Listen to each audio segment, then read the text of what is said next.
Sod it. Let's get in early, just by a few seconds anyway. How you doing, folks, ladies and gentlemen? Let me just double check the sound is coming. Sounds like it. Pucker, motherfucker, as they say. King Dale Clark, thank you so much for your input there. I shall this evening spend as much of my time as possible reflecting on my life decisions, because clearly yours are far better. Fuck off, knobhead. So anyway, moving on. Do we just love it when people feel the need to share their pointless input? You know, it's lovely. Doesn't know me, I don't know him, but yet he feels the need to tell me that my life choices are bad. Well, thank you so much. Moving on. How's everybody doing anyway? Let's have a flip through the comments and see what's about. So we've got Tiffany, Danny, good evening. Keith, hello there. Lost Souls, of course, nice to see you. Peter Bishop, good evening. Ooh, Melody, hello there. Kaz, I know you're here. Joseph Benoit, hello to you. Roger Whittington, Leave My Rights Alone. Welsh Ripper, nice to see you all. Stuart B, Surf, how you doing? Mike the Stand, Paula W, Kaylee, nice to see you here as well. Laura Ran. Who else have we got? Any more? Mrs. W, craft stuff and police corruption. Good evening, ladies. Peter Bishop. Hibu 62. Pat Riot. Moo Mahar. Rob W. Good evening to you all. Who else have we got? Any more? Michael Castrian, nice to see you too, sir. Resist the Dystopia, good evening. Rick the Screwball Guy, good evening to you. Animal Rights, Tony Williams. Lawrence Baker, Nigel Smith, good evening one and all. Sprinks, nice to see you too. Loyalists, good evening. Dale Clark, how about you get a life? You've got two profiles. It just shows how sad you are having two profiles. Is that so you can keep going back and pissing people off?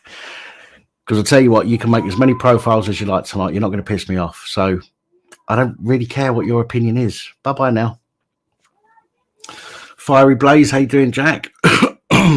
Waiting on a CT scan. Nothing bad, I hope, Laura Ann Kelly. Be seeing you, sir.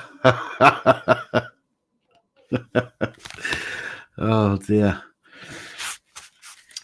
Right, how's everybody's day been? It's been the weather's been pretty nice up here today. I wouldn't say it's been hot. I'm so sorry to hear that, Laura Ann Kelly. Good evening, Silas. Good evening, Rubber Chuck.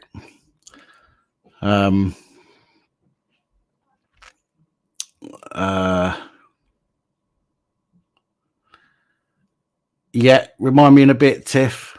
What was I going to say? Yeah, weather's been quite nice up here. It's not been, I wouldn't say it's been hot. It's been warm, definitely. Been a little bit breezy, but it is lovely considering how the weather has been. But, this isn't the weather channel, so we're not going to discuss too much of the weather. Just, a bit of small talk before we get into things. Now, I am hoping because I have been fiddling around with the whole computer thing, and I think it's now fixed. I've had to wait weeks for a to and fro with Corsair, who own Camlink, with regards to their equipment. Then I've done some diagnostics, sent that off to them. They had to then send it to their tech team. They had to look at it, then they had to get back to me. It's been a nightmare. But they got back to me a couple of days ago and said, well, it seems like XYZ. So it went on to say, you need to speak to your motherboard manufacturer. So, oh, for God, God's sake. So I had to reach out to the manufacturer of the motherboard.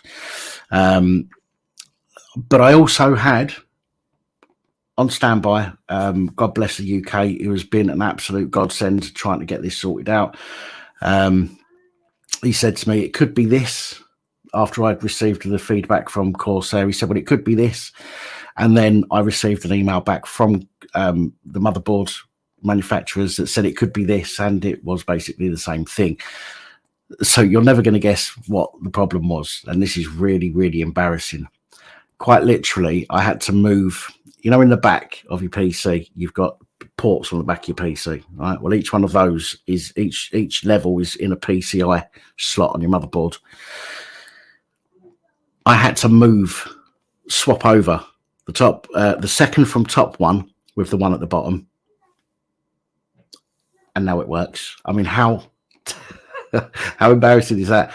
Weeks and weeks of trying to get this sorted out, and all I needed to do was swap these two PCI slot cards over, and now it seems to be working. It's incredibly embarrassing, but you know, I don't fiddle with computers as much as I used to 20 years ago, so things have changed a lot since then.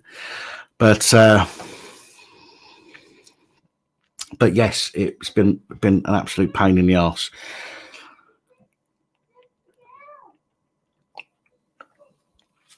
Good evening, Phil. Good evening, Dr. Kersey. Good evening, Bearded Vet. Good evening, Lee. Good evening, Sonny. Good evening, Dazza. Do you know anything about barristers and solicitors who abuse their powers, or could you direct me in the right direction? To be fair, the first thing you need to do is get in touch with the SRA, the Solicitors Regulatory Authority. That's the first port of call. Unfortunately, whenever you're dealing with a complaint of some description, there are steps that you have to take, and if you don't take those steps first and you end up going to court over it, a judge will always ask why you haven't taken those steps, and it's quite probable that a judge won't look at the case until you have taken those steps. So I would suggest that you get in touch with the Solicitors Regulatory Authority first and foremost. I'm not saying that they're going to do anything, but it does cover your arse and cover your bases if you do ever get to court over your issue. And then you can turn around and show that you have tried everything that you possibly can that is laid out for us to use to make complaints.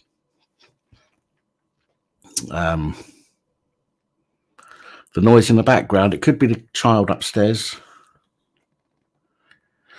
No, Tommy, David came down, I think it was about 6 o'clock on Saturday evening. So he was up there for 14 hours. 14 hours he was up there. And I believe he came down about 6 o'clock. The police released a statement saying that he'd been arrested on suspicion of criminal damage. Yeah, child upstairs. She's only about 5 or 6, I think.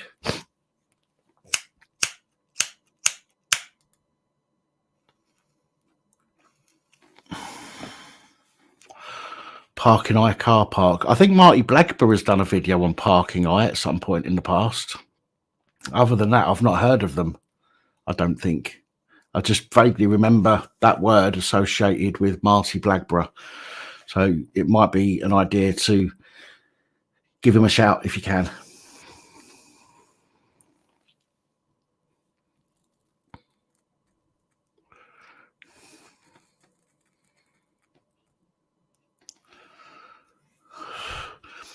Drinking tonight. I've got half a bottle of 3 barrels. Well, it's a bit more because normally the bottle I get is a 70 centiliter. This is 100. So I've got half a litre. Half a litre of brandy. But I need to get back to doing my videos tomorrow. For everybody that's watching, it's going to be a slow start, by the way, getting back to normal, because I've got a different editing program that I'm going to try using. It's a new computer. Things are in different places. So although I will put some videos out tomorrow, bear with me as I relearn where everything is and learn how to use this editing suite that I'm using now. And as time goes on, you'll get more and more reports coming out on the channel. But thank you all for sticking by the channel while I've not been around for the last couple of months. It's not just been the computer. I have had some mental health issues as well that I've needed to deal with. But I appreciate you all sticking around. I genuinely appreciate it. So thank you all.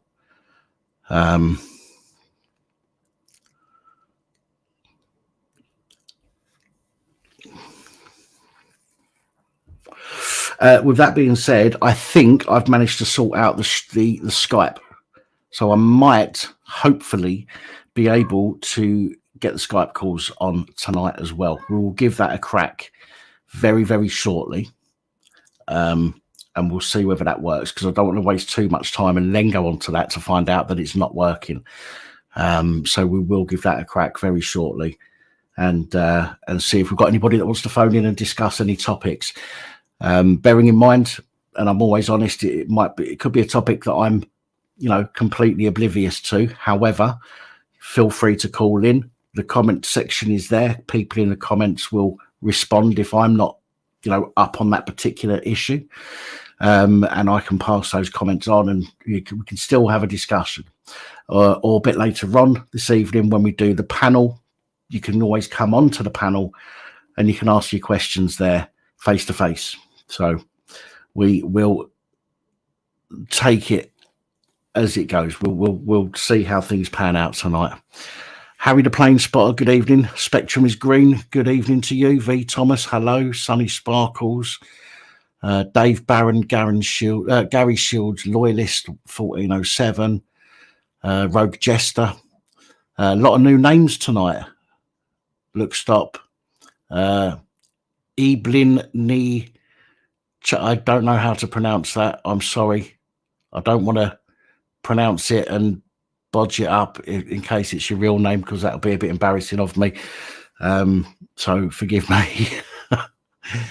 Who else we got? Did I see? Who else have we got here? Rich. Good evening, Rich. Nice to see you. Daz A. Good evening. Scotty C. Coxnot. Jackdaw. Hunter. Is Eileen. No worries, Eileen. I probably won't remember that because my brain is not like it used to be before I had 3 strokes. So you might need to remind me sometimes. I will get it eventually, by the way. A dog called Cat. Good evening to you too. Chalky, hello. Lisa Stokes, hello. And I think we shall round the welcomes up about there. Because otherwise I'll be just saying hello to everybody for the next 20 minutes. And we want to get into some discussions, don't we? So I'm going to finish my cigarette. I'm going to pour myself a drink. I'm going to open Skype up and we're going to get the number on screen. And if you want to call in, then you are completely within your rights to phone in on the number that's on screen very shortly.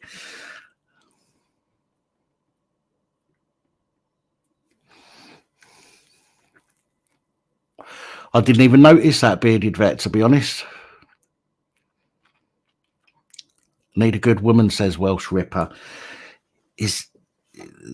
Yeah, they're about as rare as hen's teeth, aren't they, these days? Welcome, Rex, new member. Woo, woo, woo. Thank you, Rex, much appreciated. Oh, boom! There it is on screen as well. So I don't need to keep doing that. I forgot I had that set up, to be honest.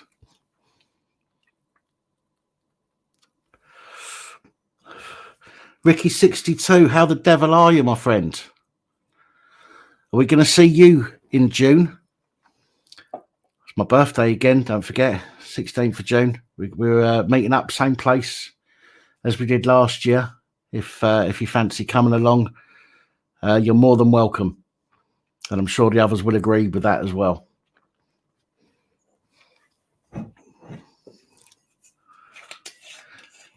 No, Crufts, I said they're like hen's teeth. They're just very hard to find these days.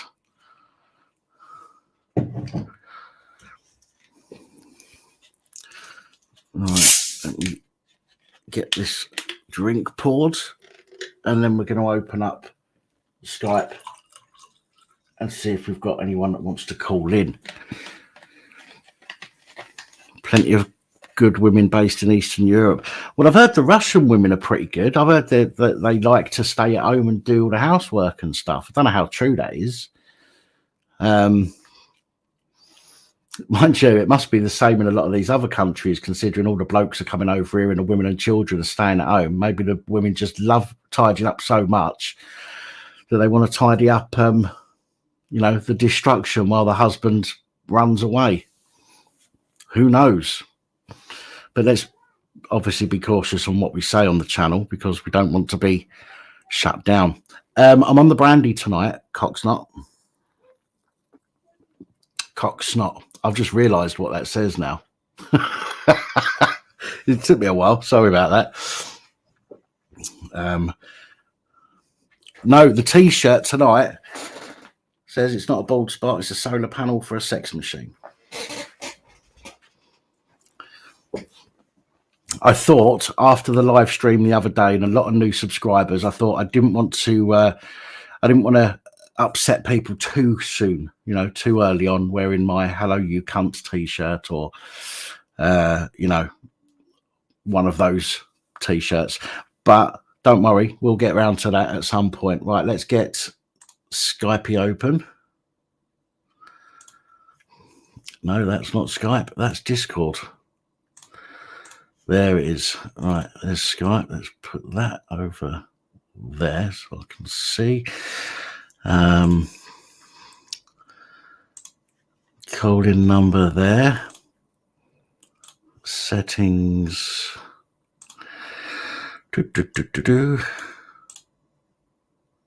Oh, damn it.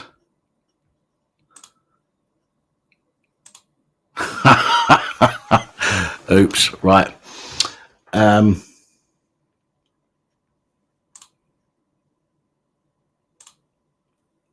Yeah.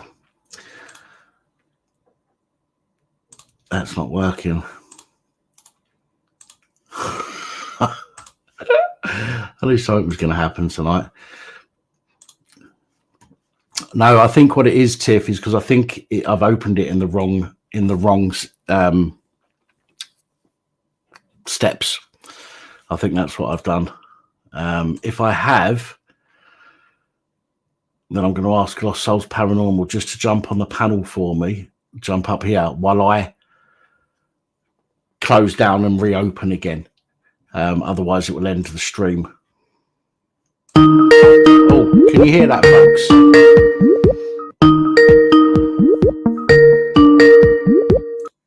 Right, did you hear that?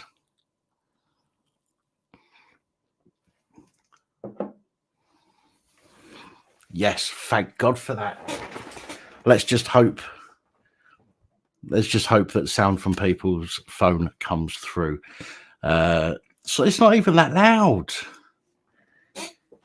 In fact, my volume's up like a third of the weight and I could hardly hear that. I'll turn it down a little bit and you'll have to let me know in the comments whether or not you can hear it properly. Right, okay, guys. There's your number on the screen, 01515289590. You can, of course, if you're on Skype, you can search for me, which is Pap YouTube. Oh, Jesus, I can't remember now. I think it's Pap YouTube. But you'll find my logo anyway. You'll see my logo. Right, first call. Hello, good evening and welcome. Hello, mate. Long time no speak. Hello there. How you doing? Not so bad, mate. I'll stick for you. Good stuff. I'm not too bad. Not too bad. I just want to check, make sure everybody can hear you. Dan, Pat, well, I can sorry. hear you at my end, so. Well, you're listening to me over the phone. I said I was technically minded. So, yes, Dan Pap, that's the one. Search for Dan Pap and you'll find me. Yeah, they can all hear you. Fantastic. I need to turn up a little bit, though, because... Well, I've got an update for you. That's why I'm bringing in, basically. Go on, let's hear it. You know what went on up at this neck of the woods in Cumbria when I got lifted, yep? Yes, mate. Yes, I do. Right, yeah. You know the details, yeah. Basically, long story short, got my psych report back. 18 to 24 months rehabilitation. Right. Still looking at. after the psych report they got done on me. Because I'm off me up, which we all do that anyway. And the brief I've got working on it said, as far as he's concerned, it's an open and shut case. So Okay. I'm just sitting around waiting now to go to court and get it all sorted. As usual, there now, denying everything that happened, even though it's all on camera. Of course. Well, you're not the only one sitting around waiting. I'm still waiting. 16 months I worked it out yesterday. I did the point. Did you ever get your cameras and everything back from London? I got the cameras. I got the so I got the Canon camera back. I got the body cam. I got the portable Wi-Fi, my microphones, my power banks, and some leads. I got all of that back, but they've kept my phone and they've kept all of the memory cards. Oh, that's nice, isn't it? They even kept the SIM card out of my portable Wi-Fi. And it's a little portable Wi-Fi. You can't make calls on it. You can't text on it. You can't do nothing on it. It's literally just for internet. Hotspot. And they took the SIM card out of that as well. They'll be using it. Well, I cancelled it, so they can go fuck themselves. So, but yeah, no, I just thought I'd give you a quick ring, mate, let you know what we're up to. But yeah, all plodding ahead up here. But yeah, quick question, and it is something you may or may not know, that's why I'm throwing it out there. What's the legislation on CCTV cameras? It depends on what you mean, what part of right. Basically, can an individual put a CCTV camera up looking over your fencing into your property? If it's incidental, for example, if you set up a camera to cover your front garden, we use a front garden in this example, to cover your front garden, and it may incidentally catch a little bit of somebody else's property, then that's okay. If you set it up so that the viewing angle is purposely set for looking at something other than what's yours, then no, you can't do that, because you have to think about data concerns and things like that at that point. Yeah, no, that's what I thought. I just confirmed what I already thought in my own head. You can't basically set one up just to spy on somebody. Yeah, but no, that's fine, mate. But yeah, what have you done to your eye? That was the question I was going to ask you. Say again. What have you done to your eye? To my eye? Yeah, I've just noticed it. That you've got on your, looking at the screen, you're on your right-hand side, so it'll be... This? Go on. Don't forget there's a delay on it. Are you talking about this? Yes, that's it, yes. Yeah, it looks like a scar. Yes. It is a scar. First time I've noticed it tonight. I thought, what have you been up to? I only noticed it a couple of weeks ago. I haven't always had it. I've had it for about 20-odd years. In fact, some of the others might remember I brought this up the other day. I was sitting there going, "Oh my god, it looked really bad," and I couldn't believe that I hadn't noticed it for ages. But no, it's an old scar. It's a double scar basically. When I was in junior school, I had my head smashed against the radiator shelf, and cracked all this open. And then when I was a bit older, I had my eyebrow pierced because I was one of them idiots. And I was taking a jumper off one day and got the bar caught in the jumper and ripped it out as I was taking the jumper off. So I've been left with a scar. That's what makes us different, mate. We're millennials. We just got a bit of sticky tape. I'll put it over the top and carry on. Yeah. All right, anyway, we're glad it's working again, mate. I'm glad you're safe in the town and everything. Happy birthday for the future when you have it. Yeah, well, enjoy the rest of your night. I'm just going to sit here and listen. I'll probably speak to you before then anyway. We've got another few Sundays beforehand. I mean, what's the date today? We've got 1, 2, 3. We've got another 3 Sundays, 2 public lives and 1 private live between now and then. And then the other thing is, it's my birthday in June as well. So obviously, great minds think alike. Oh, when's that? When's yours? 4th of June. Oh, so just 2 weeks away. 2 weeks today. Yeah, so just a couple of weeks before yours. Obviously, it must have been down to telly them nights. Quite possibly. So, right, mate, anyway, I'll get out of you there because there'll be loads of other people wanting to bring in. But yeah, I'll start giving you an update on it, let you know what's happening. Oh, man, no worries. I'll speak to you soon, mate. Have a good one. Andrew, nice to hear from you again. You too, mate. All the best. Bye. Take it easy. Bye-bye. Bye-bye. Another Gemini, I think. I don't do star signs, so I don't know when they start and when they end and all that crap, you know what I mean? So I just know that I'm a Gemini. Oh, here we go, 2 more calls. Hello, good evening, and welcome. Hi, Dan, it's me, Fridge and Microwave. Hello, mate. Fridge. How you doing? I'm all right, mate. I'm all right. Good stuff. Good stuff. I heard you on Revs. Was it last night? You was on Revs on the phone? Yes, mate. Hang on. Yeah. I'll just turn this down a bit. I'm all right, mate. I'm all right. I'm gonna shoot this bloody computer. Which bloody thing? Oh, right. Yeah, it's nice to hear you anyway. Yeah, and too. And how you been keeping? I'm all right. I told you where I'd go tomorrow. You know. Yeah, you probably have. Yeah, quite looking forward to it actually. You know, so it's different. I can't remember. The reason I said that. Don't worry about it. The reason I said that was the government now are some American generals said about the armed forces of our countries not fit for purpose. Considering he's an American general, you know what they're like up there. Right. They should really keep out of our. We help them so much and all that. And when Mr. Thingy goes and gets more kit to go to you know where the Russians, when's it going to end? You know, we can't. We got to look after our own boys and girls. So what's he? So he's saying. So he's saying the armed forces in general, or he's saying our armed forces. Our armed forces, you know, the ones that we fight with the Americans. Yeah, which is fair enough. But he said we're not really fit for purpose, but we must be. Well, go fuck yourself then, innit? Deal with it on your own, mate. Yeah, you know. But they always want. We always do this. We do that. You know, wherever we've been in the world, we've always done things like, all right, like we've mapped up Afghanistan or Iraq. But at the end of the day, everywhere we go, the United Nations, it's always, oh yeah, we do that. What do they do? What do other people do? Oh, they sit there and we might do. We don't know. You know. I mean, it's just getting silly now. You know. Yeah. Getting to things. I think the problem with generals is they've spent so much time out of the field,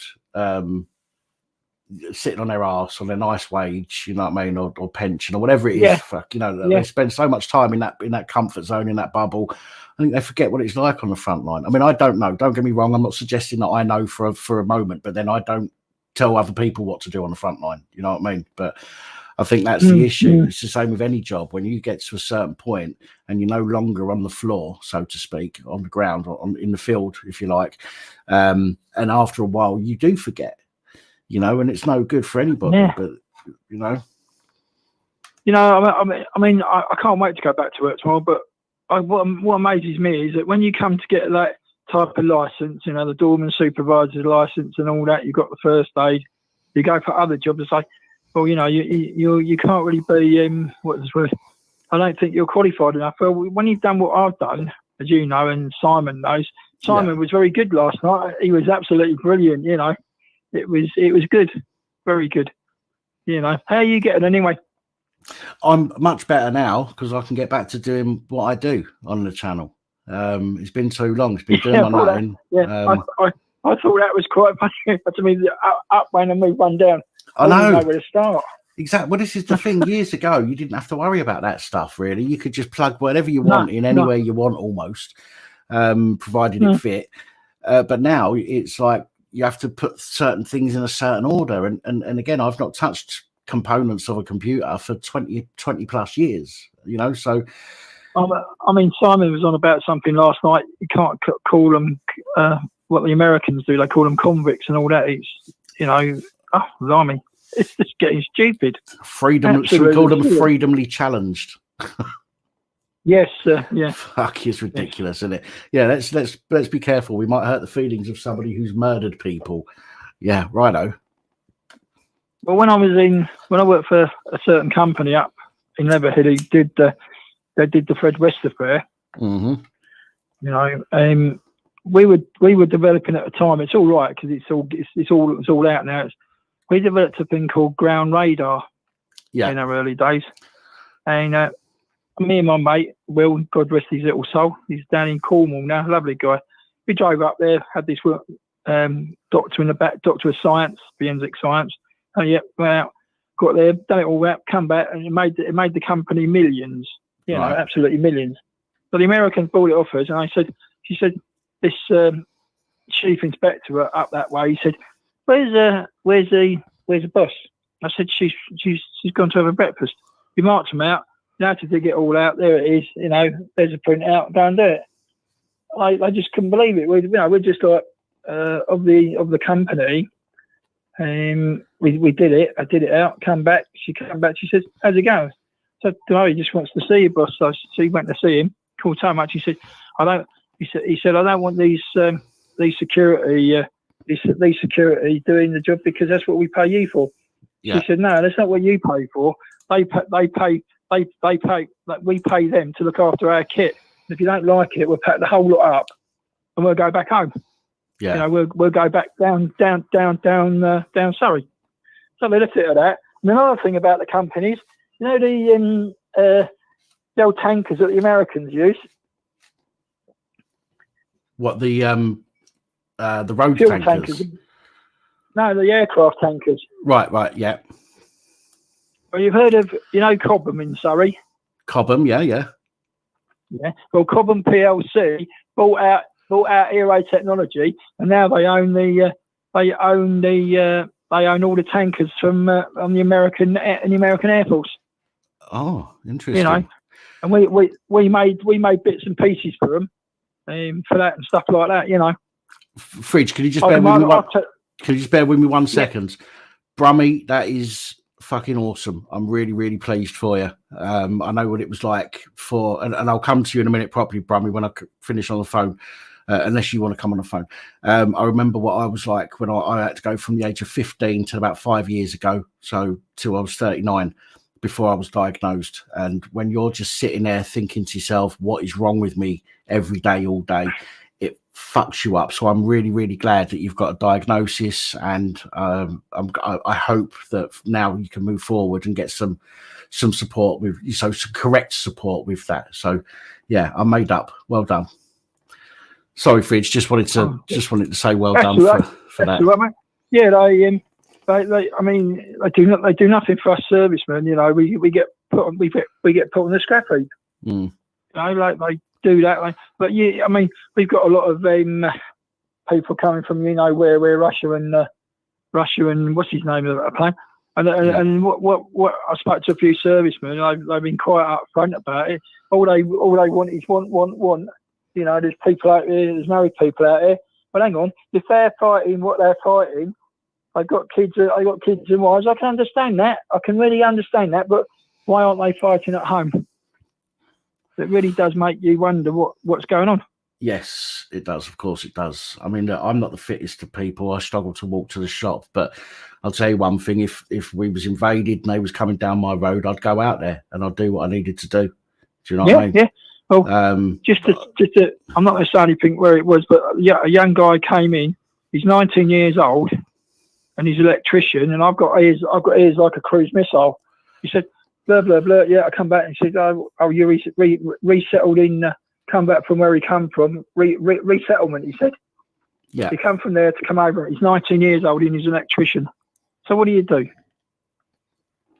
They really do.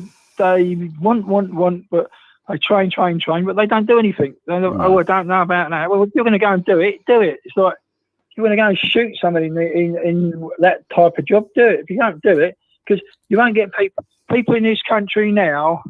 They always want to stab people and all that, and they think it's funny. It's not.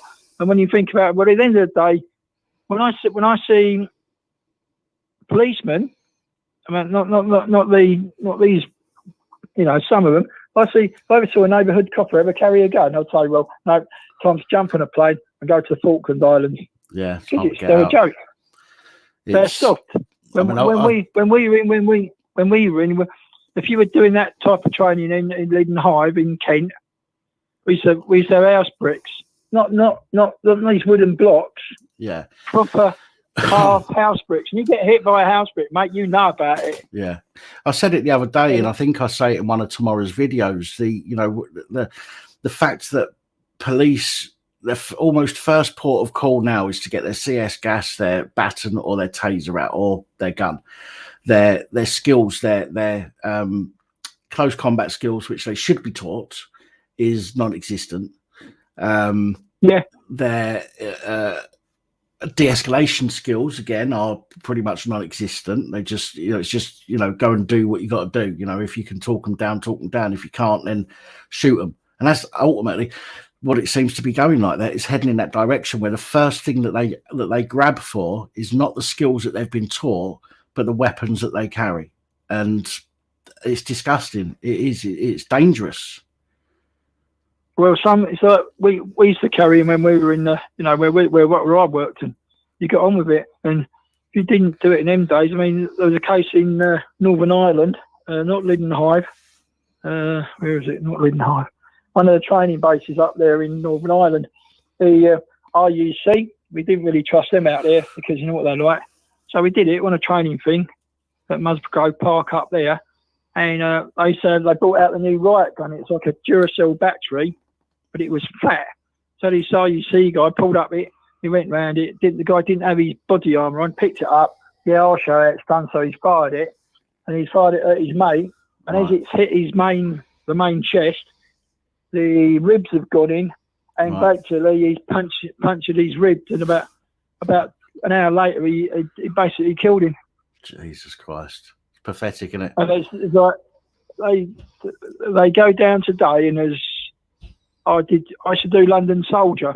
I was a chef, and one of our guys came back from the first Gulf War. So it come out, sat there, such and such and such and such. Found him. I said to this young corporal, "You better go down and get him." So put him on the table, tried to resuscitate him, and I'm giving him the kiss of life, and I'm literally going like hammer and tongs. Yeah. This lieutenant come over. He said, he's dead." He said, "What are you, a doctor?" "No." "Well, what you're concerned?" "Excuse me, sir. Do you mind going away?" And he kept on. This Royal Army Medical Corps. She was a major. She said, "Keep at it." So I kept at it. She said, "When you hear the last, the gurgle, that's when he's gone." And I sat down, did it, and I walked to her. I was right at depth. I could have done it, but I didn't. So she said, "That's fair enough." He kept on it. He come in the morning, or come, the end of the daylight. It was in the afternoon, and we did it all. We packed up. We packed up evening tea. We did supper for the sergeants and the officers' mess. Come out, and his mate was there, and he kept on it. And the colonel said, "You all right?" I said, "I'm all right."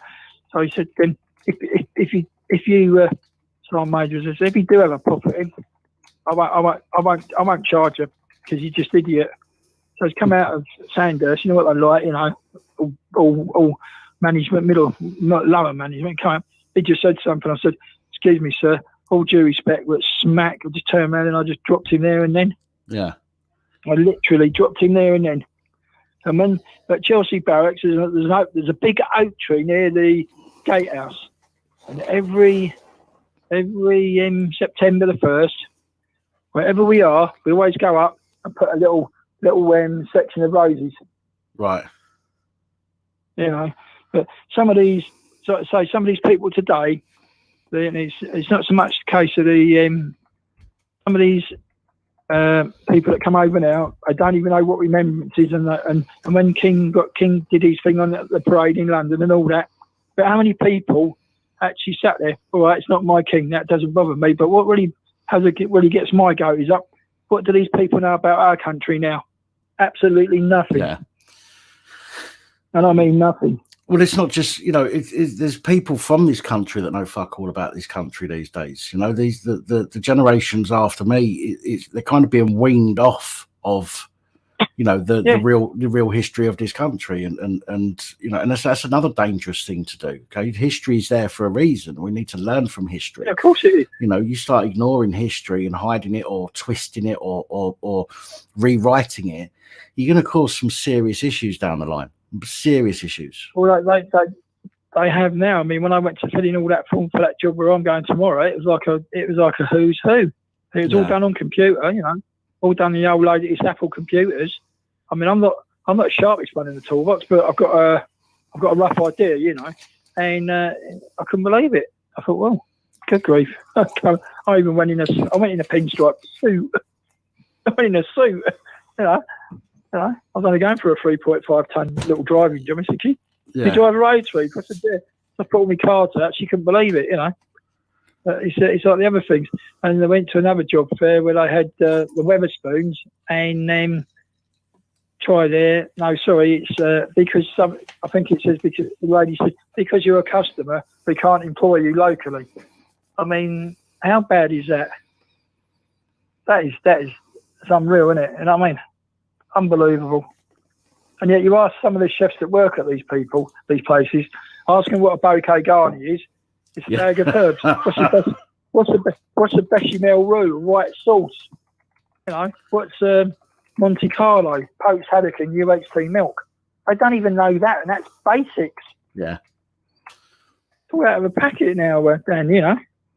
Well, I'm gonna let someone else get on, young man. And no worries. I'll let you know how I get on. I'll let you know how I get on next Sunday, young man. Yes, please do. Keep your head up, son. Yeah, you know. Good luck with it. Cheers, mate. Bye. Take care, mate. Bye. Take it easy. Ta-ra, mate. Bye-bye. What happened? Oh, hang on. Hello, good evening and welcome. Hello, Dan. Hello. Oh, is that Graham? It is Graham, yes. Hello, I've tried Graham. about 3 or 4 times tonight and texting you and this and that. I've turned the sound down on my telly for a reason. My mobile phone's on charge, which is why I've not been posting comments. No worries. Anyway, my man, it's great to get through. There's a couple of things, right, great call last and previous calls, and some of the comments I've seen flashed up on the big screen TV. Because my phone's on charge, I'm not looking at the comments. Yeah, no, that's right. Okay, so yeah, I'm limited for my tech at the moment. Reason for calling, obviously, to touch base is to let any YouTube host know that there's been a lot of interference with Silicon Valley. Now, obviously, Roger Whittington is aware, and a couple of others whose names I'm not going to mention per se, but someone's had to re-upload a video tonight because of all the hidden comments, and someone, had I not emailed him, wouldn't not have even known about my comment. Right. And I will say that was a Dashcam channel, small channel, but thankfully I had his email, so he responded. But anyway, that aside, mate, the interference and the censorship has gone over the top. Well, it's getting worse, isn't it? And it's been getting worse for the last few years. I mean, the whole COVID malarkey was a big boost for censorship. Oh, turn it in, you know. Yeah, turn it in. You know what I mean? Yeah. I mean, if censorship was a business, it would have had its best year ever when COVID started. But they had the perfect opportunity to close down the borders, and guess what kept coming in? No, let's not go there because I don't want to get you shut down. Because that makes it sound racist. And we can't discuss things like that, can we? No. Despite the fact that Rishi Sunak and this and that have done more U-turns than a London cabbie. Right. Anyway, moving on, there's another point I wanted to make, which again came to my attention through another Dashcam channel, which, if you don't mind, I will mention, if that's okay. Recently subscribed to because I liked his style of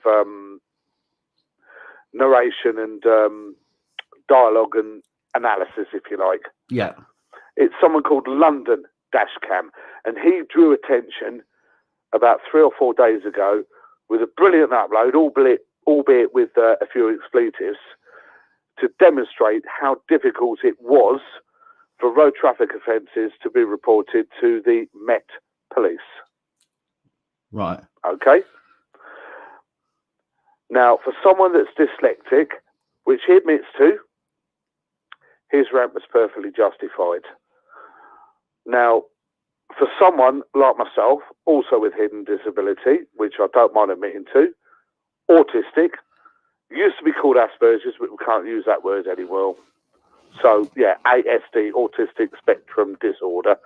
I would get information overload. If there was, like, say, 2 or 3 offences in a, say, 30-second clip of dashcam footage, you'd have to go through the form 3, times to report 3 offences, Right. and then the Google Map link and this and that is wrong. So look, and that's just that one force that makes it extremely hard to report to.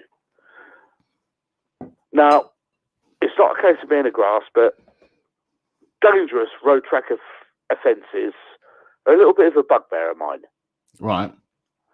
shall we say.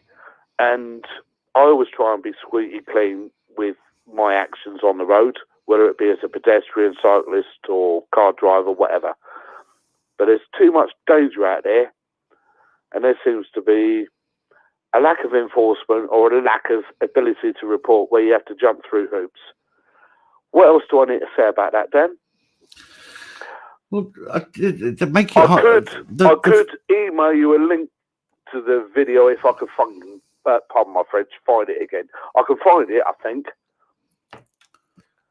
And he made a perfectly valid point. For people with hidden disabilities, it's exceptionally hard to report an offence or multiple offences. Well, the thing with the police is they want people to help them out, but yet they make it difficult. Yeah, but then they make it hard. Yeah. And it seems as though they don't want to act on stuff, despite what cycling might get, this and that, might have had success with. There's been too many anomalies. I mean, there's another one I'm thinking of. Don't know if you're aware of the guy that rides around with the cat on the basket. That was recently featured on Ashley Neal's channel, and also featured and responded to on the Black Belt Barrister. Well, I'm sorry, mate. That pass was not only a close pass, but borderline dangerous. But the way that the judge allegedly, or whoever interpreted it, there was clear and present danger. And if I'd been on the wheel, on 2 wheels, regardless of whether there was a cat in a basket or not, there would have been a wing mirror smash going on. Yeah, we shouldn't even. It was that dangerous. A cyclist is supposed to leave 1 point however meters to avoid a car door being opened, right? Yeah. And the way that this Range Rover or whatever it was that was approaching clearly saw the first cyclist. Yes, there might have been a slight move to the left and a slight slowing, but even the Black Belt Barrister said that driver should have held back. Yeah, everyone's in such a fucking rush these days, aren't they? That had the cat in the basket, separate YouTube channel that I can't remember, but it's known by Black Belt Barrister and all this and that. Right, enough said, mate. There's just too much shit going on where you can't report properly. You have to jump through hoops. But the thing is, you can't even report. You can't even report to help them. It's not just that. It's when you're reporting because you're the victim. It's made difficult. That as well. Never mind reporting something you've seen. Never mind reporting something you've seen. Trying to report something that has happened to you directly is being made harder and harder. Don't know it. I mean, you know, the only chance you're going to get of a police response is post dirty words on Twitter or whatever, and bang, they'll be round here with a fucking big red key or whatever. I've said plenty of, to be honest, I've said plenty of dirty words. Rant. I'm having a fucking rant. No, I'll just say, to be honest, I've said plenty of dirty words on this channel, and in the hope that they come knocking on my door, but they haven't yet. Well, if they do, it'll probably be a wrongful arrest, in which case HNK solicitors or whoever, bring on the fucking payday. That'll help support your channel, won't it? But it's the inconvenience in that. It is, yeah, and it is. Everything else. Look, I've said enough, I think. I hope I've got the point across that there's been a lot of interference from Silicon Valley, like I said at the beginning of the call, where someone had to re-upload the video because the comments weren't visible. As soon as that person re-uploaded the video, I haven't mentioned the name, all of a sudden, bang. And that was just unsubscribing, resubscribing, and going through YouTube Studio and this and that. The host could not see stuff. There's a lot of silly shit going on, mate. Yeah. There you go. So, Well, maybe Graham, I should love you and leave you and let you crack on with the next call. But yeah, go on, I'm listening. no, listen, it's been nice to hear from you. It's been a long time, hasn't it? So I'm Yeah, well, I've been talking over you slightly as well, mate. I think, I mean, the TV and the lips are out of sync compared to what I can hear on the phone, and I don't know what's going on the mobile phone because I'm not even looking at the fucking comments. the best thing to do is just treat it as a normal phone call. You know, look away from the telly and look out the window or something. You know, while you're looking at the telly, because you're visual. Well, I was having a cigarette earlier, but because you've got a visual and audio thing going on, it can confuse you quite easily. Confuse anyone. It confuses me sometimes when I'm doing editing. So the best thing to especially do when is, you've got autism. Yeah, I know. the best thing to do is just look away from the telly or turn the telly off or whatever whilst you're on the phone, and then turn it back on afterwards. But it's great to hear from you. Yeah, absolutely, mate. And all right, for what it's worth, yes, I can see, having posted a comment earlier, yeah, I might have lost my spanner, but that's the least of my worries. Because I rarely jump on your stream and because I'm no longer moderating per se, that spanner gets awarded to someone that's more active or proactive. So I haven't got an issue with that, Dan, and I'll say that publicly. Well, I'll say that we had this discussion anyway, didn't we? I don't moderate anymore. I can't moderate anymore because my attention span's short. Mm. But I have to ask a question. Has anyone seen or heard from the outlaw Josie Wells recently? No. He's still a member. Might comment somewhere, but he's still a member I of the channel. I have not seen or heard from Josie Wells for a long time. As in our pal, where you, me, Roger, we did a specific upload last year for his birthday or something. Yeah. So where's that bugger? Where is he? Where's Josie Wells? Well, I Please know. Don't tell me he's been shot. No, he's still a member of the channel. He still supports the channel with so membership. He's still around. Okay, that's good. But I haven't heard from him. Around. I've not heard from him or anything for a long But time. I'm reaching out and saying, much love, because at the end of the day, where my old mobile phone, because I probably threw it at the wall once too often on the 1st of January, I lost all my old contacts, emails and everything, and I'm still trying to catch up and sync my data, and it's like a clusterfuck. Shit happens. Anyway, I think I'll leave it at that, shall I? No worries, Graham. No worries. I hope. Thank you, Dan, for taking my call, mate. I really appreciate it. I know I've tried reaching out a couple or 3 times over the last few days, but hey, at least I think I said what I needed to say tonight about stuff. Well, listen. So the phone lines are open if you need to call back later because you've forgotten something and you've remembered it. Call back in. You know what I mean? No, I don't think so. I'm probably going to log off now because I'm sort of on the borderline of getting drunk, and I might have to get on the PlayStation or think about eating because I haven't eaten in 24 hours. Well, that's not good, is it? Getting drunk when you're not eating. Come on, man. You know better than that. Yeah, but that's the story of my life, no, Graham. No. That's the story of my life. I don't care. 1 meal a day. I don't care, Graham. That ain't no good, and you know it ain't. So then do you any fucking good. Like trying to tell you how to run your life. Bollocks. I'm not telling you how to run your life. I'm just telling you. I know you're not. I haven't taken it that way. I'm making that point as well. I knew I was going to have a drink tonight. I've not eaten. Well, I didn't eat today until an hour before I came on stream. And I made myself something to eat purposely because I knew I was going to have a drink. So even if it's just some toast. I like to see you holding that brandy up on the screen. Listen, even if it's just some toast, Graham. I'm holding up a can of Saint Etienne. Graham, you don't need to eat a lot, even if it's just a couple of slices of toast, mate. Just something before you drink. I think I might have some pizza left over from bloody last night or the night before, which I didn't fancy because I had pizza the night before that. Yeah. Well, I'm only telling you. You can have too much of a good thing. You get pizza out or kebabbed out or whatever. Shush a minute. I'm only telling you. Yes, Dad. Not just me. There's other people in the chat that be saying this as well. We're only telling you because we care about you. So I respect that. Thank you, guys. Do as you're fucking told. Yes, at some point I will eat. At some point I'll change my beddings. At some point I will have a shower, haircut, and shave. In which case I will lose 20 years. You thought I looked scruffy on the last bloody time I showed my face on your stream. Yeah. Well, my beard's grown a little bit since, and I still haven't shaved it. And I'm like, oh my God, I need to make myself more attractive to people on the rare occasions I socialise. I'd lose 20 years. I could probably pass for 30 something instead of 52 or 60 something. Fucking hell.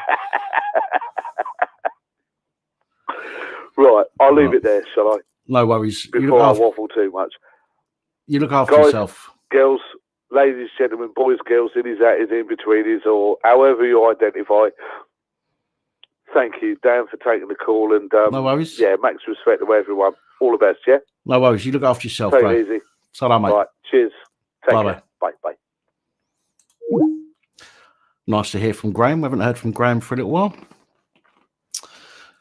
So lines are open still, folks. 01515289590, or if you're on Skype, you can search Dan Pap. Look for that logo. That'll be me. Hello, good evening, and welcome. Hello, Pap. Hello, everyone in the chat. Hello there. How you doing? I've got a looming sense of dread, and I know why I've got the looming sense of dread. Oh God! Because tomorrow afternoon I've got to go into hospital for an appointment to do with my heart condition, and then I've got to reorder my medication sometime in the middle of the week because the local pharmacy around here, it can either be on time or it could be late. And, yeah, but other than that, I'm okay. Few things I wanted to discuss with you, if that's all right. Go ahead. Any word on those petrol bomb throwing cops?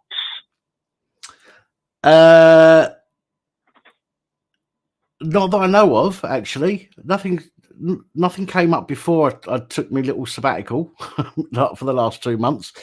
Otherwise, I would have reported on that. But it's worth looking into, actually, now you've mentioned it. So I'll tell you what I'm going to do. I'm going to write a note because I will forget. You know what I'm like with my stroke brain. So let me... Now I've got to try and find a pen. There was one here. Here's one. Right.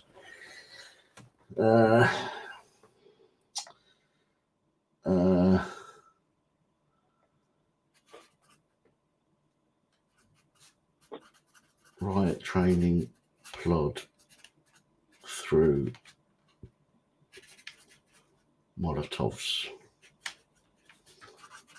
What happened? Right. Okay, I will look that up. I will see if I can get an idea. When I saw that video, I thought, good grief, this sounds like something out of professional wrestling.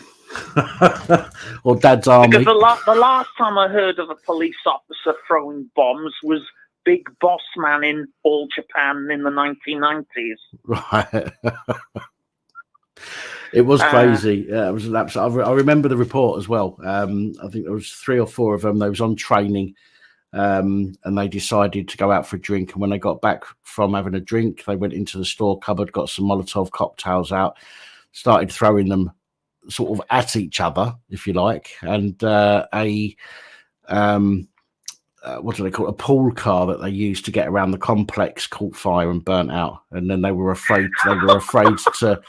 They didn't call the fire brigade. They tried to put it out themselves with fire extinguishers because they were afraid they were going to get into trouble. I mean, how fucking stupid. First of all, I'm surprised no one got hurt or injured, let alone killed. Yeah.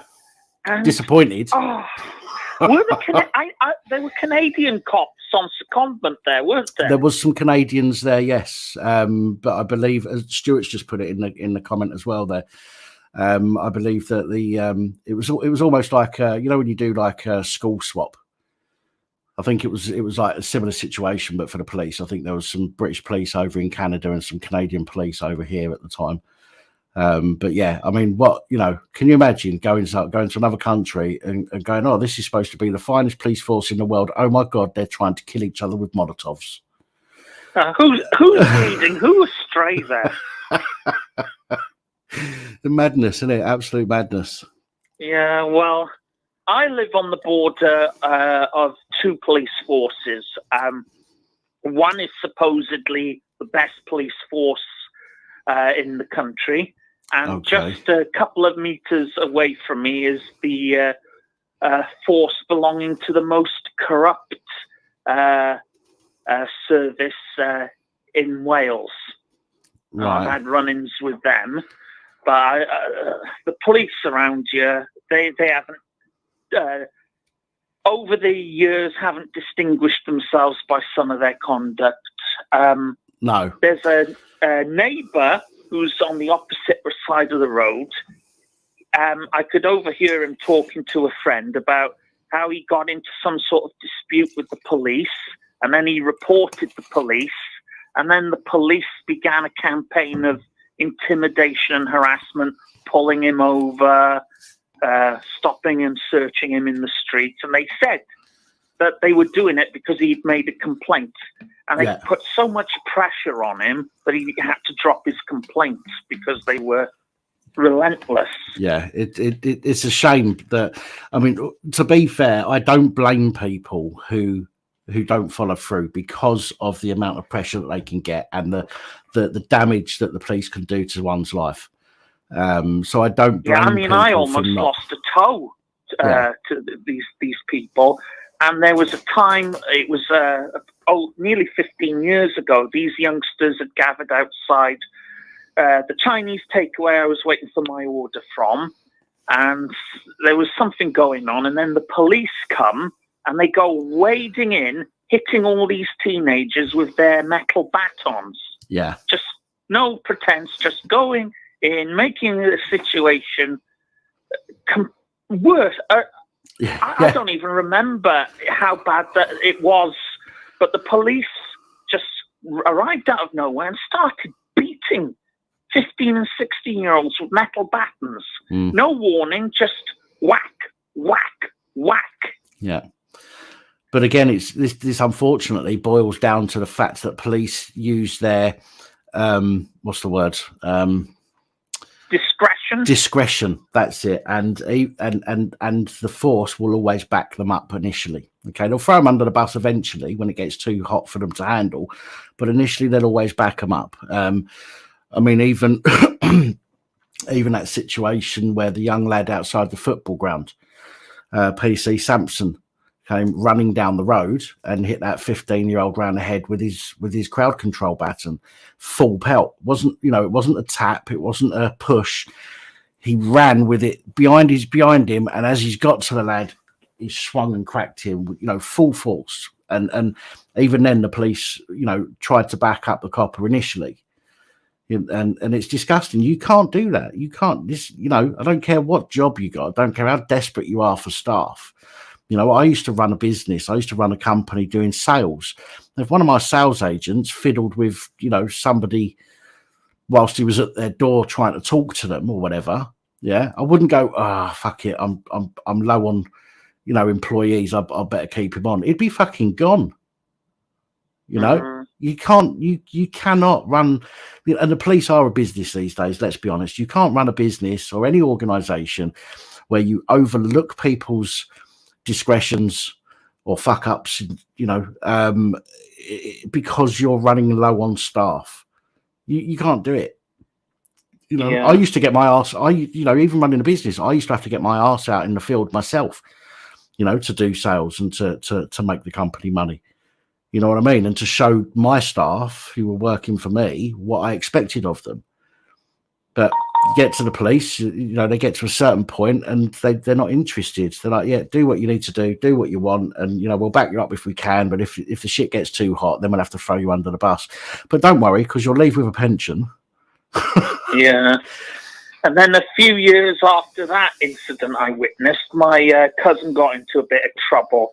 Now, he was a bit naughty in that he got behind the wheel while under the influence of alcohol, and the police stopped him because he was driving very slowly back to his home, which wasn't that far away from where I assume he'd been drinking. Right. They arrested him, and then as they were taking him to the cop shop, they were apparently going so fast. My cousin actually said to them, don't you think you're going a bit too fast? And they said to him, you broke the law, so we can break the law. Right. Okay. Which shows you the mentality, doesn't it? To be fair, let's be honest there. Yeah. Yeah, it's ridiculous. It's almost, it's like childishness, isn't it? It's like, Yeah, oh, I you mean, did this, so I can do that. I'm not defending my cousin here, No, but he was driving slowly a couple of 100 meters back home, and this is the disproportionate response that he got. Yeah, I mean, to be fair, I hate drink drivers. Okay, I do. I hate them with a passion. I've never done it myself, and I think it's one of the worst things, one of the most selfish things anybody can do. Right? I'm not making light of drink driving. Yeah, no, I get that. I totally understand. I get that. I totally get that. But again, when it comes to the police, and yet they will throw us under the bus. Everything they can get us for. But then when you get somebody that works for the police who's been caught drink driving, look at the one I reported on a few months back about the woman copper that fell asleep at the wheel of her car. Member of the public saw her asleep at the wheel of her police car, mind you, with a bottle of wine in between her legs. She got nicked. I think she got a suspension. I mean, if you was that pissed that you fell asleep at the wheel, right, you deserve to go to prison. Okay, I'm sorry. People might disagree with me on that, but I think it's one of the most disgusting things you can do, and most dangerous things you can do. If you're a copper who knows better, or should know better, and you do it, you should be dealt with far harsher than any member of the public should, because you're taught the right from wrong, as in the law, supposedly. We'll use some air quotes there. But no, it's one rule for them, one rule for us, isn't it? But they're like children. They're like children. Which now brings us to Suella Braverman, who's done a Harriet Harman and been caught speeding. And yes. She was given an option: go on this driver's education course, or 3 points on your license. Yeah. Well, obviously, she wanted to avoid the points on her license until she realised she'd have to mingle with other plebs. Oh, right. And she wanted to do it privately. Didn't she speak? Didn't she reach out to civil servants and ask them how she could get away with it or something? Yeah. Yeah. And she was so distressed at the thought of having to slum it with the sweaty masses that she thought, actually, I'll take the 3 points after all. But it just shows you the fish rots from the head. Yeah. And we've got politicians like Suella Braverman and Harriet Harman who treat our roads like they're something out of Super Mario Kart. Yeah. And then they're allowed to bend the rules. I'll plead guilty via letter, or I don't want to spend time with the plebs. I want one-to-one tuition. And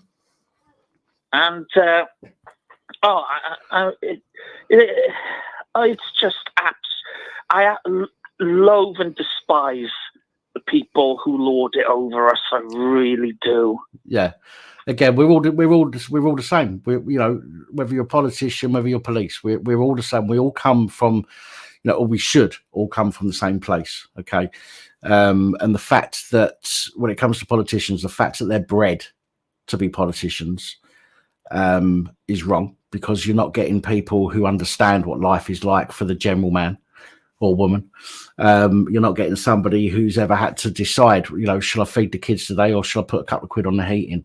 So they don't understand it. They're completely out of touch. And unfortunately, over the years, this is how it's turned, isn't it? And to try and get an independent into Parliament who does understand what it's like to be one of us is almost impossible, because everybody will fight. Everybody already in there will fight against it and cause as many problems as possible for that independent. And even if they were voted in, chances of them ever, being told that they're voted in are slim, because the government will just bullshit and say, well, excuse me, unlucky you didn't make it this time. It's all fixed, isn't it? So I don't care I don't care if she is saying all the right things about illegal migration or whatever. If I was Sunak or flaccid snake, as I like to call him, I'd sack her. I'd say, no, I don't care if it was only a driving offence. Well, listen, she's supposed to be, she's in charge of the police. There's, she's Home Secretary in charge of the police. If somebody in charge of the police can't follow the law, yeah, you're right. Should be gone. Should be. Absolutely. Yeah, and not only that, Harriet Harman was the shadow Solicitor General when she was treating our roads like Silverstone. Yeah. And, what happened? Oh, she got promoted to being deputy leader of the Labour Party. Yeah. It's this is why the country's falling apart. The police are going into business for themselves. The politicians have always been in business for themselves.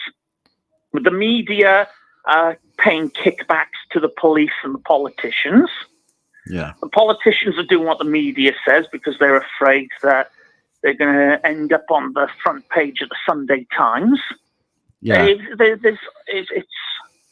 I was on Red's stream last night. I did get very quiet once you started discussing amongst yourselves, and I was just waiting for my cue, and it never came. I just thought, I must be eminently forgettable. No, the thing is, it's so easy when you've got people on the panel. This is why I do the call in first. And even then, sometimes I can be distracted by comments. But when you're on a panel, when you've got a panel and you take a phone call, for example, it's very, very easy to get engrossed in the conversation with the people that are directly sort of that you're seeing and it was talking a good conversation. About. So don't take it to heart. No, I'm not. I just felt a bit stalkerish. But yeah, I was listening to Dave, what he was saying. I thought, yeah, been there, done that, got the T-shirt, and I did 16 months in prison for my trouble. Yeah. Oh, it's just this country. It's lost its marbles and morals. Yeah, I was begging to get COVID because I was hoping, thank goodness, I'll get off this planet then if it's as deadly as the media make it out to be. I did get it. It was relatively mild, but unfortunately it was the straw that broke the camel's back, and now I've got heart failure. Oh dear. Not good.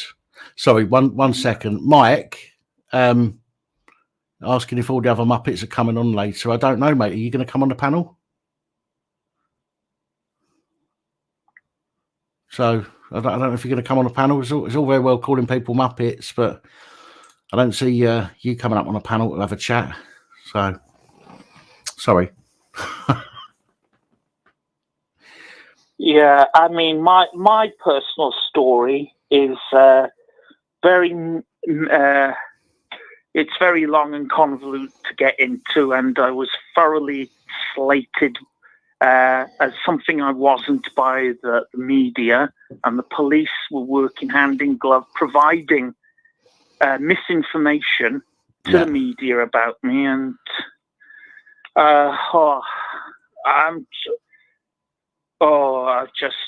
it's too long to go into here, but for those of you who want a rough outline, I was sent to prison for 16 months for 6 counts of stirring religious hatred and a further 4 of malicious communications. Oh, naughty boy. Sorry.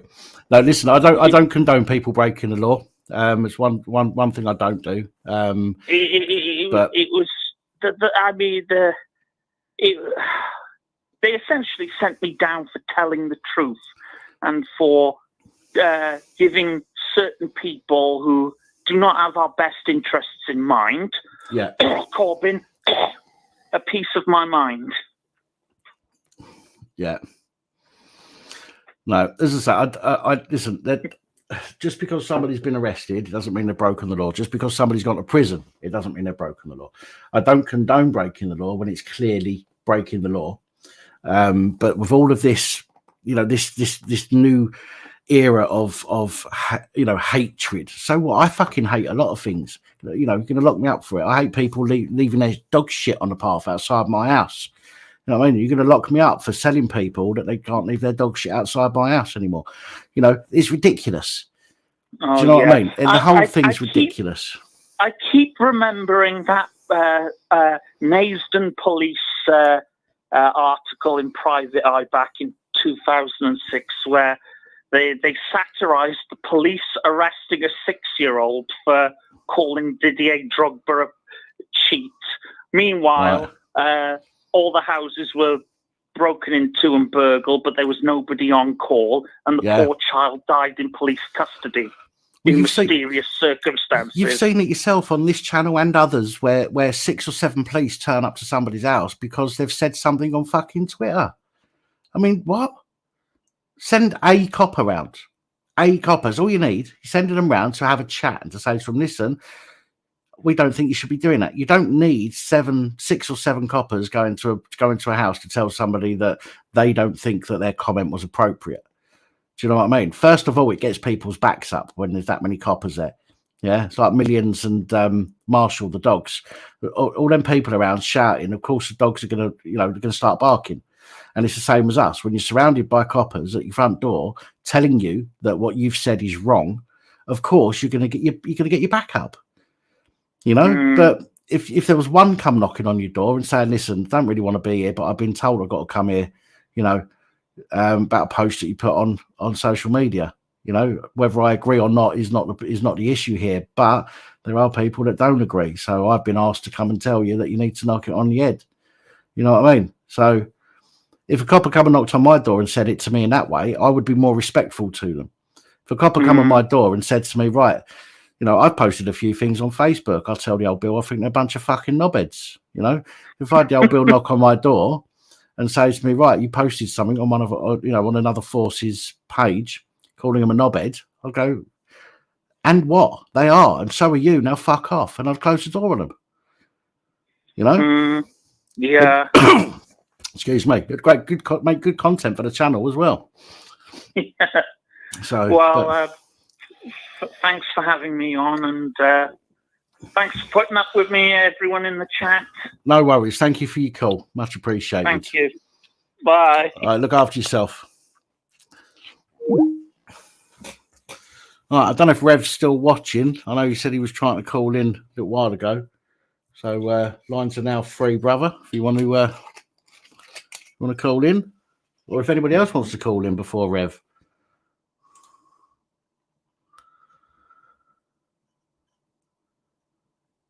Oh, Mike, come on now. No need for that. Now look what you've got and done to yourself. You've got yourself booted. There's only so much people can take, mate, I'm afraid. Good evening. Hello and welcome. Right. Not necessarily in that order. Who's this? I'm sorry, I've rang the wrong number. Oh, right. Oh, okay. That's not often that happens, is it?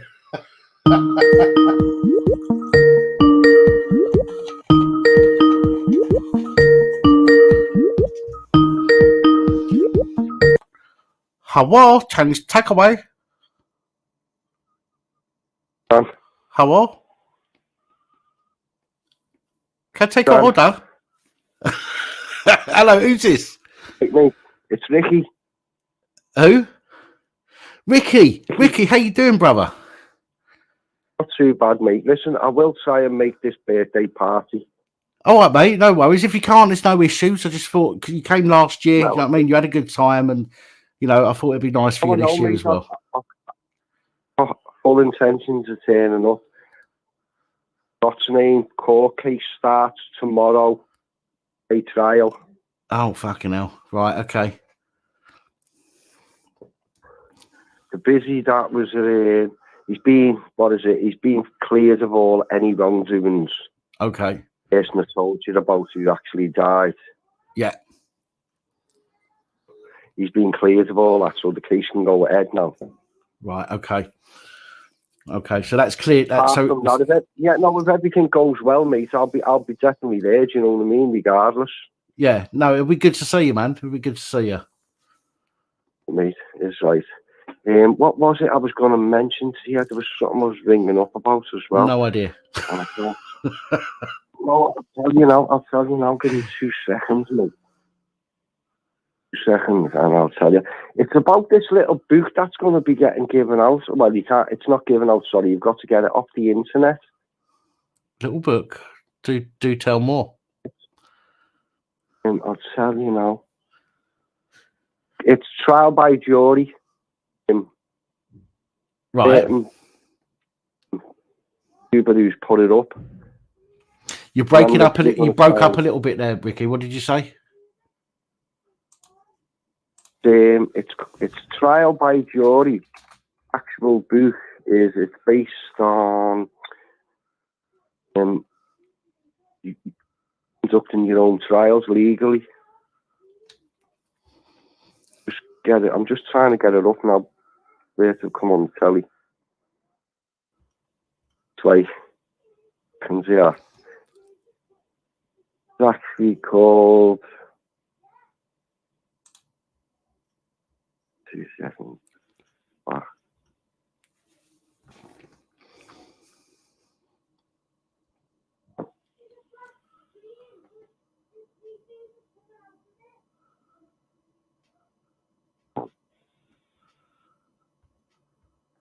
Called Common Law Community Training Manual. Common Law Community Training Manual. Well, yeah, I don't think there's anything on it on the internet about it. You've actually got to buy it. And Amazon, I don't know, mate. I'm literally going to order one myself. I think it only got put up 12 hours ago. 10 hours ago it got put up. I don't know whether to say the person's name because I don't know whether well, obviously he's putting it up telling everybody to check it out. Establishing the reign of natural liberty, the common law and its courts, a community training manual issued by the International Tribunal into Crimes of Church and State. Is that the one? Well, that's the one, mate, yeah. Right. I think that's where a few people, like, obviously, who's trying to fight against this corrupt system. I mean, this could be a way, obviously, we can sort of fight for ourselves, innit? Yeah, of course, yeah. I mean, there are some links online at the moment saying free download, but I would be very cautious downloading any of those because they're not from what he said. Yeah, no, I just mean for other people that are listening. There's some links out there at the moment saying free PDF and this, that, and the other for this book that you're talking about, Ricky. But I'm just saying to people to be careful. Going to buy it. Going to actually buy it. Yeah, there is one on Amazon, £8, £8. So just get my daughter to order for me. I've just there last week, 180 degrees. Right. And that's basically turning the system upside down. What we were taught to believe, just turn it upside down, basically. I've only got as far as Pearl Harbor. Right. I originally went on in Pearl Harbor. Listen, Dan, I'm going to let you go anyway. As soon as my daughter comes in, I'm going to try and get on your live chat. No worries, man. No worries. Hey, mate, no worries. Go on. Hopefully, I'll see you on your birthday. Yeah, with any luck, yeah, definitely. Let us know how you're getting on anyway with this trial. I won't. If you want to talk to me, I won't share it with anybody because it's an ongoing trial. But if you want to discuss anything, mate, I've still got these videos here. Yeah. See what happened. Well, we can't do nothing about that at the moment because of the open trial. So, but you know where I am. But once it's public knowledge, yeah, I know that. Yeah, Dan. You know how to get hold of me, public knowledge. I know. Listen, yeah, of course I do. Right, listen. Sweet. Good night. Because I need to get a shower and get all my proper gear on for tomorrow. No, well, if I don't speak to you later, then good luck with tomorrow, and I'll speak to you during the week at some point. Just give us a drop us an email or something. No problems on. Sweet. All right, then, man. Mate, take care, everyone. Take in it the easy. chat. Ta-ra, Ricky. Good night, Right. mate. Nice fella, Ricky. Came to my birthday last year. Looks like he's coming to this year as well. Bless him. Right, so we've got about another 40. We're going to do about another 45 minutes for calling. So if anybody else out there that wants to call in and discuss anything, 01515289590 or search Dan Pap on Skype. If you've got inclusive minutes on your contract, then it will come within those inclusive minutes, by the way. So excuse me, just to let you know that it won't cost you anything if you're using inclusive minutes, or if you're calling Skype to Skype, hence why I use Skype rather than a normal number, or a dodgy number that charges you extra for it. So feel free to give us a ring if you're out there and you want to call in and discuss anything either with me or with the chat as a whole. There's no issues there. If you've got something you want to put to the chat, and we can get responses from the chat for you as well.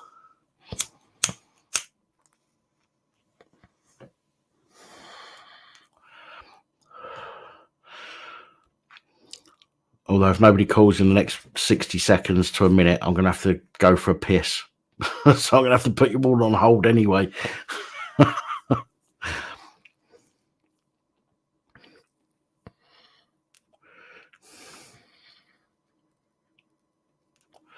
Hello, Blitzer. Sorry, mate, I didn't see you there. Only one person told off this evening. Not bad. Not bad. So we've got 190 people watching. We've got 136 likes. That's not a bad percentage. I'm not disappointed with that at all. But if you haven't hit the like button, please do me a favour and hit that like button. Because a lot of people can't support the channel in any other way. But by liking the video and by being part of the community or by commenting under any of my other videos, even if you've got nothing to say, you can just post an emoji because engagement helps, So if you're watching any video of mine, even if you've got nothing that you want to say, just drop a thumbs up emoji or a smiley face emoji, anything at all. Helps massively with engagement. YouTube see that as engagement on the video, which means that there must be something good going on and it will push that out to further audiences. So if you are wishing to help the channel and you can't help in any other way, a quick emoji in every video and a thumbs up would be absolutely awesome. Thank you.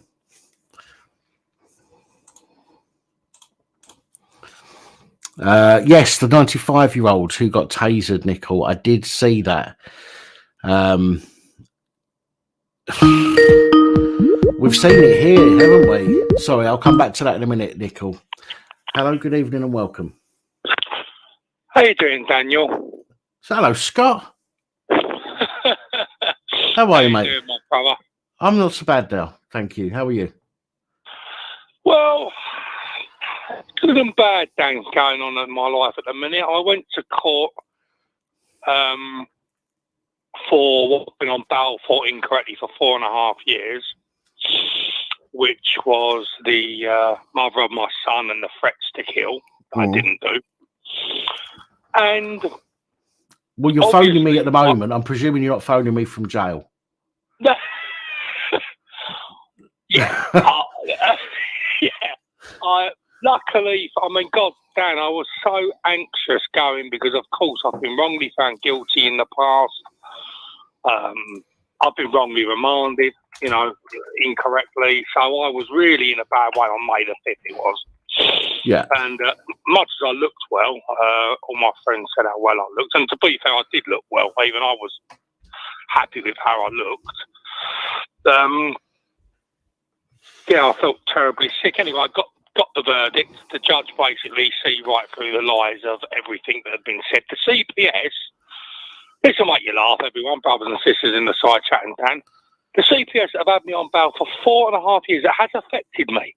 It's affected my mental health. It's affected my physical health, Dan. It's a long time to be on bail. Yeah, of course it is. Absolutely. And the criminals protecting Satan offered no evidence. Wow. Okay. So I was like standing there in the court with Gary and my friend Glenn, thinking, what's all this about? What have I been on bail for this long if these criminals protecting Satan know they haven't got any evidence? Because they love to fucking ruin people in one way or another. There you go, Dan. So your thoughts are my thoughts exactly. Now, what I didn't realise at the time that, because I was told I had to come for P's and Q's, which is the 5th of May, and then I had to go to trial on the 22nd, which should have been tomorrow. So when I had all this situation take place, I was under the impression that I still had to go back to trial. Yeah. And my barrister went, no, it's all over, Scott. And I went, what? It says, it's done like that, is it? She's put me through 4.5 years of hell on earth with her lies. And it's just, the judge says that, and it's all done and dusted. So I was so that here we come on to the bad part. So I was all good. It took a little while, Dan, because I'm very honest, as you brothers and sisters know. I was with my friend Glenn and Gary, and I said, I feel sick, lad. Like, even after the verdict, I was like, sort of like a ventilator. I feel really unwell. So my friend Glenn, bless him, and my mate Gary said, it'll be all right, let's have a couple of beers and sort of just chill out. And cut a long story short, down the beers turned into an all-night affair, and it was a good laugh in the end. And I haven't been out for a little while, so that was nice. Right. To go out and let me hair down. But the next day, like Saturday, I tried to chill out, watched a few movies, Mrs. Doubtfire, so on and so forth. I just become overwhelmed, Dan, I think, with everything. My body just felt like exhausted. I felt a bit emotional with everything. Obviously, Mrs. Doubtfire's about children and this, that, and the other. I felt emotional over my son, Jimmy Joe. And I felt a little bit, how can I put it to you, brothers and sisters that I love? I felt a bit robbed. I wanted the trial. Yeah. I wanted it. I wanted her to come a fucking light. And I didn't give a shit if the jury got it wrong again. I wanted her to come to court, lie through her ass, yeah, and have to be to subject. I didn't care if she had the curtain and all the nonsense that they like to perform, like these narcissistic people. I just wanted her to be there and have the audacity to come and lie in the courtroom, but she didn't. So I don't know, Dan. It's really, unfortunately, I've broken down basically, guys, over the last couple of weeks. I've become suicidal the last week, which I'd really got under control. And I've really got the self-harming under control as well, but I've done all that again and badly done it, which I'm annoyed about. And it's not for this per se, because I'll let you know that she's wrongly got me arrested in December 2022. Same person. Yeah, same idiot. Yeah. And I've been ringing the police for the last 8 weeks, Dan, letting them know, look, my mental health deteriorating. You brothers and sisters know me fucking years. You know I tell you how it is. Call a spade a spade. I knew I was falling down before I got to this self-harming stage, Dan, is what I'm trying to tell you, brothers and sisters. So I've been ringing them since March, since they rang me and told me I wasn't needed in because I'm on police bail. I said, look, please, this needs to be sorted. I can't be on another 4.5 years bail. I can't go through it. Yeah, it's affecting my mental health. Yeah. I said it's causing my self-harm. It's causing me to fall down. So 8 weeks, I'd say 30 phone calls, and not one police officer has rang me to let me know. Bearing in mind I suffer mental health. Bearing in mind I've got a marker, I should imagine, for that with the police, as they like to know the inside leg measurements. Yeah. But bearing in mind I've self-harmed, and I've told them I'm self-harming, and bearing in mind I've told them I'm becoming suicidal again with it all, they haven't had the common decency to ring me back and let me know what's going on, Dan, which has been why I am now just woken up, been asleep pretty much all of the day, self-harming again, and just stressed out, Dan, like just you understand, because you suffer anxiety, and some of the brothers and sisters in the side chat suffer anxiety. It's the not knowing, Daniel, that's doing my nutting, Dan. Yeah. Did you get me? It's in the limbo one, not knowing what's going on. Well, I'm still in limbo myself, and with this BBC arrest from last year. 16 months now, and I'm still waiting to hear from them. In fact, I messaged them about 3 weeks ago. I emailed the detective and I said to him, listen, I said, if I need to know what's going on, you've had my phone and SIM cards for, nearly 16 months. Unbelievable. If you don't give it back, I'm going to apply to the magistrate's court under I can't remember what bill it is now. I've got it somewhere, the legislation, 1860 something, I think it is. And the police have to return your goods within a reasonable time frame. And 16 months to look at a couple of hours worth of video is not a reasonable fucking time, So that's my next move now, is to go to magistrate's court and get an order for them to give me my shit back. Yeah, you have to do it. And just quick, and sorry about this, mate. Just, they tried to make you laugh. They were trying to get a restraining order, and the judge, bless his arm, and he was firm but fair. He made the other judges that got everything incorrect a couple of years ago look like fucking woolies. He done a little screw face, like a bulldog chewing a wasp. He went, restraining order?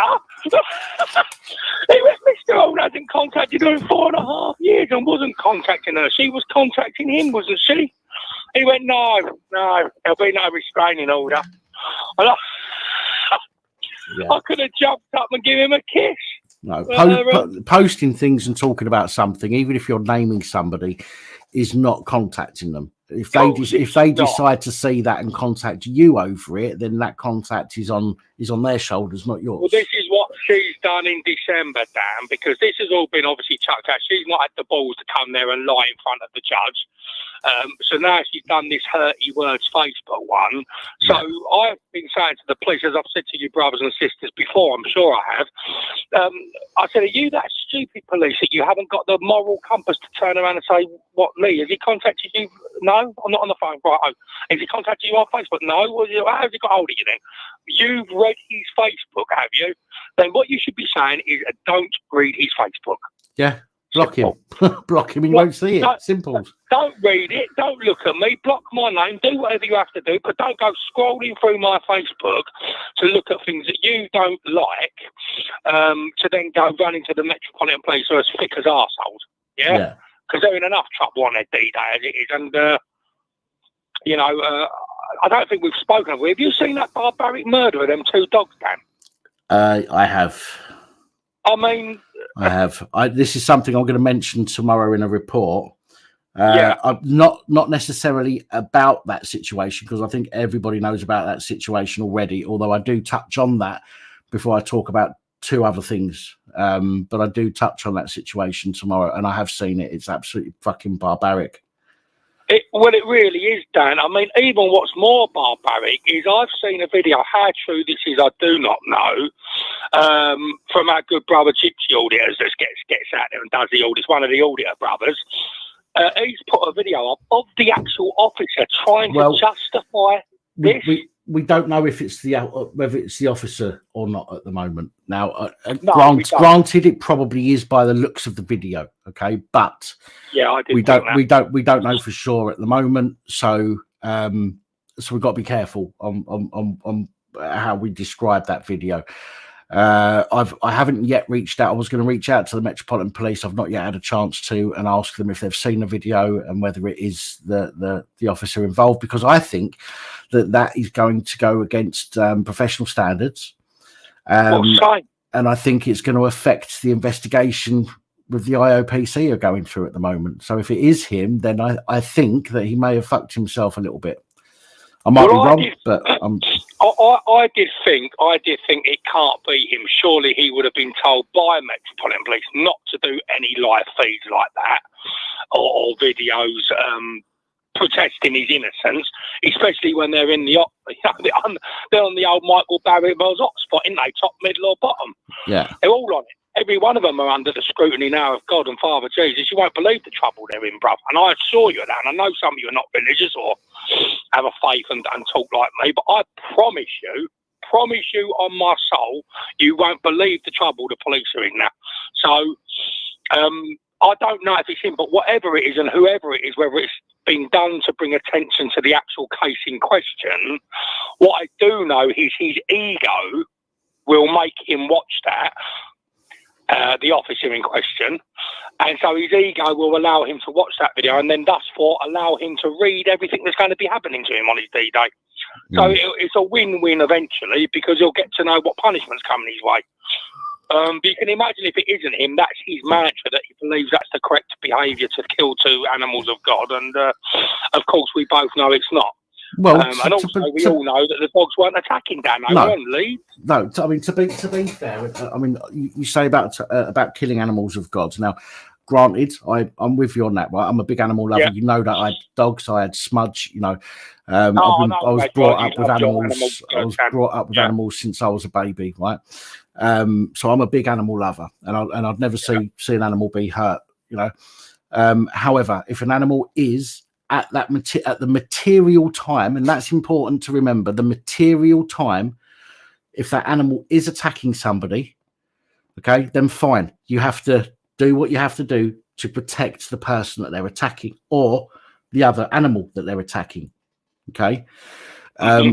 Again, that's a grey area when it comes animal on animal. There's a grey area there. I think that, you know, because animals are animals ultimately. Do you know what I mean? And sometimes they'll see another animal and they'll you know, like cats eating mice, for example. Okay. Yeah. You're not going to arrest a fucking homeowner because the cat has eaten somebody else's pet mouse because they let it run around the fucking, you know, you're not all that shit, right? There's a lot of grey areas there.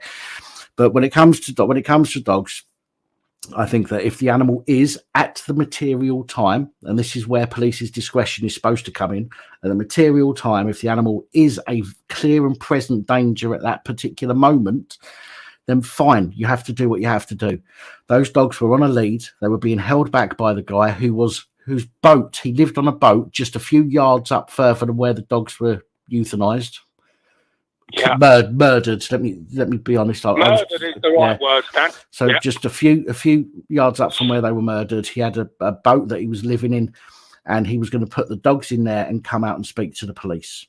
Okay. Yeah. Now, I don't know if you've seen, but I do have a video on my channel, Port Police video, one of my first ever videos that I put on when I was with Daisy and Alice.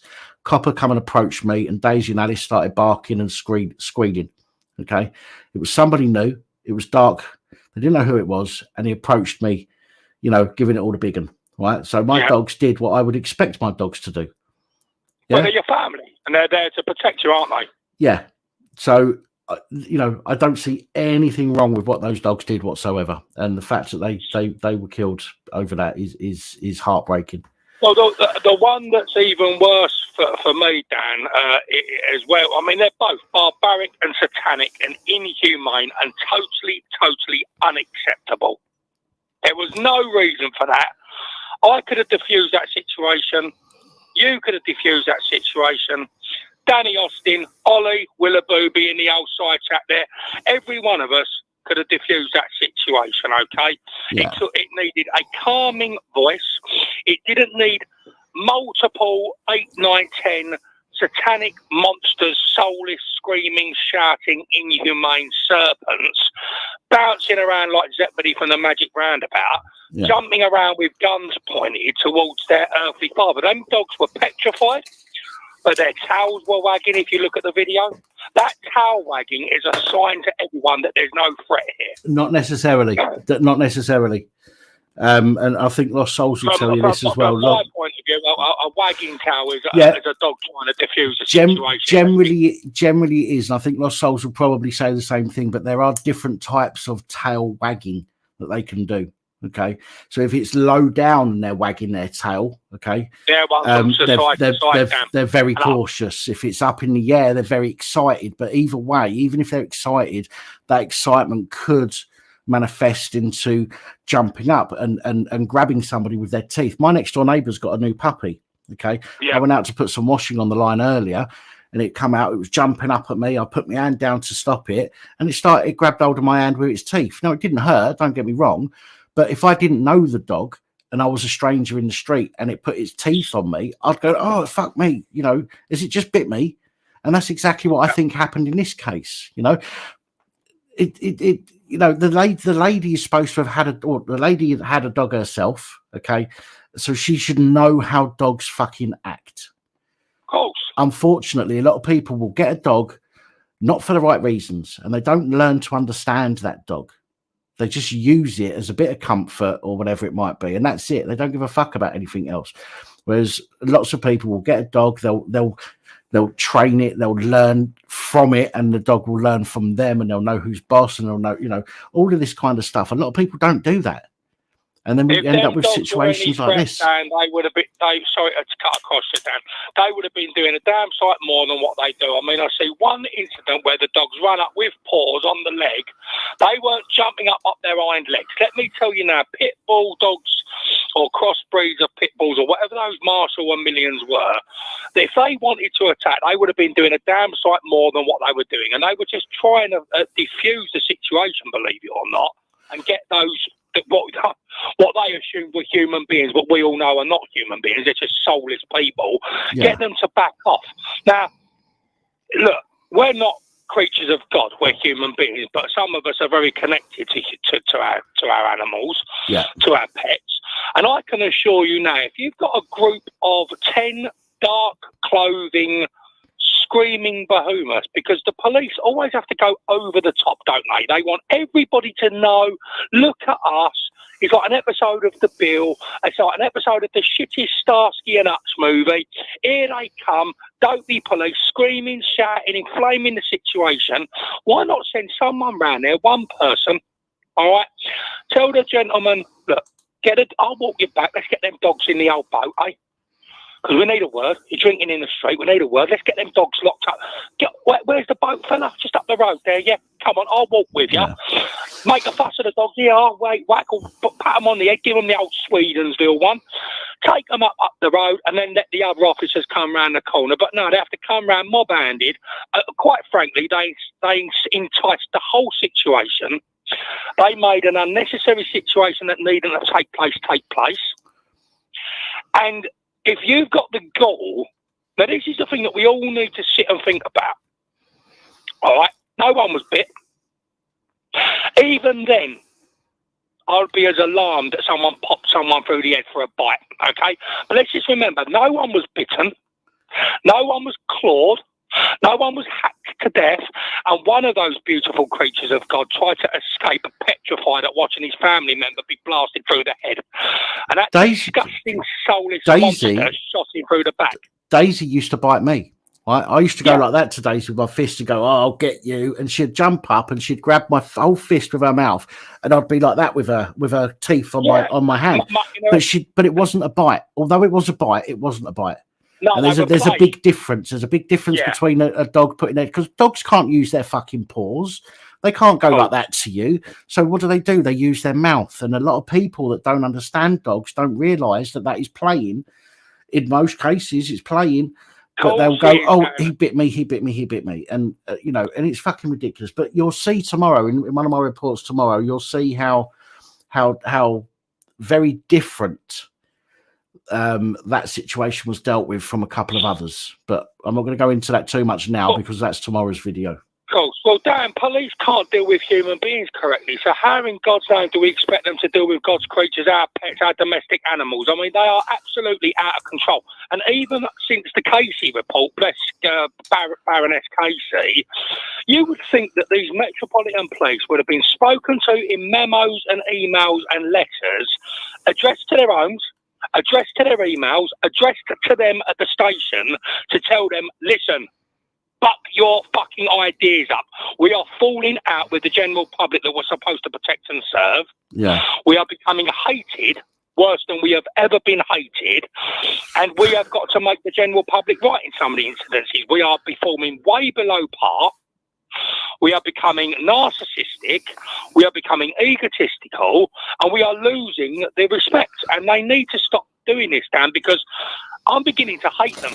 And they don't care, Scott. They don't care. This is the problem. They don't care because they know that they've got protection from their superiors, right? A cop will go out onto the street. Not all of them. Again, lots of people call me a cop hater. I'm not a cop hater. I'm a bad cop hater. I fucking hate police who either don't use their training, okay, or don't use their fucking brain. That's the ones that I don't like, okay? There are some, and I've met some, who have been absolutely fucking brilliant, okay? Two incidents I've had. where the police have been fucking brilliant. In fact, one of them, the copper that came to see me, was the one that initially started the interaction outside the police station up here when I got arrested. Right. But he was brilliant in the second interaction that I had with him. Do you know what I mean? Yeah. So, you know, there are some decent coppers out there. No, I have met some fantastic police that are a credit to their earthly mother and fathers, and they're a credit to themselves and a credit to us and the Metropolitan Police. But we have got to get these scum out of the police force. We have made it too susceptible to become a police officer, okay? It used to be a badge of honour.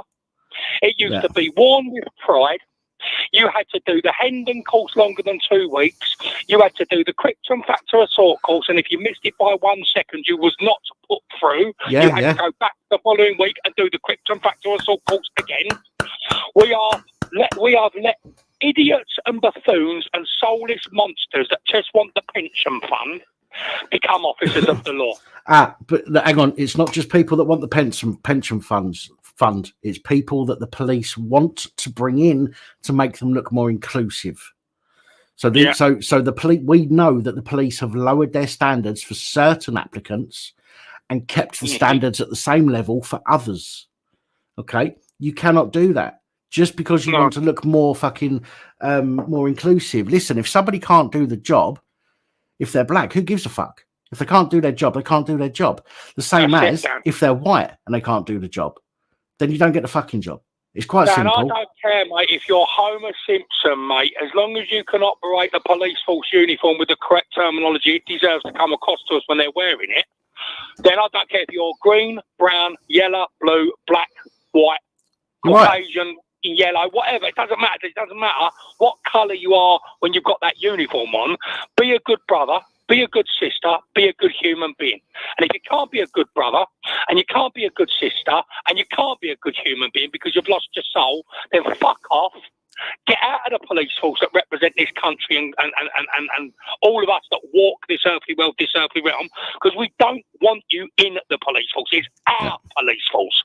It's not yours, it's ours. Well, it used to be ours.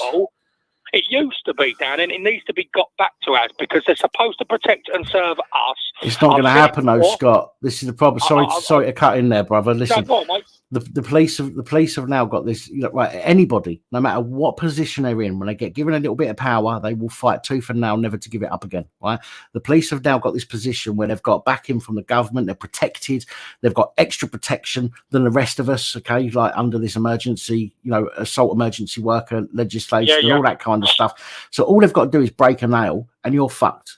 Okay, all they've got to do is stub their toe and you're fucked. They will use that against you. Okay, and when they get that kind of extra power, there is no way they're giving it up. They are not going to relinquish that for fucking nobody. Okay, and that's what's happening. So when we give the police the opportunity to carry more tasers, they're never going to turn around in a few years' time and say crime's come down, so we're going to take tasers away from coppers now. They're never going to do that, right? Because they've got that power, they want to keep hold of it. And unfortunately, that's what's happened over the years, not just with the police, with politicians as well. With a lot of people in false positions of power, Dan. Because that's what they are. They're a false position of power. They're not the power when it comes to going home time. You know I'm religious. I know some of you are, some of you ain't. The real power is Father Jesus and Granddad God. These people are false positions of power, put in false roles with big fat egos, running amok like little children. In fact, more than likely, little young children dressed up in infant school as police officers like we used to back in the day, or firemen, could do a better job than what our police force is doing at the moment at 5, 6 and 7 years old. Yeah. The police force were designed to protect and serve. And quite frankly, and I've said it before and I'll say it again, Dan, police couldn't protect and serve my Carlsberg beer. Listen, the only protecting and serving they do is serving their own self-interest and protecting their own arses. Oh, 100%. And some of the operators, by the way, that I've spoken with on 101, some of them have been fantastic this last 8 weeks, though still obviously nothing's happened. I've not been rang back. So that's by the by. But in the past, I've been told to kill myself by 101. I've been called a thug by 101. I've had ambulances on fire brigade called to my home to try and rubbish my character and rubbish my mental health because I speak the truth. I'm a truth poster. and a truth talker on all subjects, every subject, including spiritual. These people have gone out of their way to literally murder me and drive me to suicide. And I can quite easily see how poor Caroline Flack took her life, God rest her soul, dealing with these monsters. They haven't learnt nothing from the murder of her, and it was a murder, okay?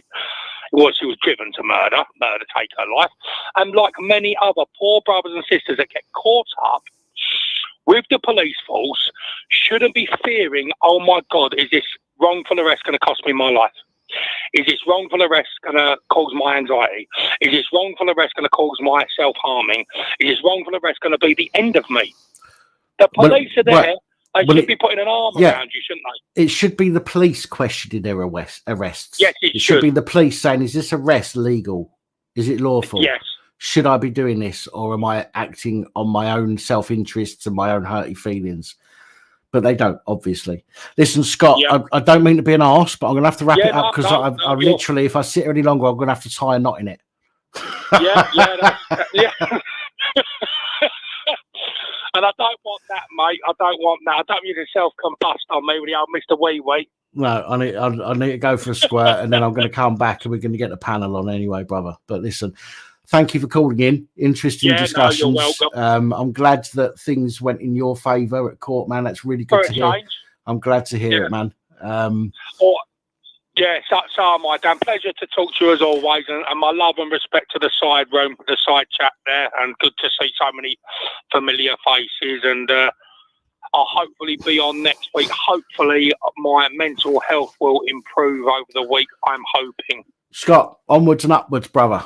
Onwards and upwards. You know that, my good brother. You know the one, Dan. Go on. I'll let you go and shake the snake, son. All right, fella. I'll take it easy. Or in your case, the old maggot. Go on, son. Yeah. Just jealous now, wouldn't you? Hey, go on, piss off. I've heard the rumours, man. I've heard the rumours. Go on, my good brother. Much love. God bless you, yeah? Take it easy, fella. Take care, Dan. Ta-da, mate. Ta-da, pal.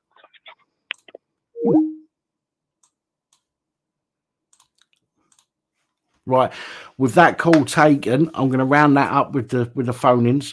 We're going to get on to the panel in just a moment, but before I do need to take a comfort break. I do hope that this Be Right Back screen works properly.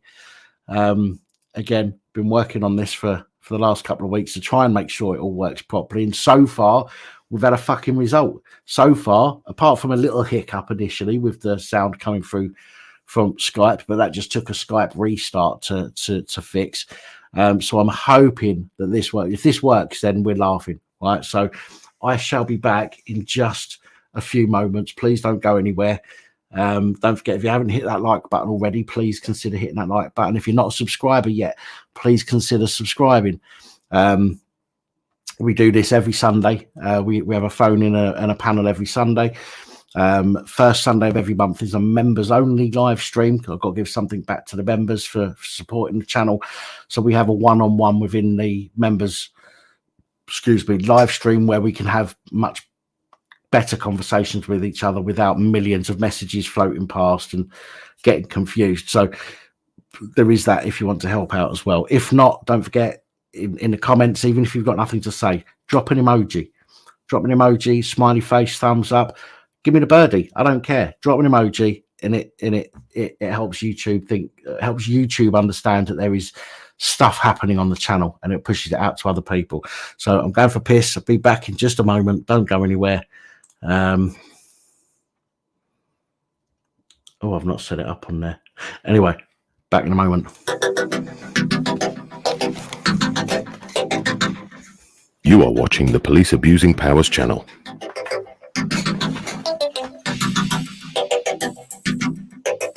Your host, Dan, is currently taking a comfort break and will be back momentarily. Your patience is appreciated.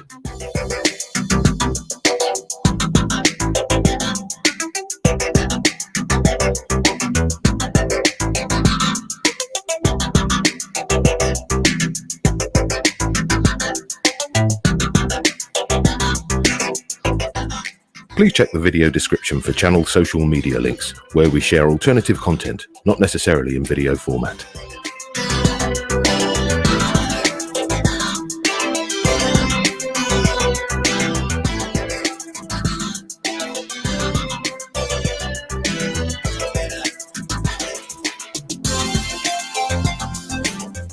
Did you know, contrary to popular belief, it is not legal for a pregnant woman to urinate into a police constable's helmet, unless of course their head is on fire.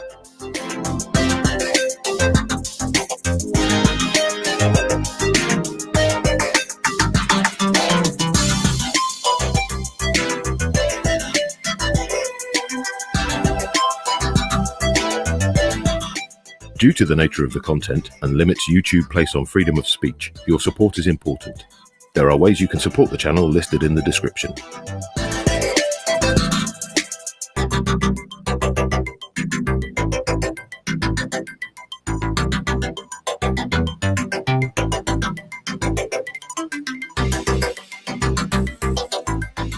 Why not participate? You can contact police abusing powers using the phone number on your screen when the lines are open, or you can Skype using Dan Pap as the contact. That's Dan P-A-P.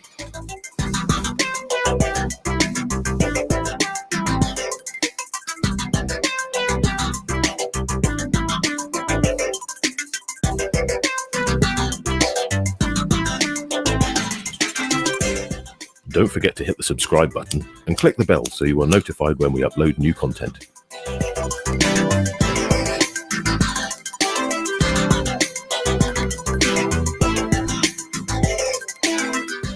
You can also join our jovial and supportive community by participating in the live chat, and please don't forget to share and like the stream.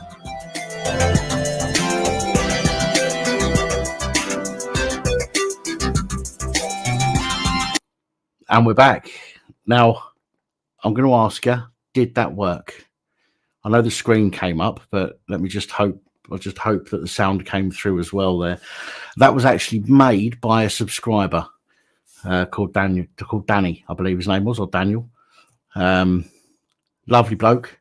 Not heard from him for a while. He used to come on to used to phone up quite regularly.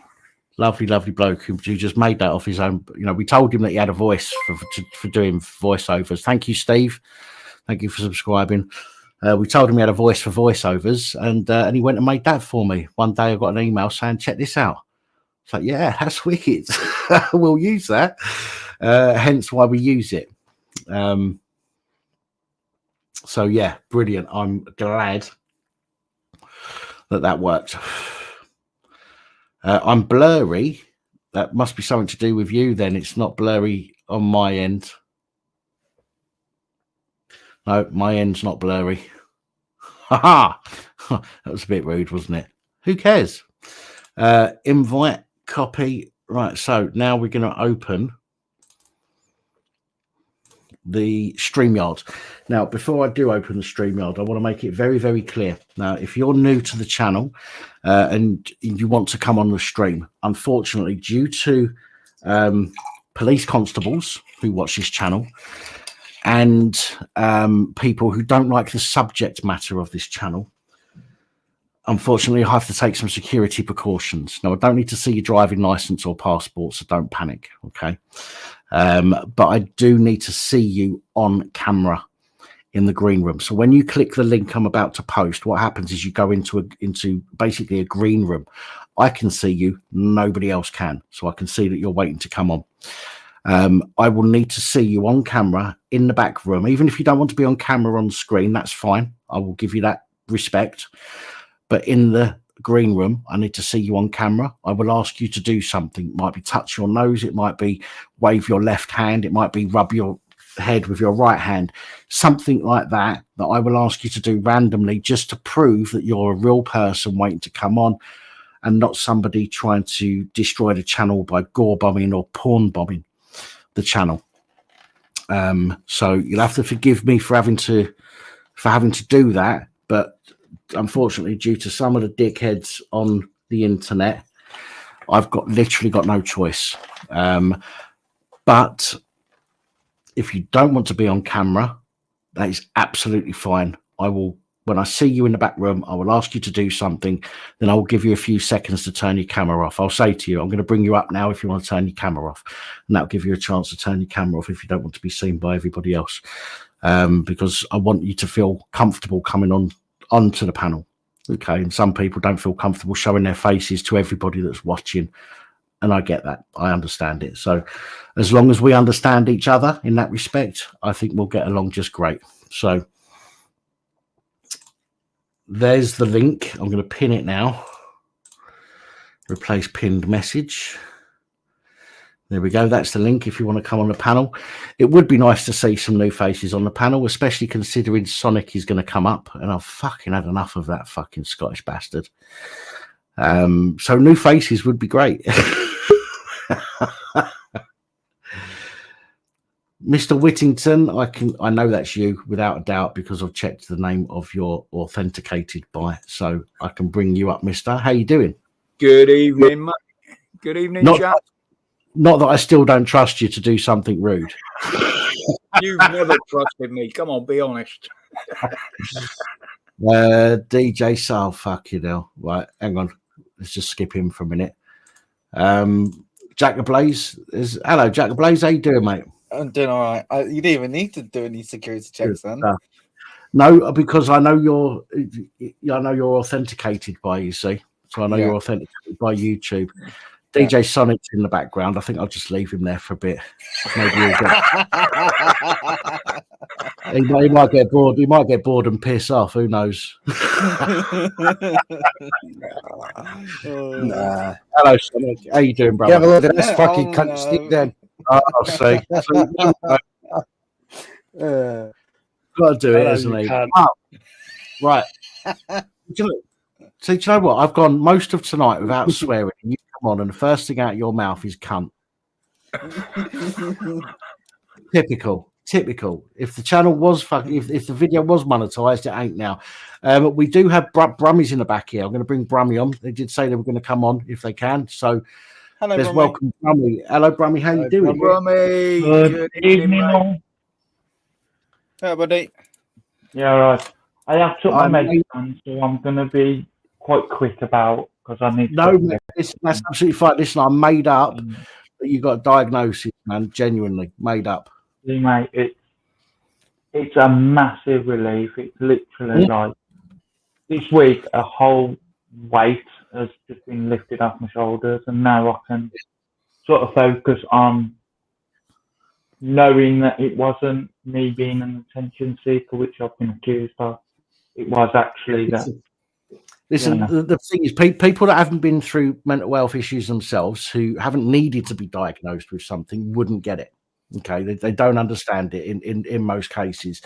I've been through that, as I say. I tried to kill myself at 15. Okay, I'm not looking for sympathy, by the way, but I tried to kill myself at 15, and several times between then and now. Okay, it took till I was 39. 19 years. I think that's right. 19 years it took me to get diagnosed. And you're right. Once you're diagnosed, when somebody turns around and says, I know what's wrong with you. This is what's wrong with you, and this is what we can do to try and help you. Of course, a massive weight is lifted. Absolutely. And I made up that you've got that diagnosis. You've got to be strong enough to get to that point as well. And Brummy has. He has been. And you've done really as well, Brummy, especially last week when we found out last week when you said that you hadn't touched your alcohol for a while. I was made up to hear that, genuinely. And I'm presuming you haven't touched any this week. I might be presumptuous. I am. No, I'm still 1 month and 12 days sober. Good man. Excellent. Good man. Congratulations. Really amazing. I see you guys in the back. 1 second. Yeah, I'm made up, mate. I really am. Honestly, it's been an emotional 10 years, but obviously changing my doctor. And just having someone that would listen as well. Like my old doctor just was like, no, just take this med and it will help you balance. Fuck off. Yeah. And that was it. And it was just constantly, come back to us when you need another repeat. And what it was is I changed my doctors because I've moved place a bit.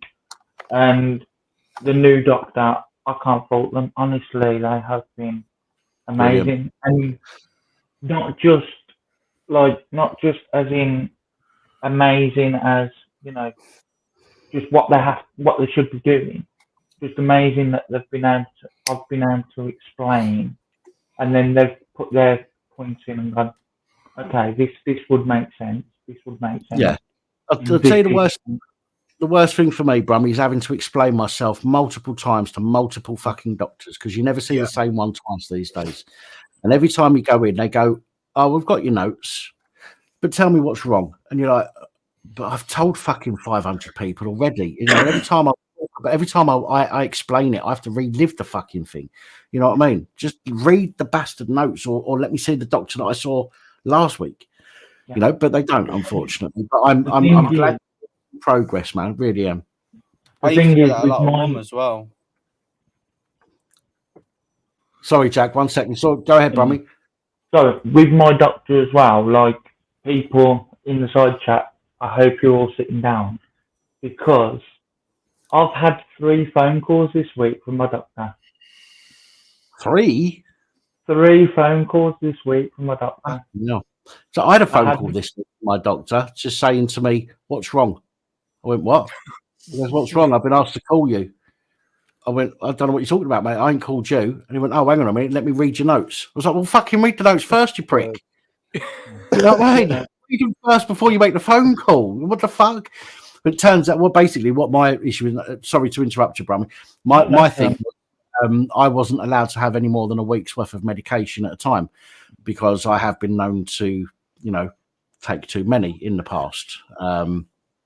And my psychiatrist told me not so long ago that that they think that I'm okay to have a month's worth at a time now. So this was about 2 months ago, and it's taken like 2 months for the doctor to call me to say to me, "Okay, we'll put you on 2 months." But he phoned me and said, "What's wrong?" Well, I don't know what you're talking about, mate. I ain't called you. You've called me. "Oh, let me read your notes." Oh my God, please. No, my doctor, I got the diagnosis on Monday from the GP. The GP like sort of said we've all been put our heads together, and this is what we think you've got, and this is what we're diagnosing you with, and that's it. Then Wednesday, the same doctor rang me again, just says, you know, "You've had this really big news. How are you? You know, how's things?" And then Friday, they rang me again, the same doctor, saying, "Everything cool. If you need us, don't forget, give me a ring start next week, and I'll get you into." And honestly, like, it was just like, and I'm not paying for this. This is like my GP. And honestly, like, I just. That's really good. I'm glad to hear that you've got a doctor that does that, and anybody that's watching this as well, remember that if your doctors are shit, you are completely within your right to change to another doctor, to try and find one that will listen to you, that will, you know, work with you. So if you're with a doctor's surgery and they're absolutely wank, you know, or they've got secretaries that think they're fucking doctors themselves, and when you phone up and they go, "What's wrong?" You're like, "Well, are you a fucking doctor?" "No, you're not. You're a pen pusher. Fuck off." You know, look, I went through this with mine, and I've got it off pat up there now. I said, "Look, I'm fed up with seeing all the different doctors." I said, "There's only 2 of them in here I trust, and I don't mind waiting an extra week or so if I've got to wait to see that particular doctor." I said, "But I don't want to see any others," and they've stuck by it.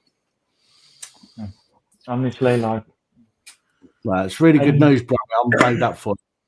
And with the diagnosis, obviously, and I don't mean this in a stereotypical, and I apologise if I offend anyone, but alcohol was never a thing around me when I was a nipper. Both parents don't drink, never have drank. And now with the diagnosis, it's understanding that, well, that's part and parcel of my mental illness. I've got EUPD. Emotionally unstable personality disorder, which is exactly what I've got, Brummy. Exactly what I've got. And honestly, it's like, wow. I see the world in a different light. When you realise what EUPD is, and when you look into it, and when it's explained to you, you connect the dots. You say, "Well, that's why I've done that, and that's why I've been like this," you know, and it makes sense. not everybody gets diagnosed with in the right way initially, and sometimes you're still struggling in your head, going, "Well, hang on a minute, that's not what I do, though. That's not me. That's But I got diagnosed with EUPD, and it fit. Everything fit, and I sort of sat there and had a realization one day, thinking, that's why I've been the way that I have been over the years, And again, it does. I can't say it enough. It does take a weight off your shoulders. It really, really does. And it gives you a bit of a high for a little while. Don't get me wrong. When it settles in, and I beat myself up over it sometimes. Okay, when I'm feeling down, like I have done for the last couple of months, I've had a lot on my plate trying to get back onto YouTube, doing with computer and all the rest of it. I've had a lot on my plate, and it does play on my mind, and I get pissed off with myself sometimes for having EUPD. Why the fuck have I got this shit? It's affecting me in this way, or it's affecting me in that way, and I wish I didn't fucking have it. And rah, rah, rah. But you know what? Without knowing what it was, I'd just be sitting there going, "What's wrong with me?" And that's a bigger issue than knowing what's wrong with you and being pissed off. And that was like me. That's the 10 years. Like they first diagnosed me with depression, and it's like it's a phase. You'll get over it, and that sort of stuff. He's antidepressants, and that's it. But fuck off. And then if they said you'll get over it. Oh, what? Sorry. Who said you'll get over it? Mental health teams in the past, like when I've had the depression. Yeah. Right. Yeah. So if it's just a bit of depression, if you're just a bit upset with the world, yeah, you can get over it and move on. EUPD and other mental, real mental health issues are not just how you're feeling because you've been misgendered or whatever it might be. Do you know what I mean? It is sometimes a chemical imbalance or something that you've been through in your life that's genuinely affected you. Can I have a big can, please? So, mate, I'm so fucking made up for you, and I know people in the comments are as well. Absolutely. I couldn't tag everyone, so I just thought I'd come on as well and say thank you so much to everyone in the chat. Obviously, I won't name everyone, but Lost Souls. Every time I come in, she's always messaging. Yeah, that's because she's fucking nosy. She wants to get a nose into everybody's business. No, honestly, and I wanted to come on and tell you because obviously you were the first one to give me the voice. Give me the platform to talk about. Obviously, well, it's not so much advice I give you. I'll go, just an ear to bend, just a shoulder to lean on, and to. For me, most of the work comes from the person admitting they've got issues and getting them sorted. So it's down to you, not to us, mate. You're the one that's done the hard work. We've just been here listening. Yeah, I've given you somebody. All I've done is given you an ear to bend. Do you know what I mean? As I do for lots of people. I hope. Well, I know that I have. I've had messages from quite a few people that have told me things that I would never even consider that I've done. And I'm not going to say them on here now because it sounds like I'm blowing smoke up my own arse. But there's people that have messaged me with some amazing messages for how I've helped, and I've said the same thing to them. No, but all I've done is given you somebody to talk to. You might not have had. You might have had to talk to a family who don't get it, or doctors who don't want to get it. Don't want to get involved. I'll fucking take these tablets and fuck off. I, on the other hand, have been through a lot of shit. Not as much as some people, by all means, and I'm not trying to dismiss what other people might have been through, but I've been through enough to know that sometimes all you need is somebody to listen to you. And I will genuinely listen to people. And it's not just the people in here and in the chat and that come on the channel. Some of this carries on offline as well in private. The amount of people I've spent hours on the phone to in my own time. Like I say, I know you won't take any credit, Dan, but obviously that night you picked up the phone. Well, I rang, but you picked up the phone, and that was the start of my journey. So. Yeah, well, like Roger said, you took the action and you picked the phone up and dialed the number. Do you know what I mean? I was just here, So, no, take some credit. Well, look, Lost Soul. I'll just post that comment. Lost Souls Paranormal's just put if I can find it. Hang on. There you go. I don't ring Dan for sympathy. I ring him when I need him to tell me to man the fuck up and sort my head out. No, if I get Lost Souls, if I can get Lost Souls on here later, she'll tell you when she phones me up. I won't pussyfoot around her. I won't go, oh, yeah, I won't affirm her. I won't just agree with her because, you know, she wants me to agree with her or anything like that. I'll tell her how it is. I'll tell her what I think. You know what I mean? And, you know, it's not always what she might want to hear. The same as anybody else that I talk to. It might not be what you want to hear, but I will be honest with you, you know. And sometimes I'm wrong. Don't get me wrong, but I'm honest. I tell people what I sincerely believe.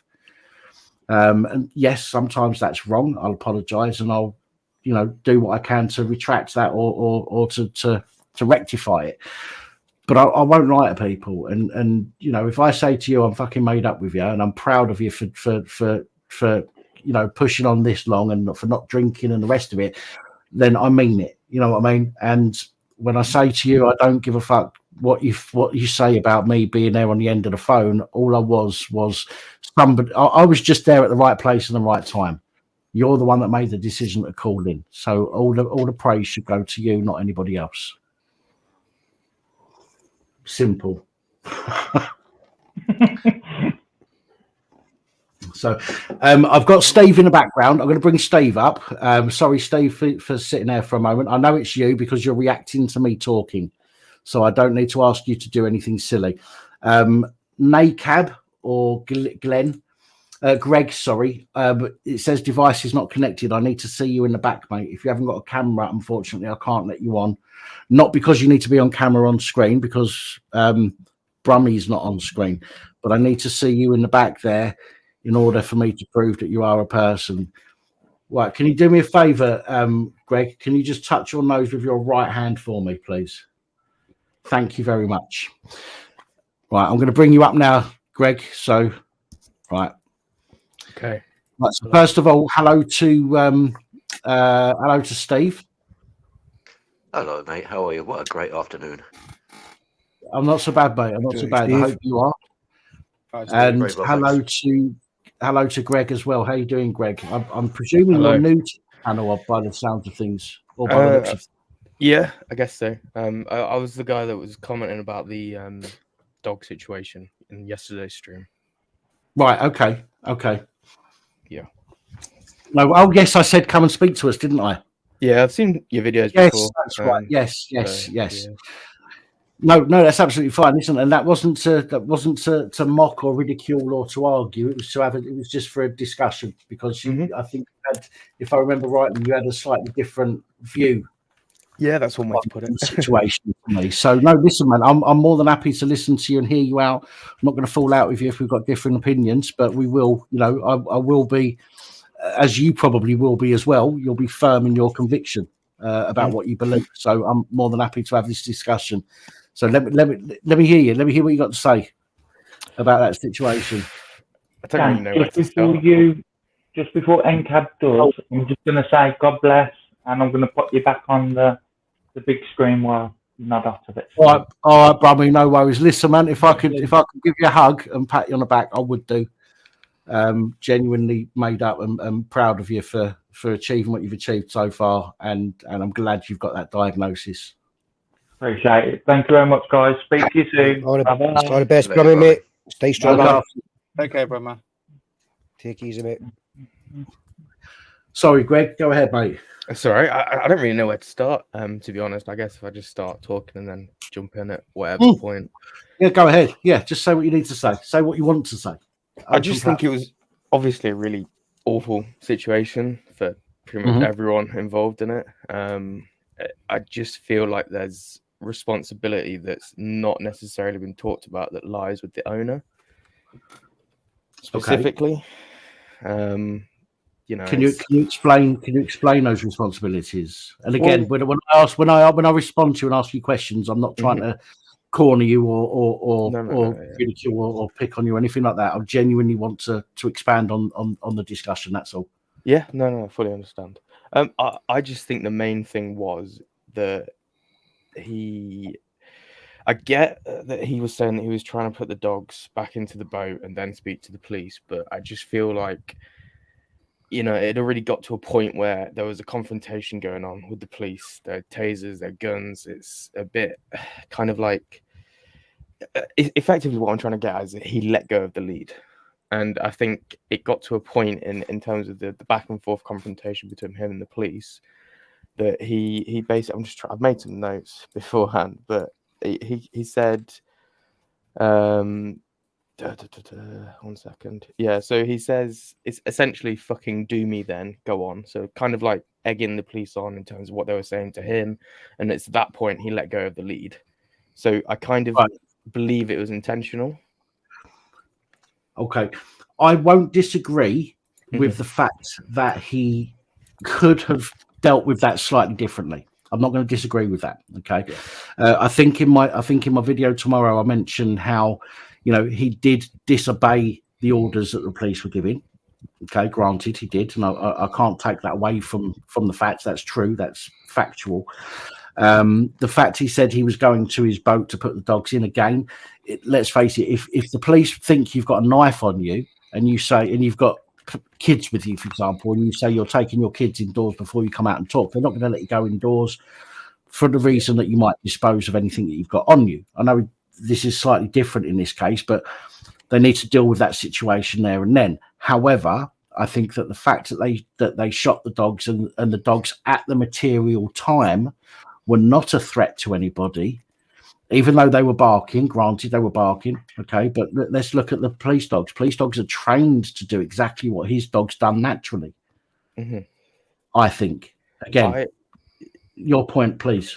Yeah, so I think you said about that they weren't doing anything. I think that one of the dogs, I think it was the first dog that was shot, did lunge towards police when they were let off. Whether that was to bite them, I mean, you can't. It's a zoomed out video. You can't see exact details. You wouldn't get as much details.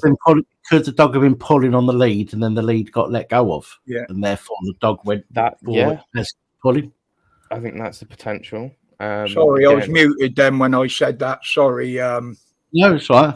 No, I was going to say that when you've got 6 foot blokes, half a dozen in front of you, screaming and shouting, it doesn't matter what dog you got, he's going to react to that noise and all that movement.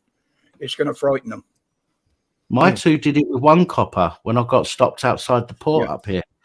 My two are rescue dogs, and you know what? The fact that the fact that they acted the way that they did when the copper approached me, considering they were rescue dogs, and one of them hated men when I got her. One of them absolutely petrified of men. I would go near her, she would roll onto her back, piss all over the place, and show her belly in submission. It was horrible to see. But the fact at that point, she and the other dog, Daisy, were barking and they were pulling towards the person. They wouldn't have bit him. They'd never bit anybody in their life. Even when she grabbed hold of my wrist, when I used to put my fist up to her like that, she'd grab it with her teeth, but she'd be gentle. Sometimes it would scratch, but, you know, that's what happens when you've got teeth on your skin. But I'm not suggesting for one moment that the guy acted completely perfectly, because he didn't. And I can't say he did. Do you know what I mean? That would be fucking wrong of me to say that he did. I think that's the thing. It's it's all well and good for us to talk about the situation after it happened, but we weren't there at that moment in time. We don't know what it was like. We don't know what the feeling of that guy was going through and all that sort of thing. I think one of the things to know is, like you mentioned about your dog gripping onto your hand. You kind of know, you have that knowledge as a dog owner that if your dog barks at strangers, you know that they can be sort of vocalized to noises and stuff like that. So you have that knowledge beforehand. So what I'm saying is that when he let go of the dog, whether that was because he lost control of the lead or if they pulled away, he would have the knowledge that there was a potential for his dogs to then protect him and go for the police or things like that. There is, yes, and I'll agree with that. But I think, and maybe this is me being biased. Maybe this is me being a dog lover and me disliking some the way that they are. Sorry to interrupt you, but I mean, that's the thing. I am definitely a dog lover as well. I've had dogs for a very large portion of my life. And that's why I've said it's such a horrible situation, because nobody wants to even hear about dogs coming into harm, let alone see it on a video. And that's one of the things that really bothers me about this, is that those dogs were innocent. realistically. They don't have the same sort of hatred for the police that some people may have. And well, just to let you know, Greg, what I'm talking about. That's why I switched cameras. If you look at that scar there, that was actually a dog that took my cheek off. Right. What was the circumstances around that? It was a dog that I'd known for years. It belonged to a friend. I just went to stroke it, as I did for over many years, and it just turned. No, I'm experienced with dogs. I used to breed German Shepherds years ago. Yeah, I agree with you. There is an element of unpredictability with dogs. Absolutely.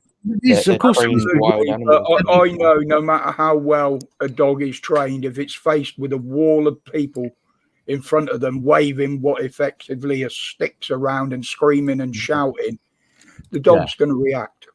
Yeah. No matter how well it's trained. I think the worst thing the police did is they didn't send a dog handler down there initially. They could have contained the situation. Yeah. If one copper had talked to him and explained what they wanted to do, and he explained what he was going to do, that situation would never have happened.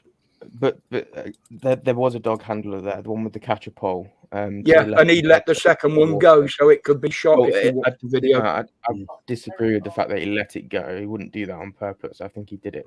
All he had to do was put his foot on that pole. That dog would have been under control. I've used them many a time. Not being funny, but if he's a trained, experienced dog handler who is used to deal with bigger dogs like Alsatians in comparison to the dogs in question, they're much smaller dogs. Well, he'd easily be able to fucking keep control of that. Fair enough, but I mean, we don't know the full circumstances. I agree with Roger. Remember, we're not having a go at you, Greg. Okay? No, far from it, mate. Far from it. We're not trying to shout you down or anything like that. This is a discussion, and I'm more than happy to have this discussion because I want to hear from other people's point of views. You know. If I could pipe up, Greg, I just start to say just quickly. I'm not sure I completely agree with you, but fair fucks to you, mate, for saying what you're saying. That's what we're here for. This is why we can debate, unlike other channels that descend into bloody chaos. Yeah.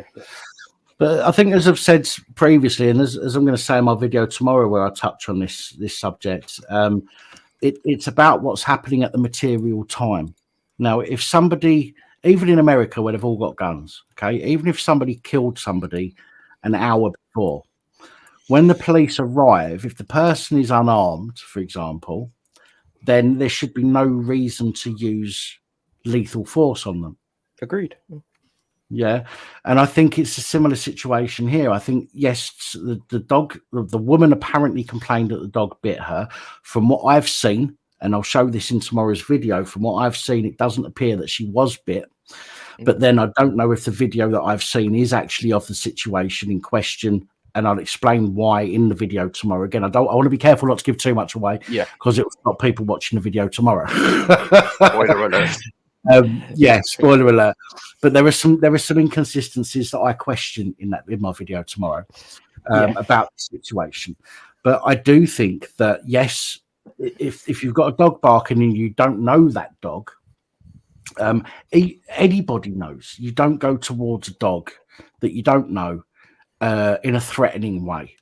Okay, so again, they could have quite easily contained that situation by, even if a couple of coppers come one way and a couple of coppers come the other, they was on a path, the guy had nowhere to go, you know, as long as they kept their distance until some, you know, you say that this other guy was the guy with the catcher pole was a dog, you know, dog cop.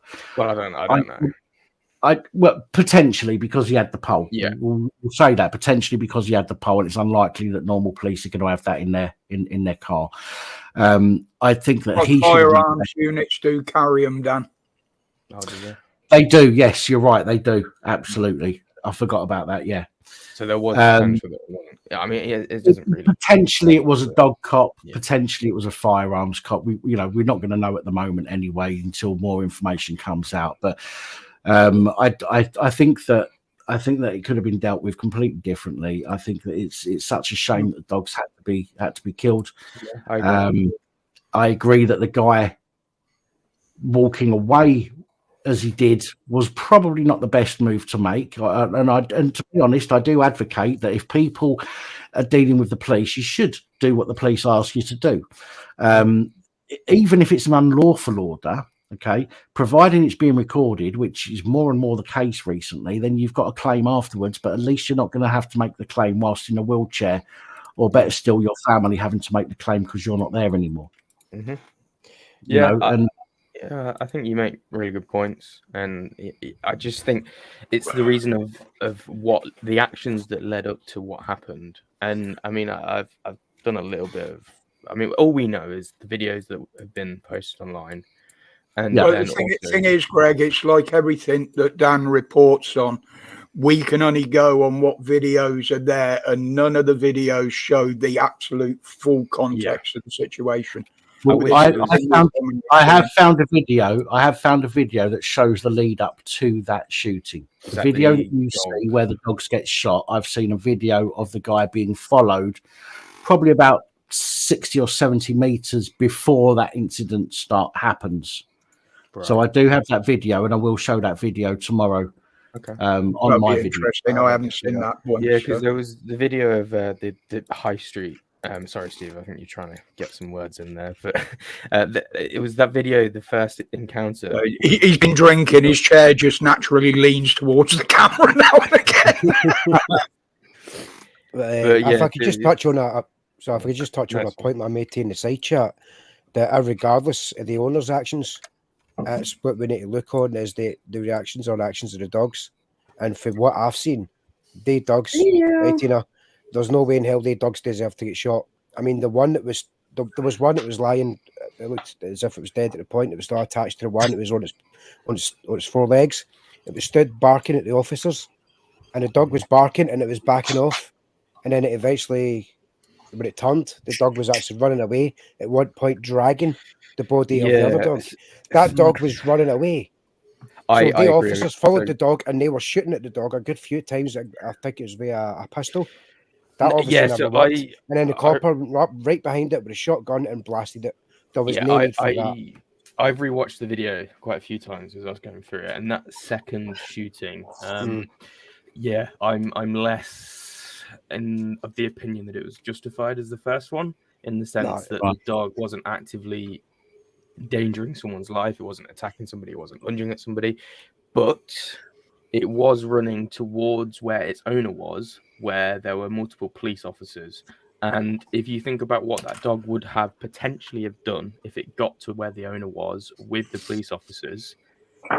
But yeah, it's one of the ones I find it difficult to argue for, because I don't really think it was necessarily justified. I wonder if it might be beneficial. Sorry. No, go on, Steve. Don't apologise to Sonic. He doesn't deserve it. Go ahead. Don't you bring me in on your own personal stuff. I was only just going to say, as a kind of functional thing for the conversation, not being too autistic about it, but as a functional thing for the conversation, I was wondering, Greg, in all honesty, I wonder what might have been done differently. See, that's one thing I have thought about as well. What could the police have done differently rather than shoot the dog? And I think one of the other things I've seen is the Black Belt barrister's video on it, and he went through and looked at the actual Section 5 Dangerous Dogs Act, and there's a flow chart of how of the police sort of powers and the process for dealing with quote unquote dangerous dogs. And technically speaking, if one of the dogs did bite a lady, then under Section 5 of the Dangerous Dogs Act, the police technically had the power to seize the dog. Mm-hmm. So that is where it becomes under a sort of a legal questioning point of, if they had the power to seize the dog because they believed it was a dangerous dog, then should the man have complied and allowed? But there's so many should, would, probables. I agree. It's very difficult to come up with a definitive answer. And I think one thing I really like about like American body cam situation is that they do release footage. So like a lot of the American officer involved shootings, that sort of thing, they all release the body cam. And I think that would massively help. Well, it may not massively help. That's the thing. if we were able to see the police officer's body cam footage, then it would maybe help us into thinking whether it was justified or not. But you're just going off what some woman is recording from some balcony in London. You from quite a far distance away. It's a bit of a warped perspective. I mean, tomorrow in the video tomorrow. Sorry, Tina, I'll come to you in just a moment, love. Sorry. In the video that I'm going to do tomorrow, I do show a couple of videos, 3 videos, in fact, and I do question some of what happened. Okay, because some people go, "Oh, you're just a cop hater," blah blah blah. Look, I think the guy should have stopped. I think the guy should have stopped, let the police look at the dogs, okay, and they would have seen that they weren't a dangerous breed, and it would have got dealt with, without this, the end result that we've got now. Okay. However, because the police have been such assholes over the last few years, of course, people know that what they're supposed to do and what they're going to do are 2 completely different things. And it's unfortunate, but that's the way that things are at the moment. One of the videos I show tomorrow is of the woman who is alleged to have made the complaint. I question that video as well. Again, you'll see that tomorrow. But I just think that, again, when it comes to the police, it's supposed to be at the material time. So just, again, because the dog may or may not have bitten somebody earlier on in the day, at the material time, the dogs were under control. They were on a lead. They were being walked. They were initially, as the guy was walking away from the police, the dogs were fine. It was only when he stopped and turned round to the police and the police were all around him that the dogs actually started, going, barking at the police. Again, you'll see this video tomorrow. As he was walking away from the police and the police were shouting at him, the dogs were absolutely fine. No issues with the dogs whatsoever. It was only when he stopped and turned round, because I think at that point the police said that they were going to taser him. At that point, he stopped and turned round. It was at that point the dogs then started showing... I don't want to use the word aggression, but I suppose I think it is aggression. Started protecting. I think it definitely was aggression. Well, there's different. I mean, aggression could be you turn around and you punch somebody, or you could turn around and say to somebody, "Don't fucking come near me, or I'll punch you." It's too. They were being threatening. I'd say they had a taser drawn, they had a gun drawn. I think I'd get. Oh, the police were. The police were being threatening. I mean, the dog. I'm talking about the dogs. Oh, right. Okay. Sorry. The dogs have turned around, and if it was a human being, that could have been equivalent to "Don't fucking come near me, or I'll knock you the fuck out." You know what I mean? So at that point, he's still not being an immediate threat to the police. There's no threat to life at that point. And again, I don't want to fall out with you. Spoken, I think I want to have these conversations with people. Some people in the comments probably think that I'm being a fucking pussy when it comes to the police, but I do think that if I've said this before, if the police are ordering you to do something, it's better to comply with that order than to end up in court in a wheelchair, or for one of your family members to go to court for your autopsy results. Do you know what I'm saying? So I think you can always fight again another day when it comes to the police. And this is why everybody should get their phone out when there's a police interaction and make sure that it gets recorded. Yeah. Nice one, Saul Goodman, by the way. Yeah. Pardon me. Can I jump in, Dan? Of course you can, Tina. Sorry about that. Right. Being a dog lover all of my life, I can't have a pet now because of my disabilities. It's not fair on the animal. I actually ran a Rottweiler rescue centre, and some of these dogs were very badly abused by their owners. I rescued over 25 dogs and rehomed them as well. I also did training on all of my dogs to calm them down, etc., etc. What has happened in this country is all councils have got rid of the trained dog wardens. They've sacked a lot across the country. So you've only got a random council worker with very little training on how to go after a dog to control its property. In that video, you can clearly see the dogs were not distressed until, as you say, the gentleman turned. Their job when they are with their owner is to protect. It's not an aggression stance. It's a protection stance. They were scared. They could sense that their owner was scared by the leads that were being held, by his body language, by the way he was talking. He was frightened about what they were going to do. It's a dog's instinct to protect you. The 2 Rottweilers I kept, my big boy weighed 19 stone and he had a 22-inch neck, and that was a Rottie, and he was 6. And that dog was so well trained that the police wanted to take him on as a police dog. But unfortunately, when he went through the medical, the treatment he'd received from his owner, he had cancer of the jaw, where his jaw was broken by the owner when he was a pup. So we had to put him down. But he was trained to the point where my neighbours' kids would come round. I had a special saddle, a harness made for him because he was so fucking big. And they used to sit on him and hold on to the handle and ride him up and down the street. There was no fear with any animals I trained. But you've got to understand the psychological link between an owner and that animal. If that animal trusts that owner, they will protect them with their lives. And I can see that was the response the dogs were having. Somebody was going after their owner. All they wanted to do by barking was to scare them off. The police were totally inappropriate. There was no need to take any guns to that fight at all. They could have calmed it down by dropping their voices, calming the situation down, getting it under control. That's what they needed to do. But instead, as usual, the pissy pants in blue, panicked, bang, bang. That's how they react. And that, to me, needs to see those coppers kicked out of the force. It was a massive overreaction where 2 animals lost their lives. And a lot of people saw it. None of us know in the background how many people made a call and claimed it was a dangerous dog. I saw somebody report a Jack Russell for being a dangerous dog. The fucking thing was so bloody small.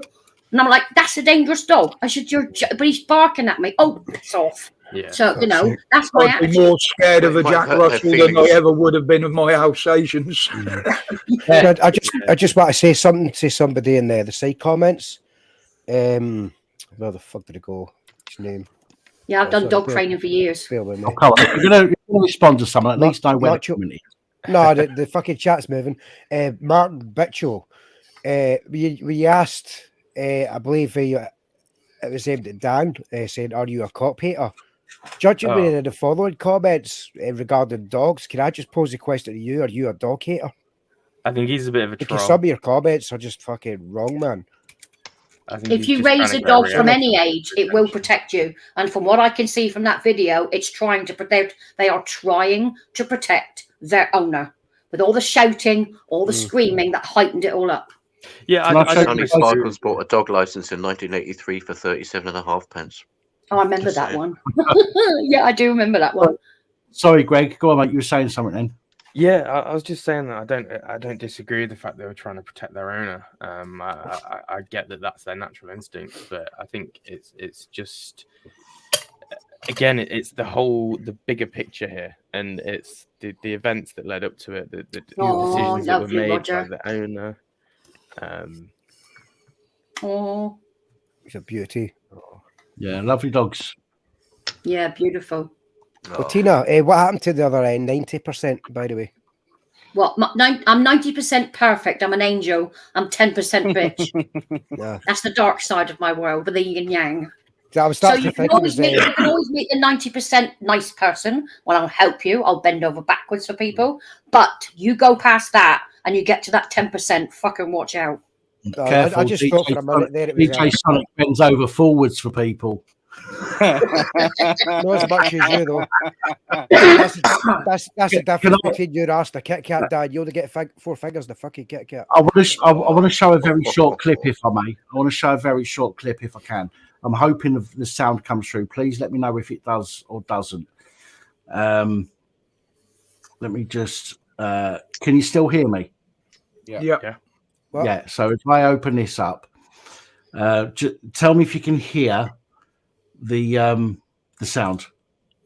It's got your old title underneath it, though.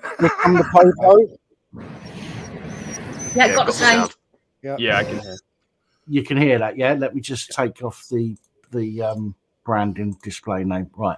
The spoiler, though. Ah, here we go. This is going to be fun, isn't it, girls? Hey? Isn't it?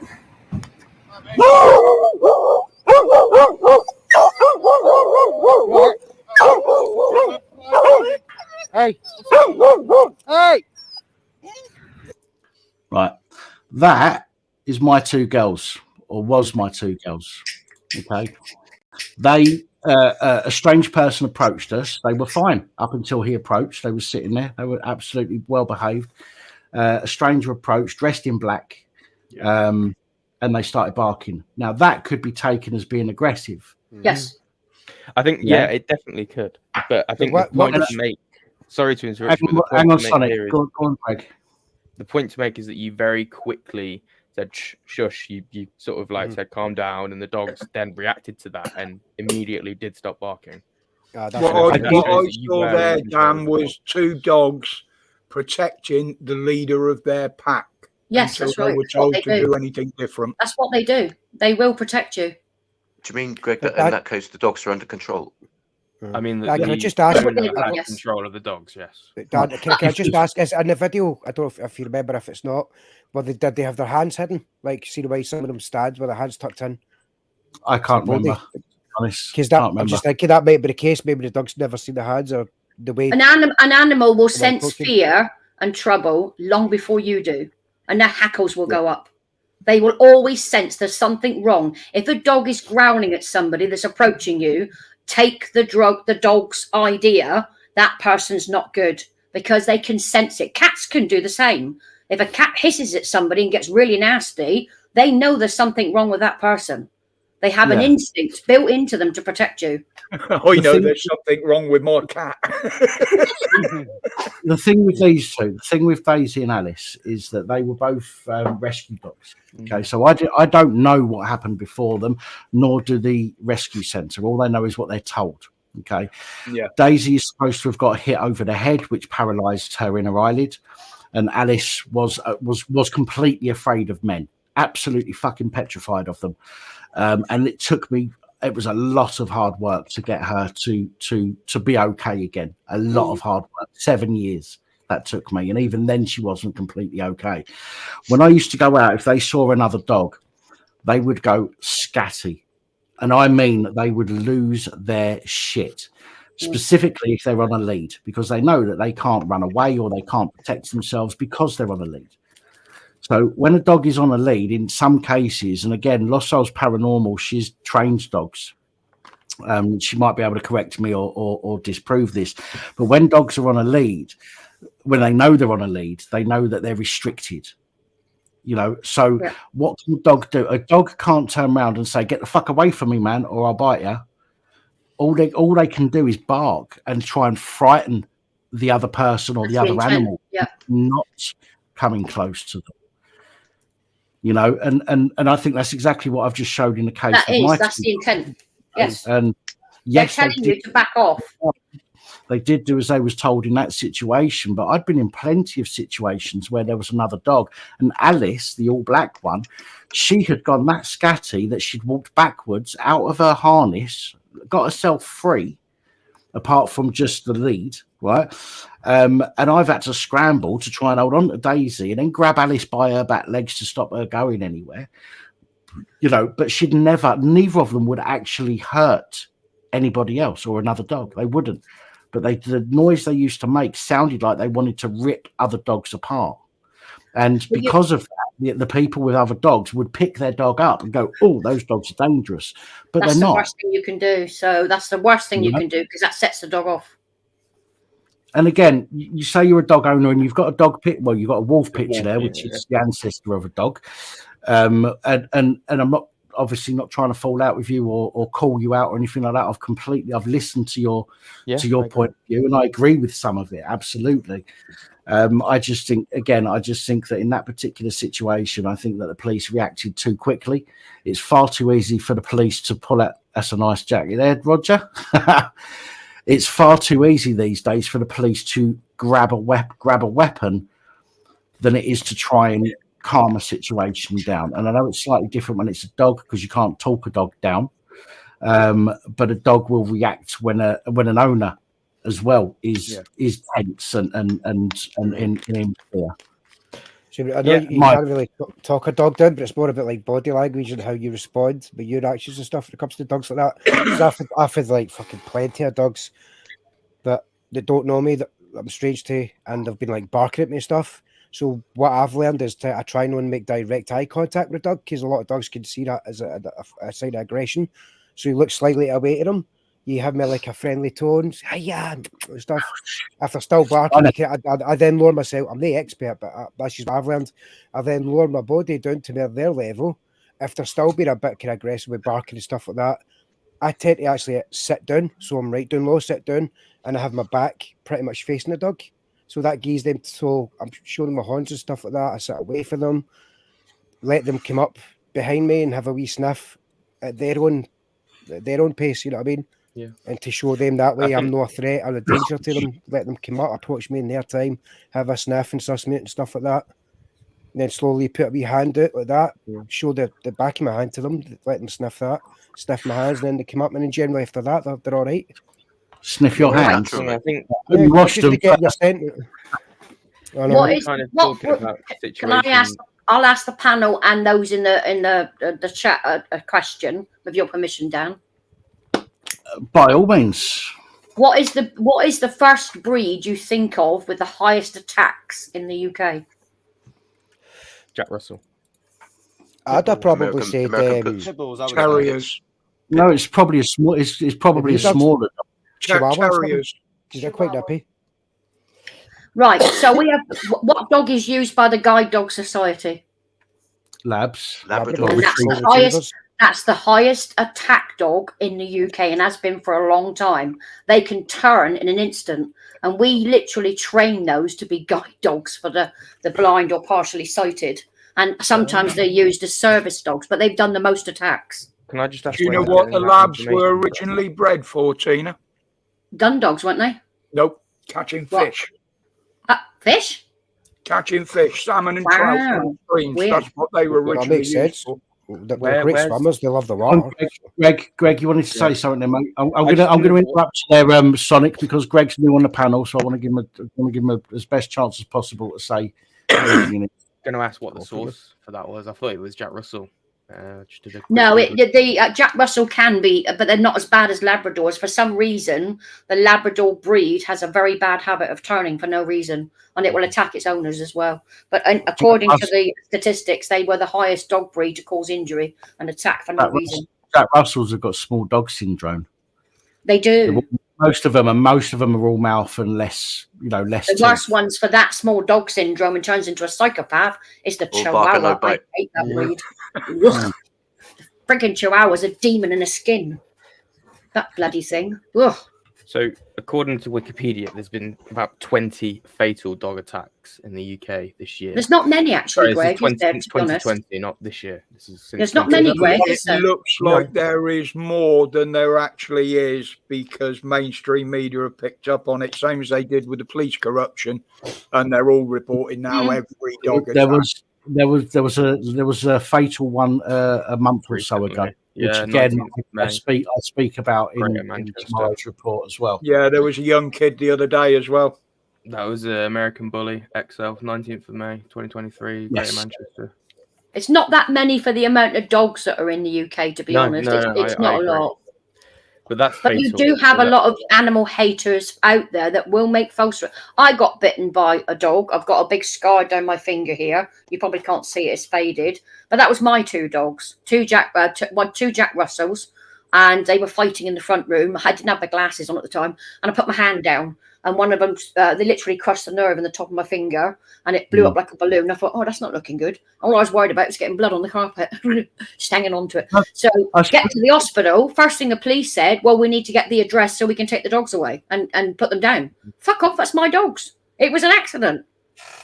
You're not killing me, dog. Yeah, 30 years ago, and it was close to 30 years ago. It might be slightly over 30 years. I said this on a live stream the other day, I believe. I was at junior school.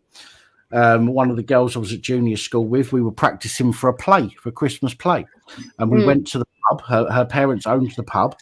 They had a big Alsatian as a pub guard dog. Car park, and we were practicing our play. Then we got bored, as you do at 12 or 13 years of age. We started kicking a can about. Okay, it wasn't just me and her. There was a few other people there as well.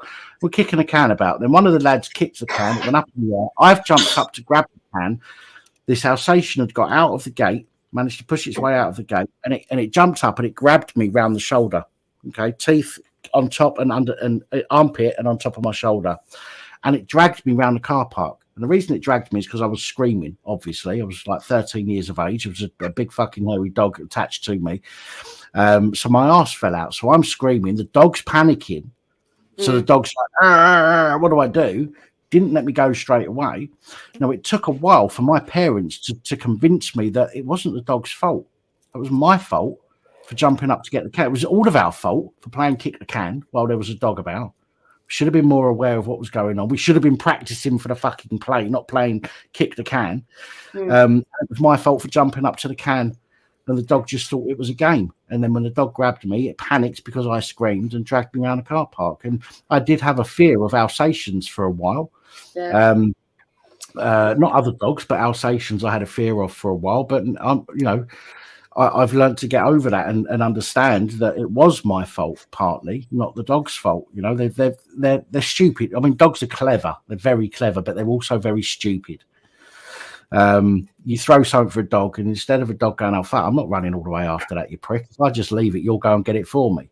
They don't. Yeah. They run after it. Oh, I'll go and get it for you. Do you know what I mean? So they just think everything. I think a lot of it is just a game, and then they do something. Maybe accidentally scratch you. Daisy had an issue with playing ball. I was told by the rest of the centre not to play ball with her because it sent her psycho. If I picked the ball up, she would literally bounce on the spot like this, barking at me, rah, rah, rah, rah, until I threw the ball. She'd go fucking scatty. And the rehoming centre said to me, "Don't play ball with her because it's going to send her fucking loopy." So, I mean, I still played ball with her because I knew that she wouldn't hurt me. A few times she went for the ball while it was in my hand and she caught my fingers. But again, that wasn't her fault. So I wouldn't give her up because of that. Do you know what I mean? No. There are a lot of people out there with dogs that don't understand dogs. No, they don't. And that's unfortunate. And we end up with situations where dogs are given up or in the extreme cases where they're killed. The other problem is parents teaching people about dogs. Now, I'll give an example. Scared parents teaching kids to be afraid.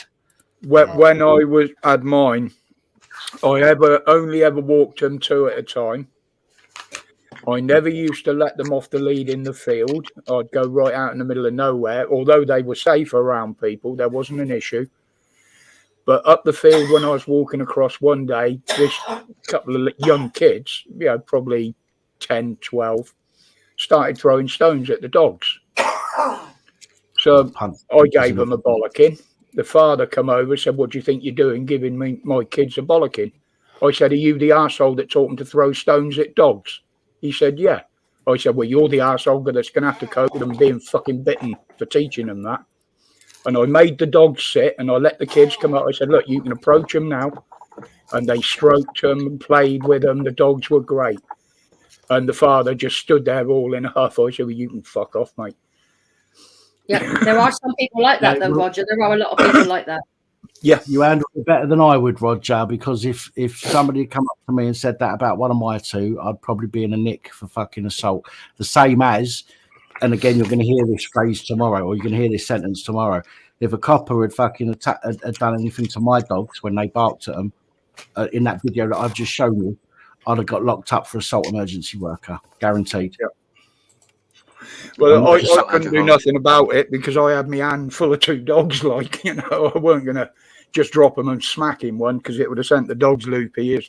That's what they do. I was the pack leader. But it's just pointing out how stupid some parents can be by teaching their dogs to do that. But you do have people out there that don't like dogs, and they will make up records about it. The most serious damage that vets see or hospitals see is not a dog; it's a cat. If you've ever seen a fucking cat go off on one, mate, they can do serious damage. Serious. My daughter's got 2 Mancoons, and the boy, I named them Topaz and Opal when he was a little kitten.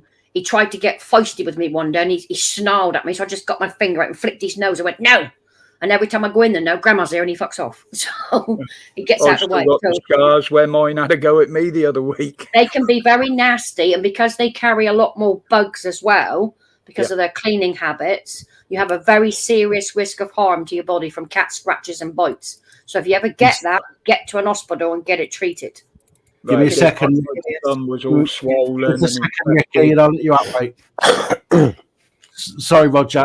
So, Greg, is there? I mean, listen. I hope we've. I hope you feel that this discussion hasn't been, all against you or anything like that. And I appreciate you coming on. Genuinely appreciate you coming on with your view, and I do. And as I've said, I do agree with some of what you said. Absolutely, I do. Nice chat with you, Greg. You'll hear this in tomorrow's video. What? I mean, be honest. I mean, I like to have a debate with people. Right? Some people will come on and attack me, whether it's on camera or in the comments, rather than coming on and saying, well, this is my point of view. I appreciate your point of view, but X, Y, Z, and having a discussion. Some people will come and attack. You've come on, and I think you've been very polite, to be honest. And I think, and I respect you for that. Thank you.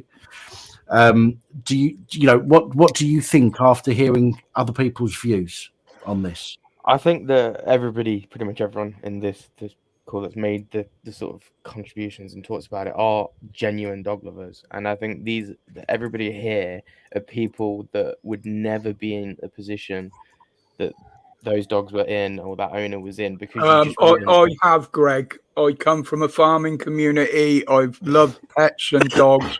But on a couple of occasions, I had to go out and shoot 2 people's dogs. But are the people's? Yep. Worrying the sheep and the animals on the farm.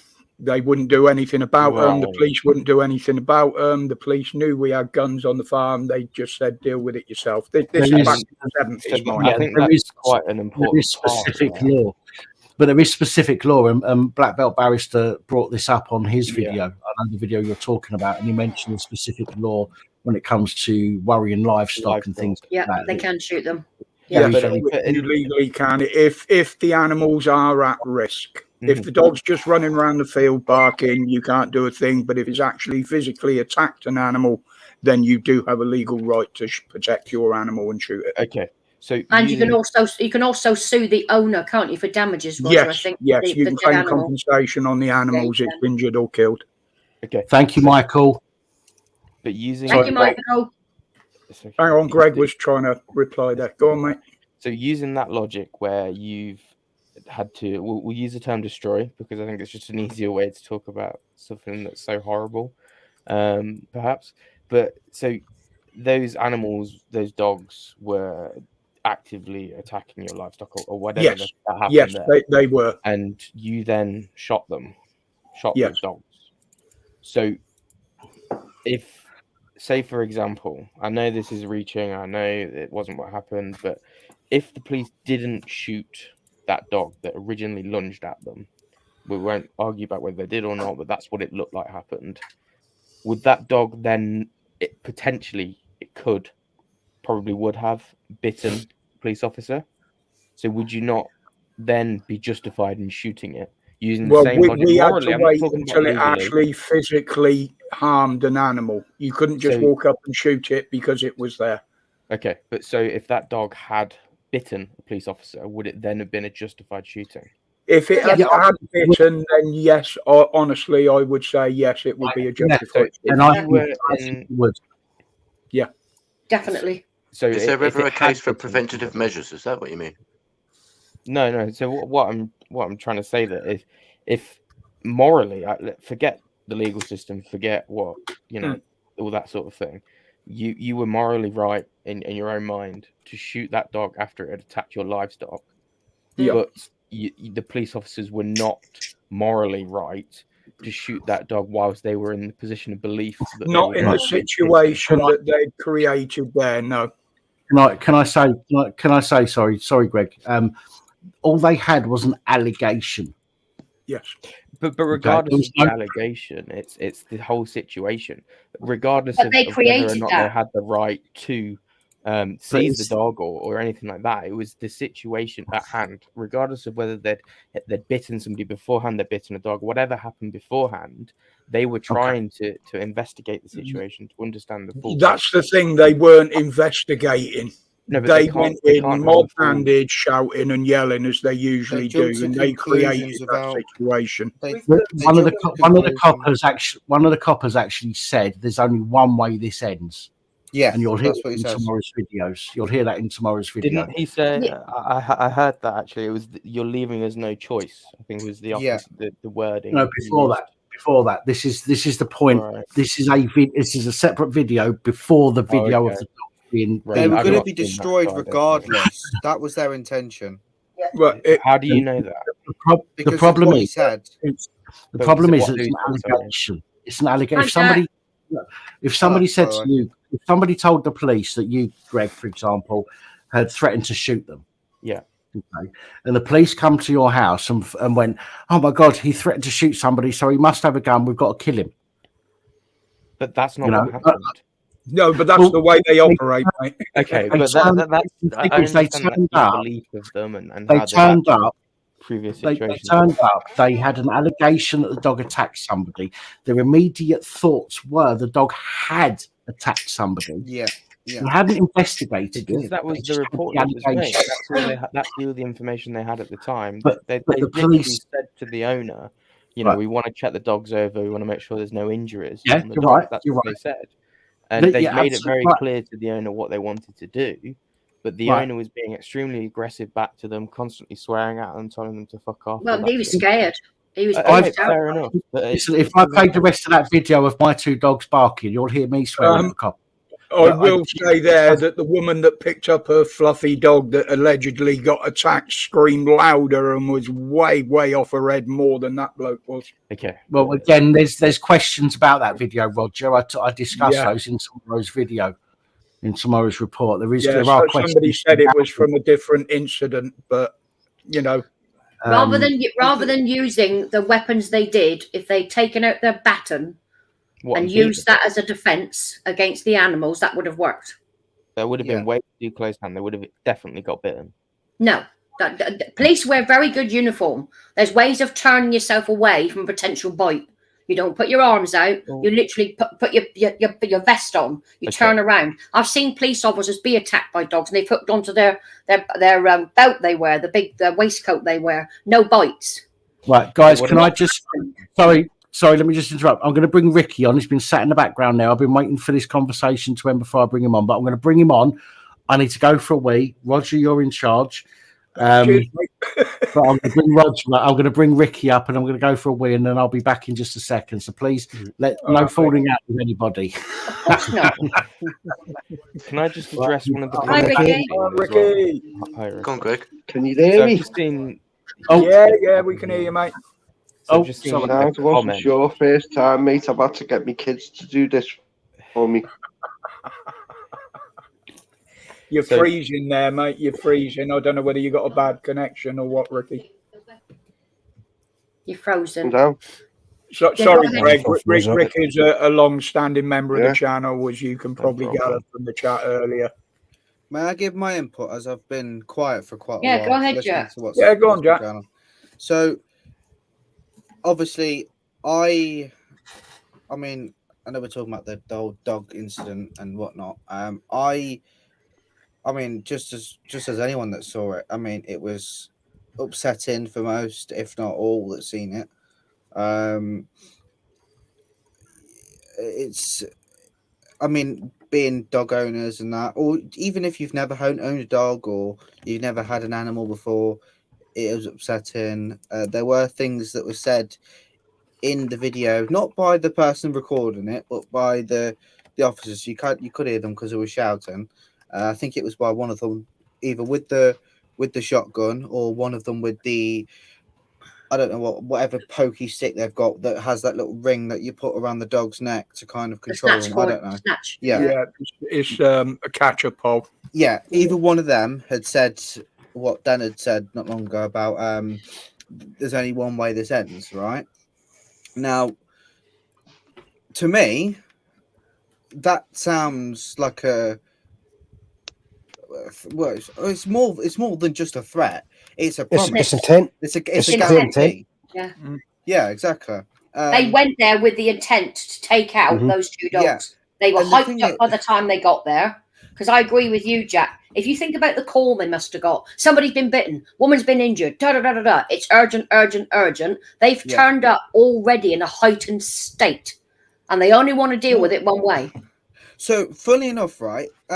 When armed response, now I don't know how armed response, because I know they're a lot different to the regular coppers that just have maybe tasers. They don't have the firearms and stuff that everyday police officers carry. The main equipment, the main PPE, CS, etc., handcuffs, all that stuff. Yeah. When it comes to firearms incidents, when it comes to them having to load up or deploy, is the words that they use. They need to actively. So they've been given a call. They usually do it on the go. They don't ever do it at the station unless they're at the station. They'll usually do it on the go. They'll get the necessary equipment out, shotgun, whatever things they need to get, and it can be quite quick. But most of the time, it doesn't take them long to do it. So it's not like they've been at the police station and we've had a big massive call. I mean, there could have been. I don't know. I'm just making an assumption. It doesn't matter what they turn up for, Jack. They turn up with aggression. They never used to do that years ago, and it's their aggression that causes the problem. And the thing is, I agree with you, Roger. I agree with you. And the thing is you're right. That they did escalate that situation massively. They escalate every situation now. Police are supposed to de-escalate, and they're not doing it anymore, right? As far as I'm concerned, they should never have turned up. They should never have been on the scene in the first place. I mean, you think common sense would dictate that you should have investigated in the first place. You should have went to the woman who alleged a bite. They should have went to the dog owner to look at the dog, speak to them. You know what I mean? And if it depending on how serious the bites are or whatever wounds are, they should have, if it was serious enough, they should have went to the dogs, got them taken away to like a vet or something to be euthanized. But that's what they were trying to do. That's the thing, though, that the dogs. Okay, their intention. Go on, Karen. No, I was just going to say there is the police attend an incident. They're supposed to attend an incident and they're supposed to work out what's happened before they act. If they turn up to an incident and let's say, for example, they turn up to an incident and somebody's actively stabbing somebody, they've got every right to shoot that person. Okay. I won't ever disagree with the coppers shooting somebody who is actively attacking other people, life-threatening situation. Yep. Okay, I won't ever knock the old Bill for doing that. As much as I dislike many of them, I won't ever knock the old Bill for doing that in a life-threatening situation. When it comes to the dogs, again, tomorrow, and I need to be careful what I say because I'm going to give you everything on this video tomorrow. You won't. A person was killed by a dog. The police went round to the house after the incident, seized the dogs, took them out into the shed in the back garden, and destroyed them in the shed of the back garden of the house that they were found in. Now, again, right, a situation, there are circumstances around any situation. If a dog does attack somebody, there could be a situation where the owner was being attacked and the dogs protected the owner. We've heard of it and seen it many times on the news and television. It happens.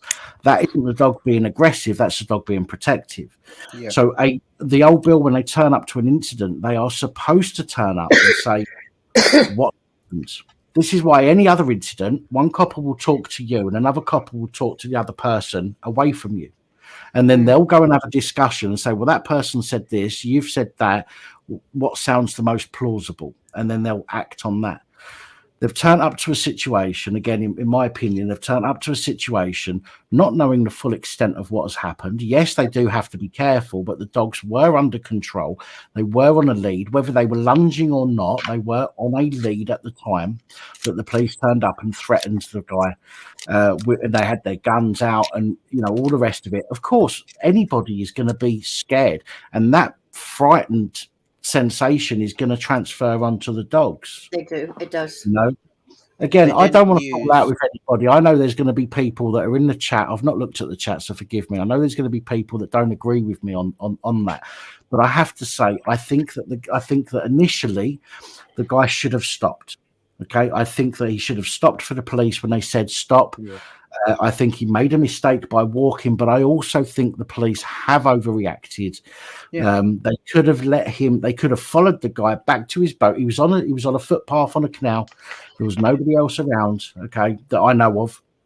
The police could have contained it on the canal, followed the guy. The guy could have put the dogs in the thing. Then the police could have dealt with the guy and said, right, we've had this complaint, blah, blah, blah. We need to get somebody down to check the dogs, and done it that way. But they didn't. They were hyped up, in my opinion. They were hyped up. Yeah. You know, oh, we've got an excuse to use a weapon. You know, I know that sounds really ridiculous, but unfortunately, I think it's true. I think the police love it when they get to use the weapons in some cases. Yeah. Take photos. That's the change in history. If you look at history and go back 20 years and you had a suicide victim, the police would spend hours trying to talk that person down. They get specialist negotiators in. They would take their time. Now, if you've got a mental health issue, you're likely to be kicked the shit out of and arrested and put in a cell. Jump, you fucker. Yeah, they do. They beat the hell out of them. When it comes to decision making with the police, they should be using the NDM, the National Decision Model, and they weren't. Clearly, they don't want to use it. I mean, when did they ever? Come on, move on to a good point though. What anyway, Ricky's been sat in that corner there, nice and quiet, and yeah, I was sorry, Greg, I'll come back to you in a minute, Greg. Okay. Yeah, sounds. Go on, Ricky. Yeah, I was just going to say there, mate. I did put a comment up earlier saying that by law, that before they can shoot or put a dog down, it has to be authorised by a judge. Well, it does, but there are mitigating circumstances where the police can act. You know, it's the same as getting a warrant to arrest somebody. Okay, the police can go to the court and ask for a warrant to arrest somebody after a fact. But if somebody's doing something at that time, they can act at the material time. They can act, and they're covered by law to do that. And I think it's the same with the dog situation. If they saw the dog actively attacking somebody at that particular time, they could shoot them, and it would be completely lawful. But the simple fact is they had an allegation. They had no proof, just an allegation. And they've gone on and But that wasn't why they shot the dog. They shot the dog because it was lunging at the police officers about to attack somebody else. Because they were told that they were aggressive, because they were told that it'd bitten somebody. If a dog lunged at me, but it was on the lead and the person was holding on to them, I wouldn't give two shits. You know, that's because but ultimately that they, you know, let's look at a dog at what it is and what I believe it was. That specific dog in that situation, I believe that dog was a weapon. And if that man was holding a knife, for example, and he lunged at an officer with the knife, I know it's very different, but let's draw some similarities. He would have been shot or tasered or anything like that. So by the dogs trying to attack the police, they preemptively acted by shooting the dog as it lunged. Yeah. I can understand it. I can understand it from that point of view, you know. But let's put it like when a police officer lunges at a woman, and another woman protects that woman. Yeah, what happens then? Who's right or wrong? The police or the woman that protected the other woman? The dogs were protecting its owner. I don't question that, but it was the owner let go of the dogs and no. What about the police dogs? What about that poor fella? That poor fella was sitting there or standing there with them two dogs. Yeah, right. And when they shot the first dog, and they had the other dog on a leash on one of them sticks, he didn't have any control of that the dog. Police officer, the police officer that had that weapon, told the police officer that had the honest thing on the dog to let it go. The dog run away towards its owner, and he come up behind it and shot it. Yeah, it was running towards That's the what he's owner where done. there was police officers around the There was, owner as well, detaining Listen, him. So what would he have listen. done when No, he got back that's to the an owner? excuse. Nobody's That's saying an anything excuse. about the police chasing the dog as it was running away. Of Mhm. course, it's going Well, to they run were away. trying to get control of it. They Of didn't course shoot it is. it Yeah, immediately. they as tasered it. started They running. And the tasered it. fact that you know, the dog was running away towards its owner for comfort and safety, Yeah. regardless whether there was other well, officers this is what we there say about the at police in owner, twisting it showed that situations. it simply backs up the form of aggression. The aggression the dog was showing was simply fear aggression.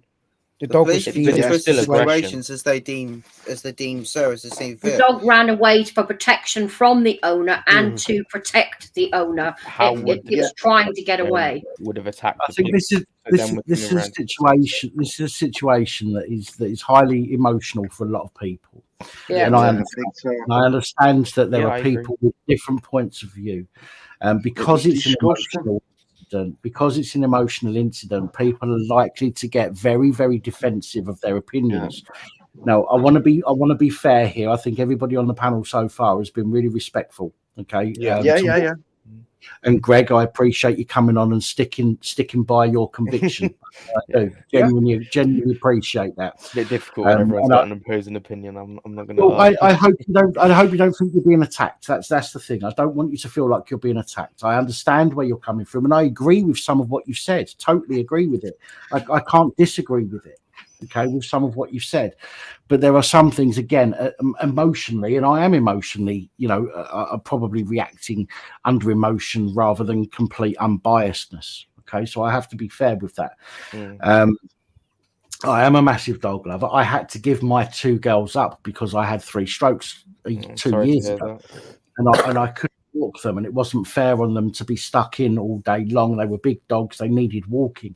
I can't take them for a walk anymore, so I had to give them up, and that killed me. Do you know what I mean? But I think I am speaking in some way a little bit biased, maybe because of that, because I love dogs and and the rest of it. And I'm not suggesting you don't, by the way, but I think because I had to give my dogs up, etc., and because I've been in a situation where my dogs barked at a copper, in a similar situation almost. And I think that's why I'm being the way that I am. But I don't want you to think that I or anybody else on the attacking you. If anybody on the panel was started having a go at you, I would see. I promise you, I'll tell them to fucking read it in and let you talk, because you've been absolutely fucking brilliant. You've been polite and calm and genuine in everything you've said, and I appreciate it. I genuinely do. And welcome back on as well, as far as I'd be concerned. Yeah, absolutely. I just think it's a very emotional situation to be discussing. And I'm more pleased with myself because I've had,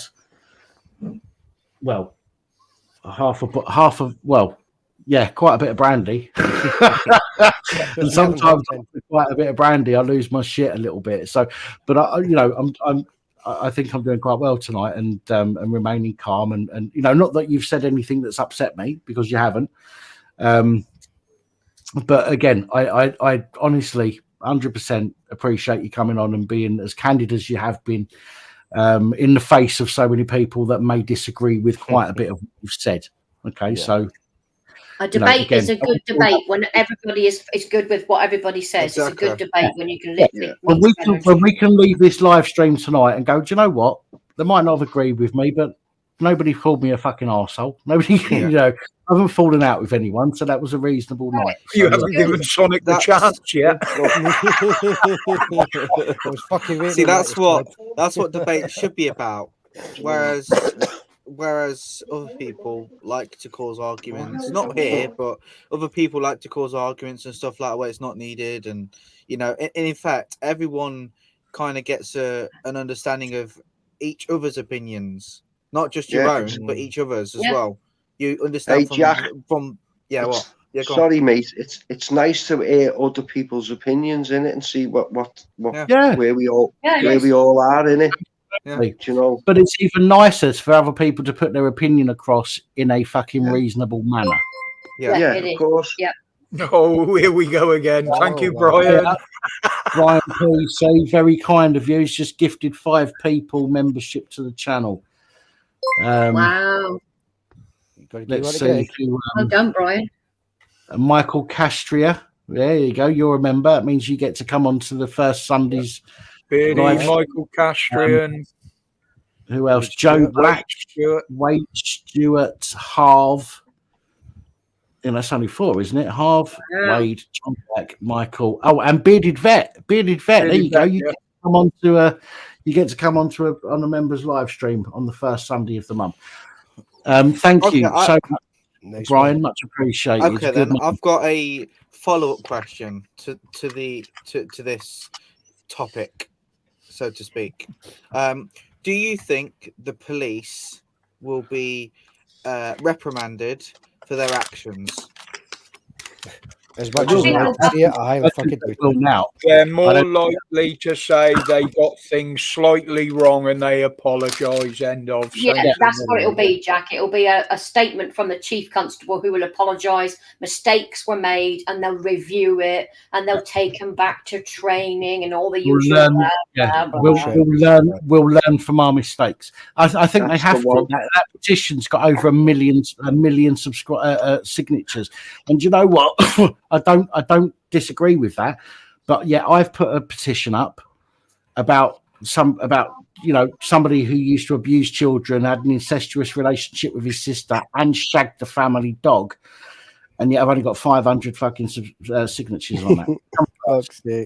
Come on now. The only problem I've got with that is the fact is, well, they said they were going to learn from the mistakes. They never fucking do.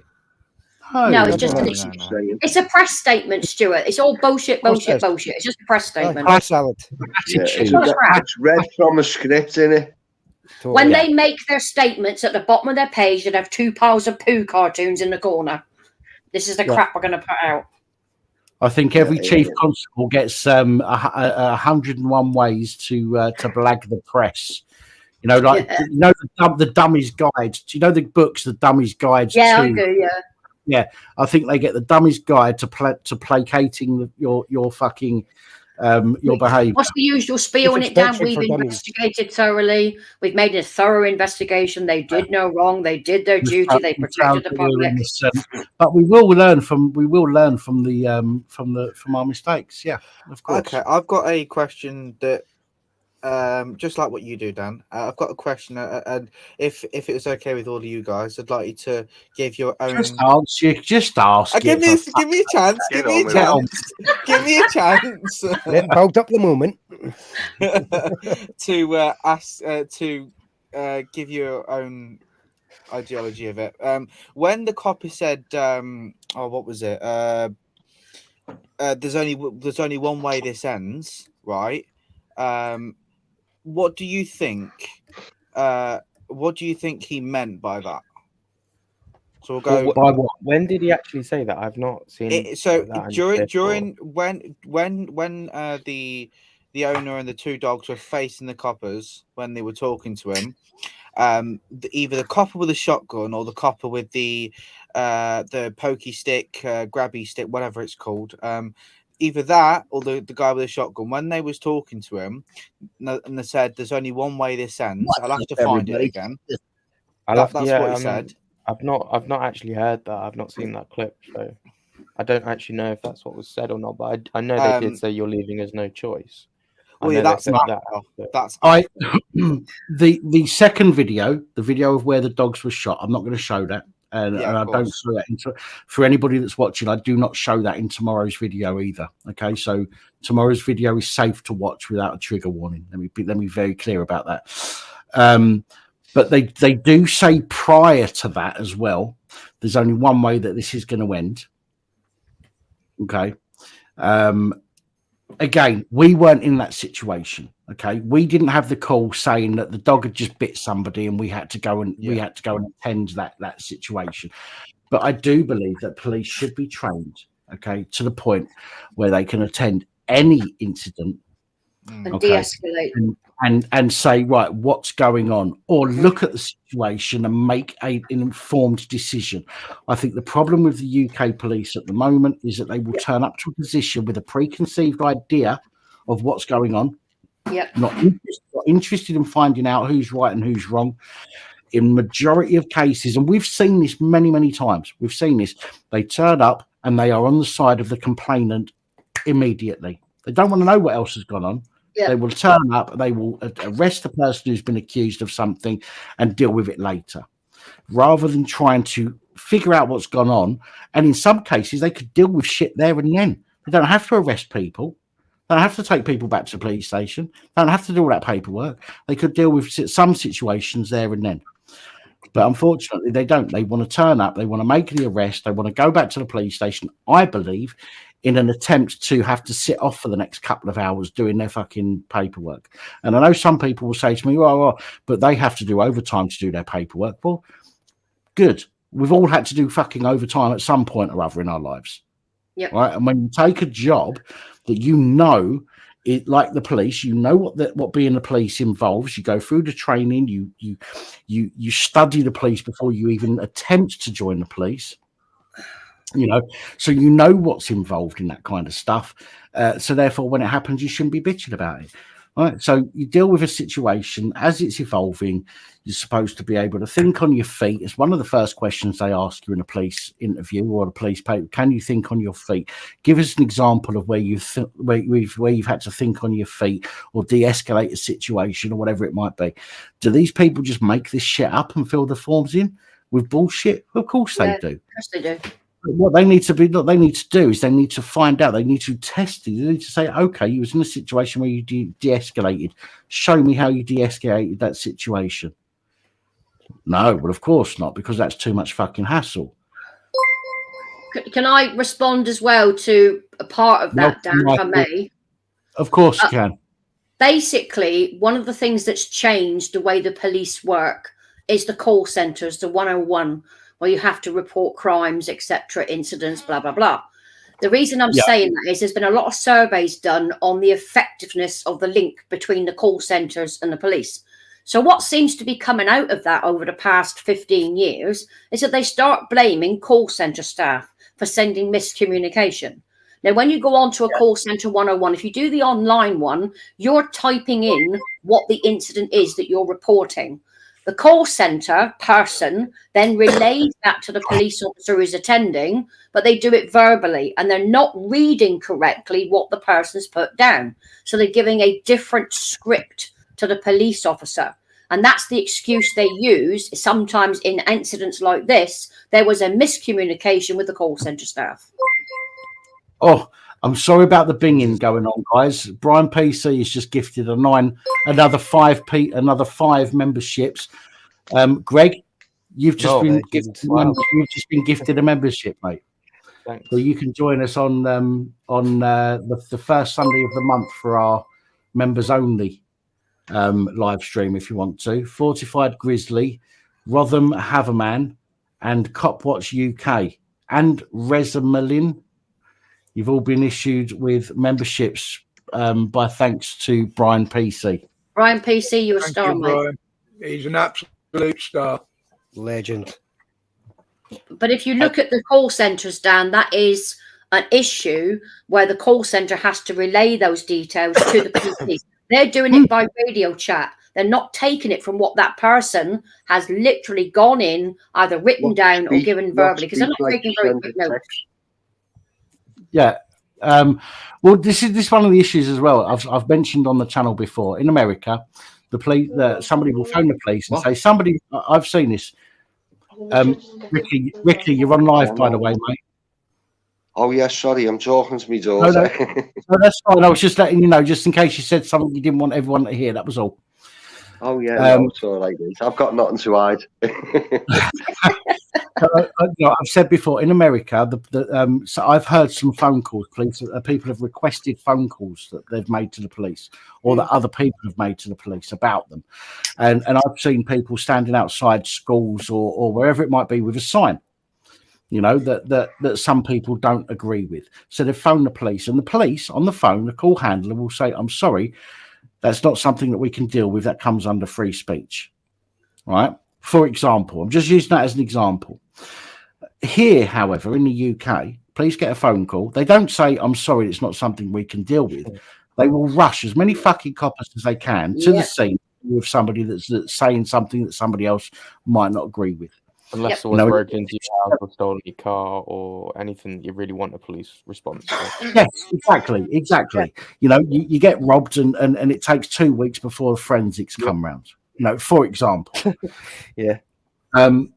You know, and this is one of the issues that we've got, that the priorities are completely fucked up. I think the thing to do now is to just say on the phone that there's someone filming your house, and then you'll get police turn up straight away. That's, Exactly. So if you look at a particular case of the stupidity of this country, I don't agree with what some people do, but this woman was a Christian woman. She was against abortion, and she was outside an abortion clinic across the road, and she was silently praying, not uttering a word, and she was arrested twice.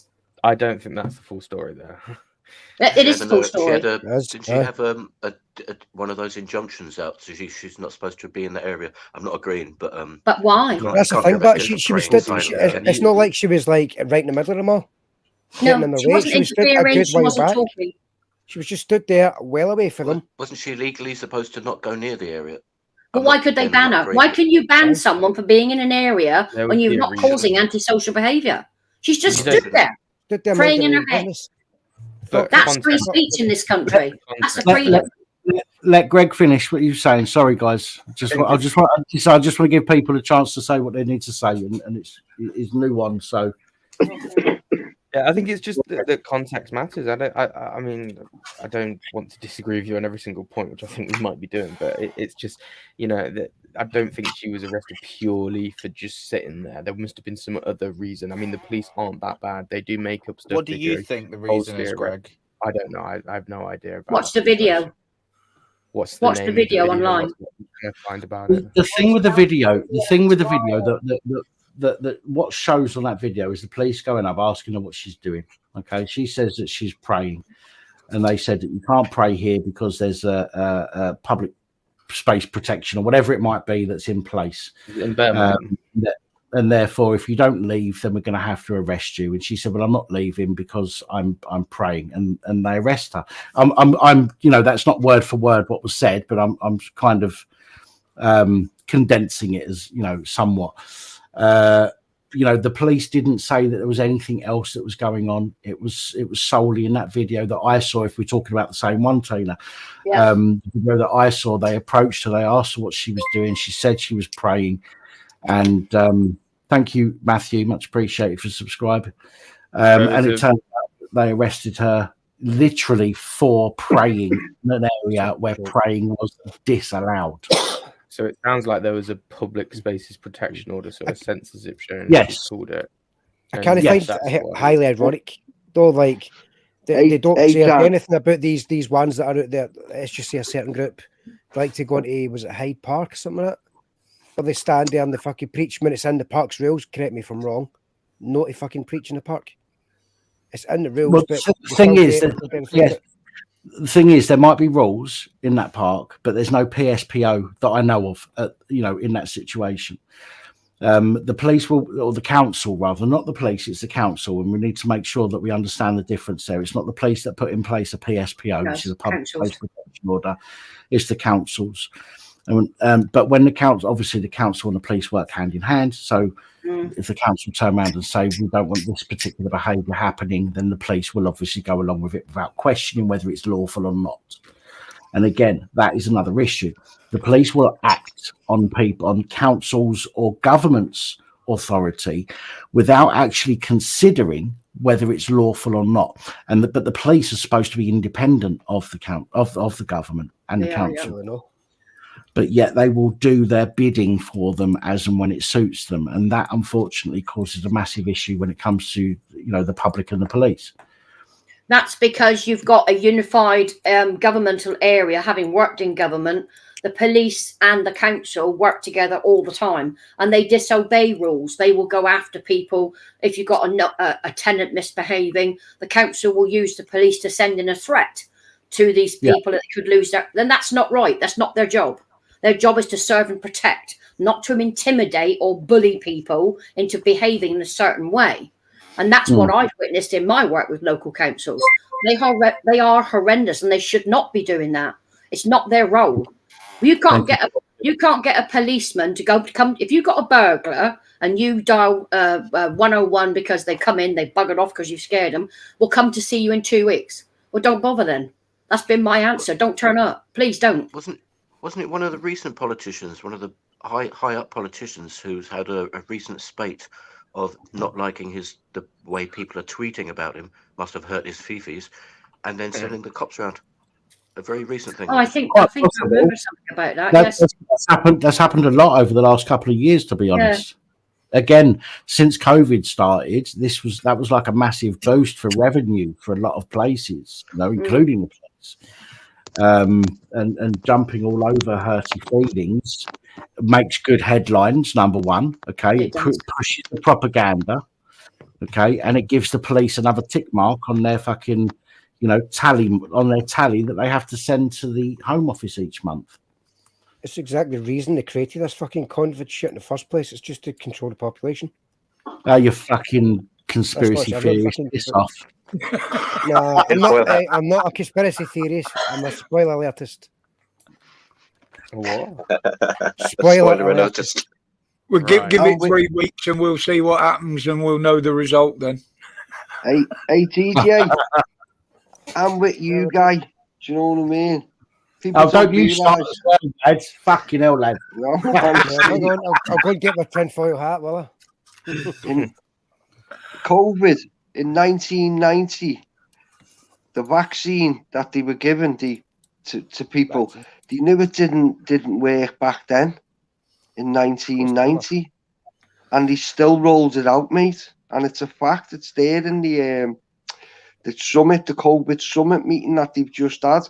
It started long before that, Ricky. I done 2 videos of the one they used in 76. It was 1965 when they first found the pathogen of COVID. Yeah. The first, whatever you call it, the pathogen for COVID. In 1967 to 68, they were injecting it into people to see what the reactions would be, what effect it'd have on them. Do you know, Do you find that a bit strange though, right? They would stockpile shit to fight something that they wouldn't have for years to come. The stockpile, what the stockpiling now all around the world is influenza, I think it is. Bird flu. It's there, it's sitting there waiting to be distributed. That's going to be our next. Add that onto the fact that fucking that shit mutates and changes all the fucking time. The flu jab already has a combination of swine flu, influenza, and the avian flu. That's given to pensioners now. Yeah, I'm sorry to hear that. Jab is one. They're not giving it to me. No, not me either. No. Sister Dystopia says they've had 2 jabs and they wish they hadn't, and I'm sorry that you have. Sorry that you had 2, mate. Don't get me wrong. I'm not suggesting everybody that's had it is dropping dead. But there is an awful lot of evidence to suggest that the people who have seem to be the ones that are dropping dead. Well, the statistics are showing that 4 million people around the UK have been left with long-term COVID. They were promised by the government that they would be receiving help. A large number of those can no longer work, and they're young people. The worst bit I saw was the records from the ONS, and it's real. 45 children were given jabs in schools across the UK, one as young as 8, and they've now got heart disease, myocarditis, fluid on the heart. Guillain-Barré syndrome as well has started up again. Yeah. I can tell you something. Like I said earlier about my dogs, if the old Bill had attacked my dogs when my dogs barked at a copper for coming up on me like they did, I'd be in jail for assault emergency worker. If somebody give my kids the jab without my authorization, I'd still be in jail for assaulting somebody. It was authorized by the government, but the parents had to also sign a waiver as well, and it was their second jab, I think. But it was Dr. Campbell, who they tried to shut down on YouTube, that found the information, and he put it up. So the thing with Campbell, I've got to say, the thing with Campbell, I'm a little bit suspicious about Campbell. Okay, now some people disagree with me, and again, that's absolutely fine. But Dr. Campbell initially was all for the jab. Everybody should get it. We've got to do what we can to save each other, blah, blah, blah, blah, blah, blah, blah, blah. Then all of a sudden, he's turned around and go, "Oh, I've looked into it, and now I don't agree with it, and now I'm on your side." Well, why the fuck didn't you look into it initially? He was. I think part of his video was he was contacted by one of the Chinese doctors who were in the middle of it and sent a report about the COVID jab, and that's when he got started and he turned it around. But again, he should. No, you don't just take one person's word for shit. He looked at others as well. A French doctor got in touch after that. There were several doctors that contacted him. I get what you're saying, and you know me, Tina, I love you to bits, and I don't want to fall out with you ever. Do you know what I mean? I don't care if you do. I'll still call you a twat. Yeah, I love you, and you've been a fucking great friend, and I don't want to fall out with you.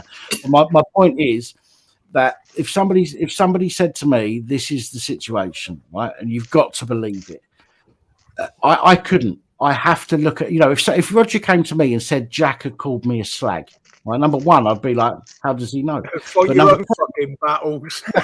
but number two, I would need to see some real evidence with my own eyes, not just what somebody's written on a piece of paper or in a post. No, but there wasn't much coming out at that time. Not a lot was coming out, was it? And I get that, but I just find that there's something a little bit off about. Well, he's a professor and he does teaching, and he did on one of his videos say, "I made mistakes," and he's admitted to that. But they actually tried to take him down, and he was given a warning by the government: if you don't back down, there's going to be incidents. And he didn't follow it. He just said, "I'm going to put this out." But he was the one that started to get the ONS data on actual COVID. Even if you look at the testimonies. I agree. If you make a mistake, you put your hands up to it. I agree with that. Yeah. That's what I do on my channel. If I've made a mistake, I've never taken a video down, but if I have made a mistake, I have made a follow-up video to rectify that. Yeah, he did apologise. And I'm sure people or in the comments will make mistakes as well. Well, if you look into the trouble was the government was feeding every doctor, every hospital was getting all this data from government. It was only last year, I think, that the two scientists that stood at the podium with Boris Johnson have been actually go onto the TV and admit they lied about the numbers. The numbers were totally out of sync. 167,000 people died. Only 20,000 died of COVID. The rest were strokes, heart attacks, etc. So they falsified the figures. I mean, like that thing we're talking about is all the ones that received this jab, not all the ones that are dying for it. I mean, you look into the testimonies, like funeral directors and shit. When this whole COVID shit came about, right? According to them, all the death rates and all that were pretty much the same. It wasn't until they had this so-called vaccine fucking rollout. That's when the death rate started shooting up. But only 20,000 are registered as dying of COVID. The rest had other complications. I said 2 years ago in a video that more people will die because of the reaction to the COVID pandemic than the pandemic itself. Yes, that's true. They had to change it from COVID to dying with COVID. You know what I mean? Yeah. It's the long term. It's the long term disorders from that. People have lost their eyesight. People have got lung disease. People have got water on the lungs. People have got fibromyalgia, chronic pain. Some people are in wheelchairs. They've been left paralyzed by it, and they can't understand why. And I think from the beginning of all this, we were just guinea pigs. I'm 62.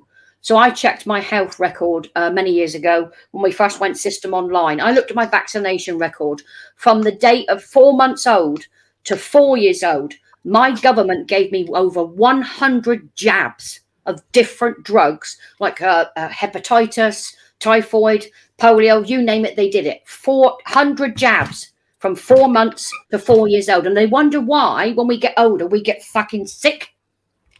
Hello? What did you stick in my body? I had no fucking choice. My parents took me out. Do you know why parents did it back in those days? Because it was free. Oh, we could do a free jab. Come up and see us. Bring your kids. We'll just give them a stick. It won't hurt. Do you not think But that's what I got on my record, 100 jabs. We're the government and we're here to help. Yeah, of course, Steve. Just fucking once.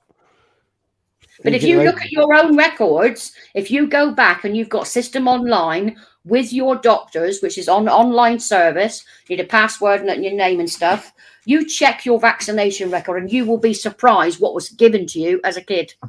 Young people dropping down fucking dead, are otherwise fit and healthy. They're dropping dead with fucking heart failure in the middle of exercise during football matches and shit. I mean, what the fuck? You've never had this before. Well, they've given them loads of jabs. You've got to remember when they go to different size schools, who had the booster jab at high school? Remember that one? The 6 shot. BCG. Yeah, I did. Yeah. I did in the arm. Yeah. In fact, I've still got a scar. I've still got a scar from it. No, I can't see my scar now. It's disappeared because I got a tattoo over the top anyway. So I got a tattoo over the top of mine, but mine still shows through. No, mine don't come through. So, but you can see what I'm saying about the jabs and stuff like that. Check your doctor's records. If you've got access electronically online for your doctors or My Care through the hospital, sign up for it because you'll see what vaccinations you had as a child, and you'll be shocked at what they put into our bodies. Bearded Vets just said he had to have the anthrax vaccine when he went to Iraq. It was years later that he found out that there's no such thing as an anthrax vaccine. Yep, correct. Wow. I had a friend. If you think back through history, the military were the biggest testing grounds for a lot of these drugs anyway. Look at all the scandalous shit they've done in fucking Portland Down. Well, a friend of mine has a daughter. Her dad was in the Royal Marines. He did service. They had to put these jabs in wherever they went. And when his daughter was born, she had motor. I used to look after this little girl, and she used to have what looked like a fit, but it wasn't. It was kind of weird. Her eyes used to go all different parts. They'd twist. Their eyes were just uncontrollable. She ended up with a disease called congenital ocular motor apraxia, and they worked it out over a 2-year period. It came from the jabs, and there's only 200 children in the whole of the world that had it. It was a reaction to the jabs that their fathers were taking while in service. So the dad of my friend's daughter, Dave, he got himself sterilised straight after when he realised what had happened, and he felt so guilty for that his daughter was left visually impaired because of it. That's the sad part of it. You're just told to stick it in. You're not told what's in it. You just got to follow the orders. Tom, who you talking? What do you mean? Sorry, I just want to respond to this comment. What do you? Who are you talking to, and what are you talking about? Maybe eat less and do some exercise. Who are we talking to? And who are we what are we talking about? This is my exercise for you, Tom. Now.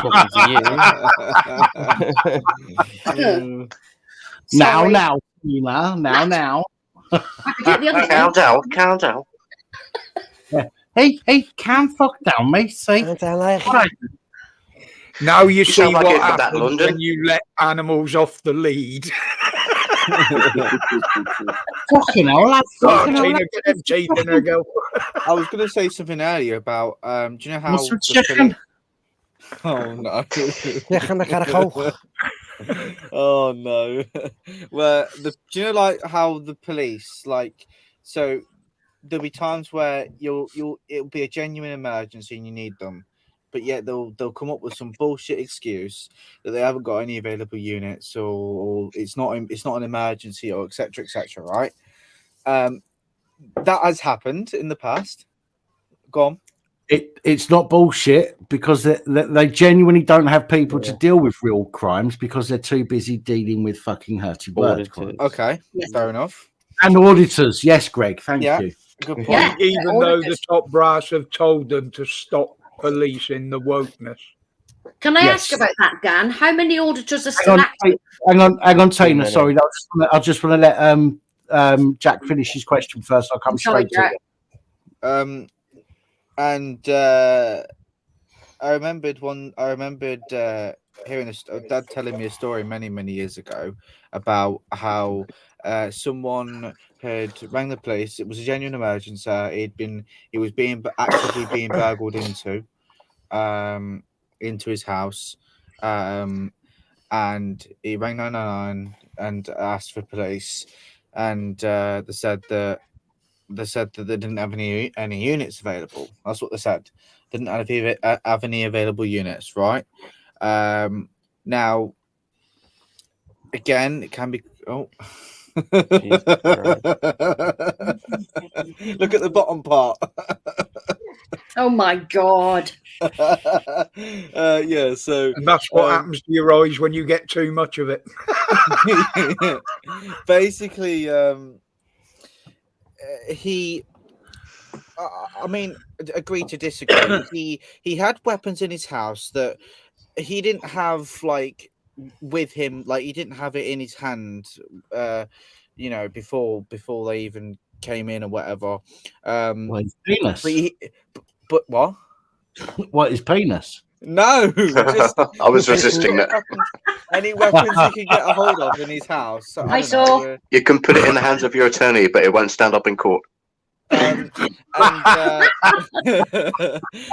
He had weapons available to him in the Hi, house, guys. like just kitchen knife, baseball bat, or whatever. I saw. And they said that they didn't have any available units, right? And I think they tried to get into his house, but they failed, and then they ran off. I think it was either they ran off or they got in or whatever, right? Good. And then about 5 Cheers. oh, hi Sol. About 5 to 10 minutes after, he rang back and he said that it's all right. I don't need the police anymore. I've shot one, right? And then within 5 to 10 minutes, no, within 5 minutes, armed police turned up, expecting to him having a firearm, and him telling them when they arrived, well, I'm glad you're here now, because you can actually investigate what's happened. Because it wasn't like he made a prank call or whatever. Well, did he lie? I mean, you could. I mean, the original call was that he was being burgled into, right? That he was being burgled. So he twisted the truth for his own game. Well, I don't blame him. I don't blame him. Yeah, he basically wanted them to get there quicker, so he made up a BS. He added on to his what actually happened and come up with his own twist, like you said. Yeah. So he said that he shot one of them. It's all right. We don't need the police anymore. I've shot one of them. And then they come round, blue light, Ron, as you would. 5 minutes. They're already rammed. And then they're looking for a shotgun, and they're asking, "Where's the shotgun?" And he's like, "I don't have a shotgun. I just said that so you get it quicker."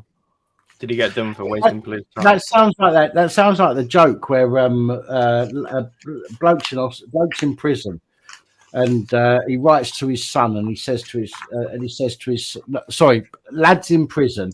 And the dad writes to his son and says to him, "Yeah, I've got to dig over the allotments or something and plant the tomatoes and this, that, and the other. But I'm getting old, and it's really difficult for me to do that these days."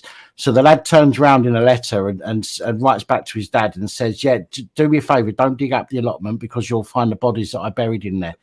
2 days later, the police were around there digging the whole fucking allotments looking for these bodies. Right, and it turns out that the dad then wrote to the kid again and said to him, "Look, the police have been round and blah blah blah." And the lad responded, "Well, look, I might not be able to do it myself, but fucking, you know what I mean? At least I can do something to help." And that by responding, there's bodies in the fucking allotment. The police went round and dug it all over for him. Yeah, that's what that sounds like. What you're saying, yeah. And that's a joke, obviously, but it sounds very similar to that. I'm not too sure if he did get prosecuted or not for him, because technically the call that he made originally wasn't a hoax call. It wasn't like pranking them. He genuinely needed their assistance, right? But he called 999 and said that he did something he didn't do. Then he called them again and twisted it to make them get there quicker. Yeah. Which I mean, it's an agree to disagree kind of thing. I don't really agree with the fact that he did it. But at the same time, though, the police were just lying out of their skin of their teeth, or they probably not weren't. necessarily, because they wouldn't have sent armed police to a burglary call normally unless there was stuff involved. Well, that would depend. I mean, armed police will respond to any incident if they're close enough. Right. To be honest, they wouldn't draw their guns necessarily, but they can if they're close to an incident that is what the normal police would deal with. They could be requested. Just gotta go. I've just gotta go, lads. I'll be back now. My daughter's got a mop in the bedroom. No worries. I'll be back. Ricky, I'll be back now. Greg, I'm not trying to argue. you know, again, I know. A moth. No, you're good. A moth. Believe it or not, mate, she wants to be in the army, and she's scared of a moth. Go on, sort it out, mate. Go and sort it out. Go on, son. Scared of a moth. Jack, can I ask you a question, Jack? You can. Would you call the police? Would I call the police? To be honest, what for anything? To be honest, yeah. I don't know. I don't really know how to answer that. Oh no. But would you call the police? If your house is being burgled. To be completely honest with you, Tina, I don't really know. Well, my answer would be no. I had 2 incidents in my back of my garden. I've got security cameras, which they obviously didn't see.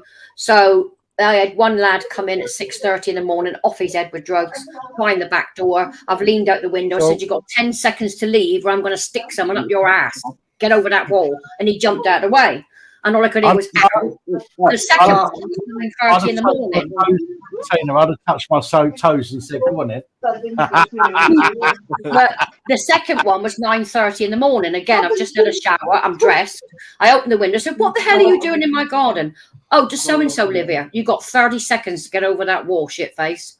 He said, "Oh, don't call the police. I don't need the police, but I'll come down with a baseball bat if you want to play." I don't give a shit. Nobody comes in my house. No one needs a baseball bat up the arse. One of the reasons, the reason why I say I don't know is because my bat's got a now. No, not with the bat again. Oh no, not that again. I had a delivery from Amazon the other day, and it's now got a Johnny. If you let the police, right, Jack, from my experience, if you let the police into your house, they are not there to think about you. Number one, if they're in pairs, one will go downstairs and put you in a room and start talking. The other one will go upstairs and start nosing around. And they'll start looking to see what they can find. They'll keep an eye on what's there. So they're literally clocking what's in your house. And then they'll try and come back because they saw something suspicious. Be careful. Remember, you may well be the victim of a crime. You may well be the victim of something serious as an assault or a rape or something like that. You may be the victim. But if the police come around your house, okay, yes, they're there to help, floating inverted commas, but they will also be looking. All they're interested in is arresting somebody, and if that means if they can arrest the victim, okay, as well as the suspects, then they will do that. And this is why you have to be very, very careful when inviting the police into your house. And the police and what they called bailiffs are like vampires. Once you invite them across the threshold, they can literally come in when the fuck they want. Mm-hmm. Literally. I'll give you an example, Jack. I was helping the police, sorry guys, with a fraud case where someone had stolen a dead person's money from their account and going for all the details. 2 people came in. One was a sergeant. She sat in the dining room with me. I was recording on a camera, which they asked me to turn off. And I went, absolutely not. I get my evidence. I can't get yours. So it stays on. So the actual copper said, I need a loo. Toilet's upstairs. First door you come to. There's 2 tiers to my landing. He never went into the bathroom. I could hear the second part of my landing. I said, what are you doing up there? The sergeant went, what? You're not going to the bathroom? He come downstairs. What were you looking at? You've got a very large key lock on a door up there. What's in it? None of your fucking business. We're here to talk about a case. He said, but I want to know what's in that room. None of your fucking business. I've told me this story before. Just to clarify, I have heard this months If you ago. look behind me, you'll see there's a red thing up there and there's a silver handle. That is a combination lock. Because I'm a radio ham, you're not allowed in here without me being present because I've got radio ham equipment. That's the law. But it What's also that? stores all of my... What's radio ham? What's radio ham? Amateur CB. radio. Amateur No, radio. it's not. Radio. No. It's posh CB, okay? So radio amateurs talk across the world. I've got scanners. I've got ham radios. Right, okay. My call sign is my call sign is up. I'll get it down and show you. I don't think it's police scanners. My call sign used to be Renegade. Well, you can't listen to the police now. Sorry, you Boring. can't listen to the police down. It's actually coded. It's private now, so you can't. But I've got scanners that listen to other departments. This is my call sign, Mike 1 Charlie Papa Hotel. I passed my radio ham test in 1998. No, it was a man's world. Sorry, guys, I'm the only lady here. Well, woman, not lady. Oh, shouldn't have said that. But basically, when I took my test, I had a lot of gentlemen oppose the idea of a female. There are more female hams than people know, but we talk all over the world. I've got a program electronic called Peanut, and I talk to my friend in Japan, Okinawa, Hataki-san and his family. I'm learning Japanese. I'm teaching him English. It's quite funny because we can't work out what we're saying. So, but yes, I talk to people all around the world in the mornings on one of my pieces of equipment. But I have got physical radios, which are not here currently, but I'm putting them in shortly. You'll see a big stand over there. And I've got a collection of radios going back to 1976. And I've got 2 World War ones, 1945 to 1952, military ones.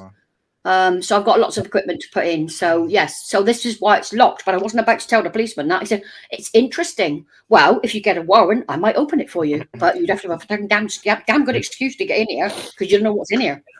Do you know what you were saying about 19 can I have a Roger? 19 can I have a Roger? Yeah, we hello. Yeah, Roger, we hear you. Fantastic. 10-4, big monkey. Sorry, 19 was camera froze again. 19 was like the main channel that people spoke on. So you'd go on the TV. So you'd go on channel 19. No, it wasn't. 14 was your breaker channel. 19 was the chucking channel. Yeah. Well, maybe that might be in your time. So what was your handle, Dan? Dan, what was your handle back then? My handle was Renegade. Ah. Long time ago. I couldn't think of anything fucking good, so I just used Renegade. Well, I was talking to Confederate. Mine was back again for the Renegade Master. Yeah, Renegade. Ah, got ya. I was talking to 2 truck drivers late one night, and he said, "Why are you called Top Cat?" And I just literally responded at 3 o'clock in the morning, saying, "The best pussy in town." You should have heard the laugh that comes from those truck drivers. So, and I said, "Oh, cat," got to add that bit at the end.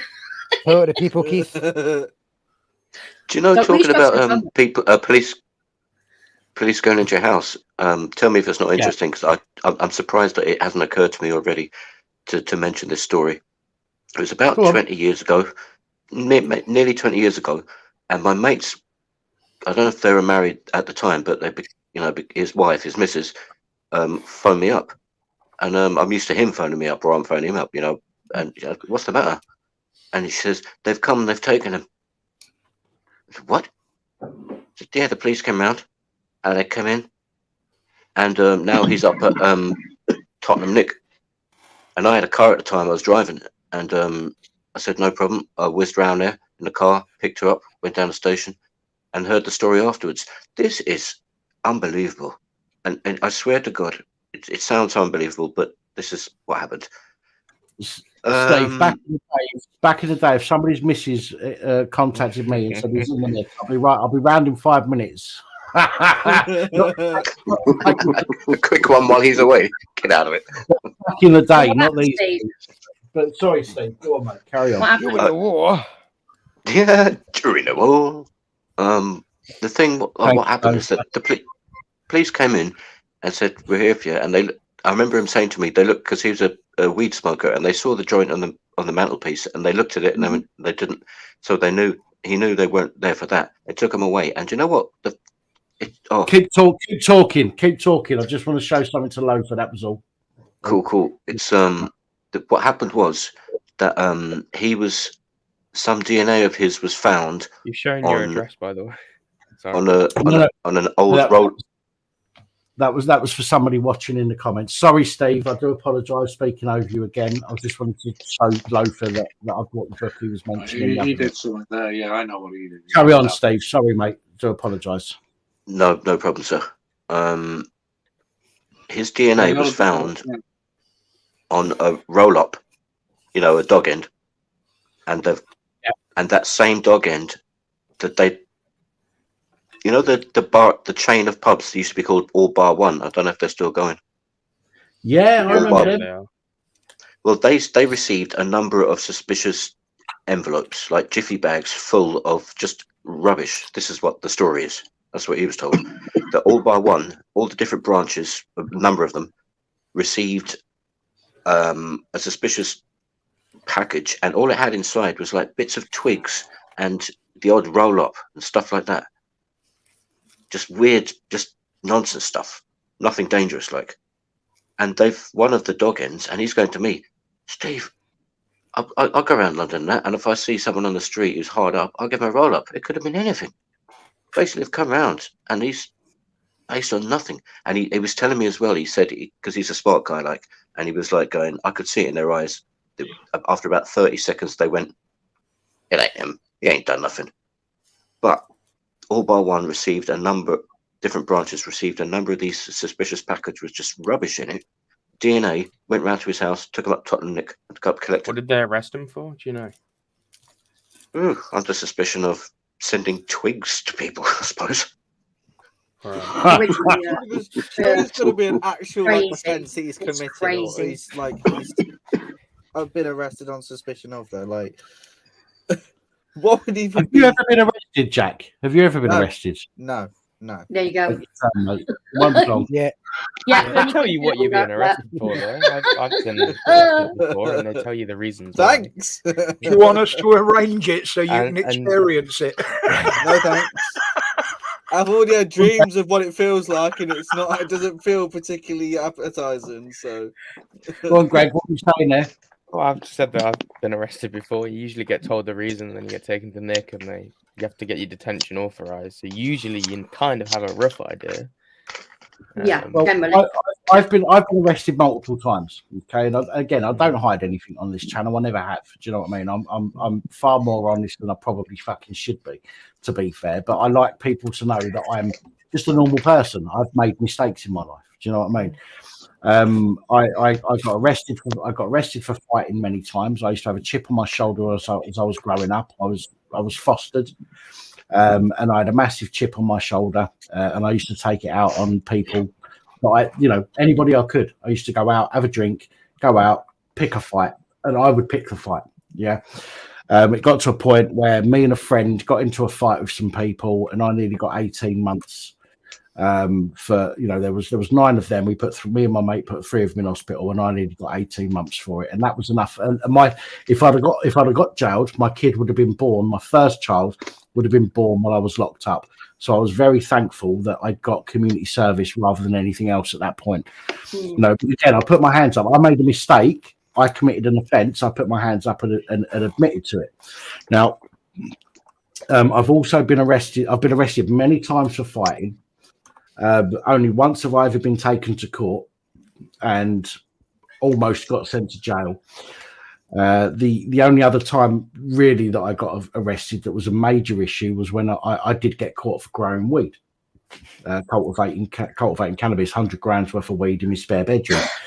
Again, I don't hide that fact, and I've mentioned this on the channel before, so this isn't something that I'm saying for the first time, although some of you may be hearing this for the first time. I have made mistakes.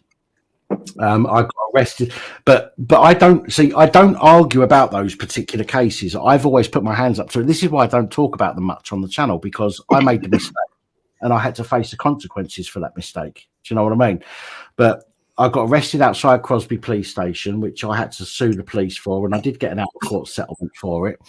I've been arrested by the Metropolitan Police on the 12th of January last year for filming a protest, and this is exactly the same protest as I live streamed on Saturday, okay, where somebody else was filming it, but they didn't get arrested, which is good, because they shouldn't get arrested for filming a protest because there were other people there. But I did. I got arrested. They've still got my shit. I'm still under investigation. Those are the 2 incidents. Conspiracy to commit criminal damage, because I was there, because I knew about the statue, because I knew about the person who made the statue, and because I was asked to go along by the person who was protesting. So they're trying to say you're affiliated. Yes, exactly. And because I was asked to go along by the person who was protesting, doesn't mean that I knew what they were going to do. Surely that is in the public interest to pursue a prosecution for you would think not. Such a stupid you would waste of think time. not. But again, this is 16 months on. It's been 16 months. I've still got my mobile phone and all my memory cards. And once I get my memory cards back, once I get my memory cards back, provided they haven't fucking deleted them or damaged them or lost them, I will be uploading that footage to to YouTube unedited. I take it you've gone down the route of like a solicitor's letter asking for an update. Oh yeah, I've got a solicitor involved and everything else. But again, it's a case. Well, I don't make enough money to be able to pay a solicitor to act when I tell them to act. Okay, so unfortunately I have to go through the legal, through the what's it called, legal aid route. Spaghetti junction. Yeah. So therefore the police will only act. The solicitors rather will only act when they have to, because otherwise it costs them money. Right. So I'm under investigation, obviously, as I said, for 16 months. But they've kept my phone, they've kept all my memory cards. When I get that stuff back, I'll be uploading it to YouTube for people to see exactly what happened. Especially the body cam that I was wearing, because that picked up when they were questioning me, and just before they actually arrested me. But what was I saying? Oh, fuck me. What was I saying? I hate when this happens. Doesn't happen very often. It still happens. Phones and memory cards. Arrested, and you were talking about the times you've been arrested before. And that yeah. So I will put, if I've done something wrong, and I know I've done something wrong, I'll put my hands up to it. Absolutely. There's no point in denying it. Do something wrong, fucking take the punishment for it. Do you know what I mean? But when you've done nothing wrong and you're being accused of something, obviously you have to fight your corner. You know, when I used to get in fights, the police would pick me up and I go, do you know what? Basically, fair cop, you fucking caught me. I did do it. Do you know what I mean? Let's get it over and done with. And so what? That works in your favour. Actually admitting it works in your favour. Okay. But when you've done nothing wrong, then you have to stand by that. You know, you have to have the moral and the backbone to be able to stand against the corruption and the abuse of power trying to stitch you up. And that's, you know, and that's where my channel has stemmed from, because I got arrested for trying to take photographs on a public path, which should never have happened. They should never have arrested me, but they did. And that's really what started this channel off. And then I went down to London to film a protest I was told was happening. I looked into the guy that was doing the protest. He'd never done any criminal damage in the past, ever. Yes, he'd climbed up fucking scaffolding and cranes and the London Eye, but he'd never done anything like he did at this particular incident. But the police want to try and stitch me up for it as well. Obviously, they don't care whether you're actually, involved or not. The more arrests they can get for an incident, the fucking better it looks for them. Tally mark in the Home Office, as far as I'm concerned. Quotas. Exactly. Quotas. Yeah. Dan, yes, mate. Yes, can mate. I just say there, as I said earlier on, I'm up in court tomorrow. My court case has been going on now for nearly 3 years. Yeah. And I'm taking this all the way. I didn't do nothing wrong. I'm not going to go into the details of it. Do you know what I mean? But that's it. People have got to stand up for themselves, man. Do you know what I mean? Regardless of the outcome. Do you know what I mean? Absolutely. And I agree. You've got to, and a lot of people don't. They back out because they get worn down by it, and that's when they beat you. And you're keeping going, and that's what more people should be doing. Yeah, I mean, you have to fight your corner. If you give up, regardless of what happens, do you know what I mean? After everything's all done and dusted, regardless of the way the system works, do you know what I mean? I'm going to serve notice on certain people. That's what I'm going to do. It goes well, Ricky. If you listen to me, I'm not bothered. Listen, I don't care at the end of the day. I hope it goes well for you, though, mate. I seriously do, love. I just want it to be there and be judged by my peers. Do you know what I mean? I've got 7 kids. Yeah, I've got 7 kids. And every one of my kids are respectful. Do you know what I mean? This is the issues that we've got, though. Okay, and again, I'll speak about this tomorrow in one of my videos. We're in a situation where the police want to have the ability to make the charging decision, not the CPS. Okay, and when you get arrested over something like a CBO or a PSPO, for example, That does not go to, that does not get judged by a group of peers. That gets judged by a copper who's got the arseache with you because you told them to go fuck their mum. Okay. Yeah, no, but I'm going to serve notice on them. Nothing to do with the court system. I'm going to do them. No, under, what is it? My point. The individuals. My point is, on Ricky, the individual, is that we all deserve under our human rights, we deserve to be judged by a group of our peers, no matter what the crime is, no matter what it is. But this is why they set up magistrates' courts, okay, so that they could skirt that shit, okay, and deal with you without a group of your peers, okay. Now, they tell you. Sorry, Dan. They tell you that you can't take it to the Crown Court. Do you know what I mean? It's got to be dealt with by a magistrate. And people have been, whatever you want to say. They make efforts to dissuade you. Yes, but then you are legally entitled to request a trial by jury. Yeah. 2 years ago, well, 2.5 years ago, the judge turned round and said to me, "This is the God's honest truth." Hold on, Jack. Pause it for a minute. Sorry. Carry on. The judge turned round and said to me, "If you take this to the Crown Court, I'm going to punish you." Yeah. And I've had 4 judges since then. Now my trial's tomorrow, and it's the exact same judge that I faced on the first day. Is that it's a good thing you didn't turn around and say, "But I'm going to punish your fucking missus, you silly cunt." No. Listen, you don't understand. I don't know how to explain it because I don't want to say too much, but I can actually serve the judge. Yeah. Notice. No, when it's all done and dusted. Yeah. Do you know, there's a lot of, how can I say, like, a judge is there to pass sentence. Yeah. He's not there to advise a jury or try and how can I say, when a judge turns around and says, I want you to dismiss that, that's got nothing to do with him. He's there to pass sentence, nothing else. Yeah, that's a direction when they direct the jury to find somebody. Well, a judge has got no authority to direct them when they say dismiss this or whatever. Do you know? No. It goes very, very deep, mate. A jury should turn around and say to themselves, "Fuck you. Who are you telling to?" It's like, I'll tell you something, right? It's like, depends on how my case is going.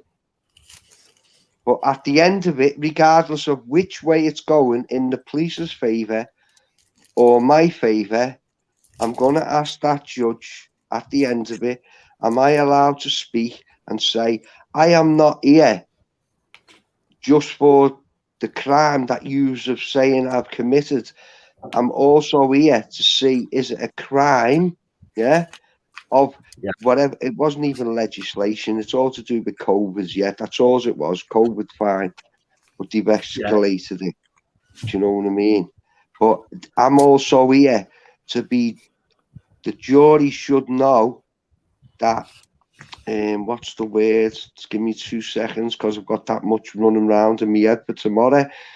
I'm not just there to be judged of the crime I'm supposed to have committed. Was it legal for was it legal or lawful? Whether they say COVID, because to me, COVID was just a money spinner, wasn't it? It was military propaganda. Yeah, a lot of people have gone to court and had it dismissed by a judge. Now, again, that would depend on the judge itself. So I'm not going to try and make you think that tomorrow is going to be a breeze or it's not going to be a breeze. So, it's not a breeze, mate. It's gone on for 2.5 years. No, I know. But what I mean is that's some breeze. But that's the police. That's the police in general. Okay, I know that. Yeah, they just wanted to drag it out.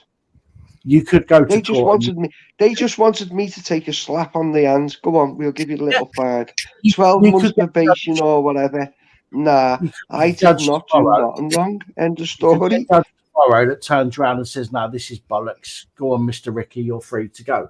You could quite easily get that because a lot of people who have fought the COVID fines. A lot of people have got. Okay.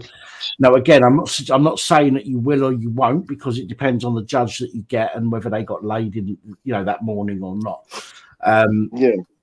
But there is a big chance, based on previous outcomes, there is a chance that the judge will turn around and say, "This is fucking ridiculous. You've wasted all this money on this man. Let the man go. Fuck you, police." You know what I mean? Well, the last time I went to court, I was supposed to go to trial, a 3-day trial, yeah. And at the first day, I thought the jury were going to get sworn in and all that rigmarole, whatever you want to say. Do you know what I mean? And it didn't happen. I sat outside the courtroom for 3 days. I don't know what got said in there because I wasn't allowed in there. Yeah. And he put it up over the 3 days. I don't know. I'm just presuming that the judge there was a girl she's coming to court. There was a girl that was up in court with me, for assaulting a police officer, and she got acquitted on the first day. All charges dropped against her. Yeah. Now, to me, she was there protecting my wife. A police officer pushed my wife over the bin, and the woman reacted by saying, "How dare you do that to a woman?" and went for the busy. And a busy woman stepped in front to stop her going towards that busy. Do you know? Yeah.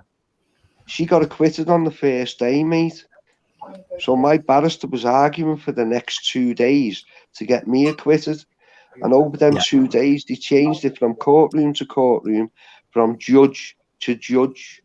Now, in my eyes, that they were trying to get a judge that was going to accept their side of it. Yeah, I think they do that. Do you know? I think they do that.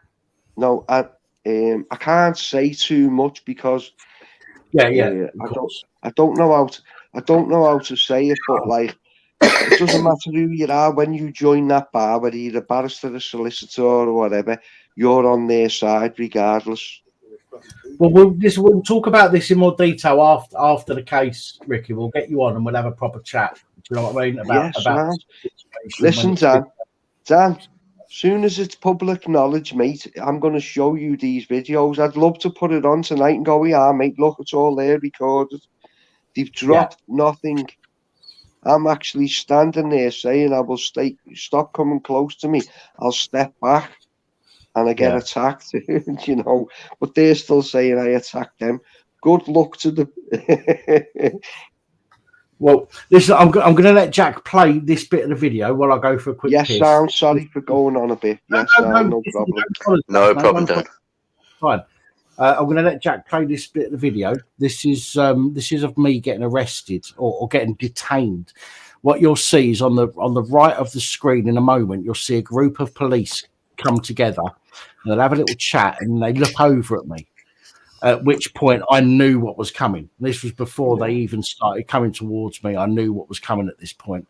Was this when you went to London yesterday, or was this a while back?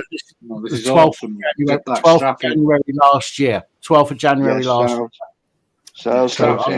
Just while I go for a quick piss and I'll be back in a second to discuss. Sounds. It's right. Dan, I think they call it that London. In Merseyside, it's that London, isn't it? Do you remember the old Harry Enfield thing? You've gone down to that London. Let me know if you can hear it first before. Go on.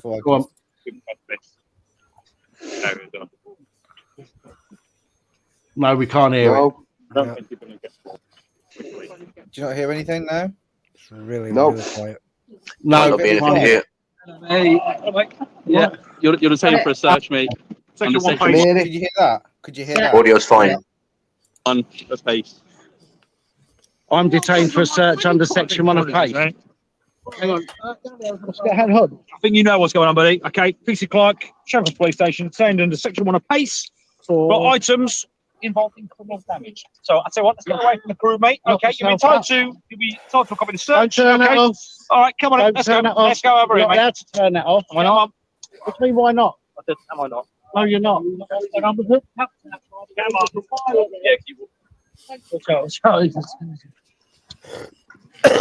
Wow. At this point, it never got turned back on. Yeah. Just when But the that's fuck what does they a did, camera yeah. become an item that's something to do with criminal damage? That's just horseshit. Yeah, because the Fallacy. rest of this is just blank. So, if I'm right in Can we saying come off? that is the 28 minutes? Yeah. About 28 minutes, 28 minutes and 30 seconds ish. So, I mean, if and when Dan does get his stuff back, his phone and his memory cards and stuff like that, if they still have got all the footage on, which, to be honest, knowing the police like to delete things to hide their agenda, to hide their guilt, knowing that, they probably would have deleted it. But assume that they have. This is probably the only actual live footage he's got of the incident. If the footage is still there and it's not been deleted, then obviously there's more to it than just the live stream, because that can't be deleted. They cut me off, and then they spoke to me at the side for 10, 15, 20 minutes, which I've got on body cam. Okay. All of that that's stuff good. I've got on body cam. But again, they've got that memory card, so I can't show that until I see. So with your phone, Dan, have you turned off the phone? Why did it end when it did, you mean? No, Well, what I'm saying is your phone is with the police at the moment. So when you have a phone, if you take down the IME number of your phone and you keep a record of that. I had a phone stolen by a parcel company. I'm still fighting them with insurance. I insured it for £300. It was a £1,000 phone, sending it to a friend of mine in Wales. It disappeared. And that's from the parcel company. They've been doing it. Every company steals products. So I went on to Sky, what can I do? So the guy said, what we can do for you, if you wait a minute, I'll tell you what we can do. And he said, what we'll do, he said, we're going to send an alert to the phone, whoever's got the phone, and it comes up 30 seconds. This phone is stolen. We're now going to disconnect this phone. And they turn the phone off and it cannot be accessed. If I got the phone back, basically, they would turn it back on, but the phone's not turned up. That would just be the network. They wouldn't be able to physically turn the phone off. They can turn the IME off. They can turn the IME off. That's the SIM card. They can. They can listen. There are ways. Listen, when depending on what phone. Well, no, it doesn't matter what phone you're on. If you're on Android or even if you're on iPhone, there are ways that you can access that phone wherever it is, and you can send commands to that phone. Now, I have to be very careful what I say on this live stream because the last thing I want to do is incriminate myself. So, Tina, we will discuss that offline. Okay. That's all I'm saying. But they turned the phone off, and because what I discovered from that was quite shocking. That these parcel companies now, you've got to take photographs of what you put in the box. You've got to get the insurance done. But what's happening is the staff have now got access to what's in the box, and they are taking high tech like phones, cameras, etc., and they're reselling it 6 months down the line at auctions and making money out of it. When it comes to the police taking your equipment, okay, that could be perjury to interfere with the equipment that the police have got. So I am not going to say anything on here that may or may not incriminate me. Okay. I will speak to you offline. Yeah, sure. But you can turn phones off. You can disconnect them. I don't. Yes. Okay. You They have a movement sensor on the phone, and they also record any keystrokes or anything that goes on anyway. So without you've heard of erasing these, everything, they can't. You've heard of these Apple tags where people put tags on things. Yeah. Well, a lot of these phones, a lot of these phones are now producing miniature tags that can be put into a phone where you can track it. And the best video I saw was a guy had his phone stolen. The police said they didn't find it. he's used this tracker to find his phone, and it's in the fucking police station. And he's looking at the copper saying, it's behind you. The phone is behind you in your storage unit. He said, no. He said, look at this map. It's right here. And I'm not leaving here without my phone. So it was an iPhone. So basically, they had to go back in the locker, search through the boxes, and they found his phone. So that's the one the policeman actually stole it. Yep. Somebody picked it up and didn't tell him. Yeah. Yeah. They were hoping he'd forget about it, I think. Yeah. Well, But he as I say, I need to be careful not to incriminate myself. Oh, don't do that, Dan. No. Well, call me sort of when you're awake, kind of thing. You know, I won't hold my breath because it takes you days to contact me. So it can. But yes, there are ways of disabling your phone whilst it's in the possession of somebody else. But again, I'm not going to say anything on here, knowing that the police do watch this channel. I'm not going to say anything on here. yeah, we'll have a chat then. No worries. Not incriminate me. But just to be careful when you're sending a parcel, send it recorded, signed for, or special delivery. But basically, I'm still taking on this particular company because they've stolen it. Because she said it was missing. How can it be missing when it's got 4 barcodes on it? There's 2 receipts in the box. So you're telling me you've not looked at a box which has got 2 lots of addresses on, 4 different barcodes covering my address and the address it's going to, and claiming that they've got no information. Exactly. The thing is, it's easy. It's cheaper for the police to pay out for a new phone than it is to try and cover up the bullshit that or the theft or whatever it might be that may have happened. Okay. Well, that'd be an expensive phone for them, Dan, wouldn't it? Because it wasn't cheap. It ruins their credibility, Well, doesn't it? my phone was £1,500, the one that they've got. Exactly. You know, is that the S22 Ultra? S22, yeah. Ultra, yes, it was, yeah. And I've got the No, I got the S23. Ultra. I've got the S23 Ultra now. Possibly you got one up. It was £1,500 for the phone. Yep. But again, I need to be, and I will be careful what I say here. Even We don't say it on here. No. We don't want people listening in. So No. I'm not saying anything that may or may not incriminate or not incriminate me. Let's put it that way. Yeah.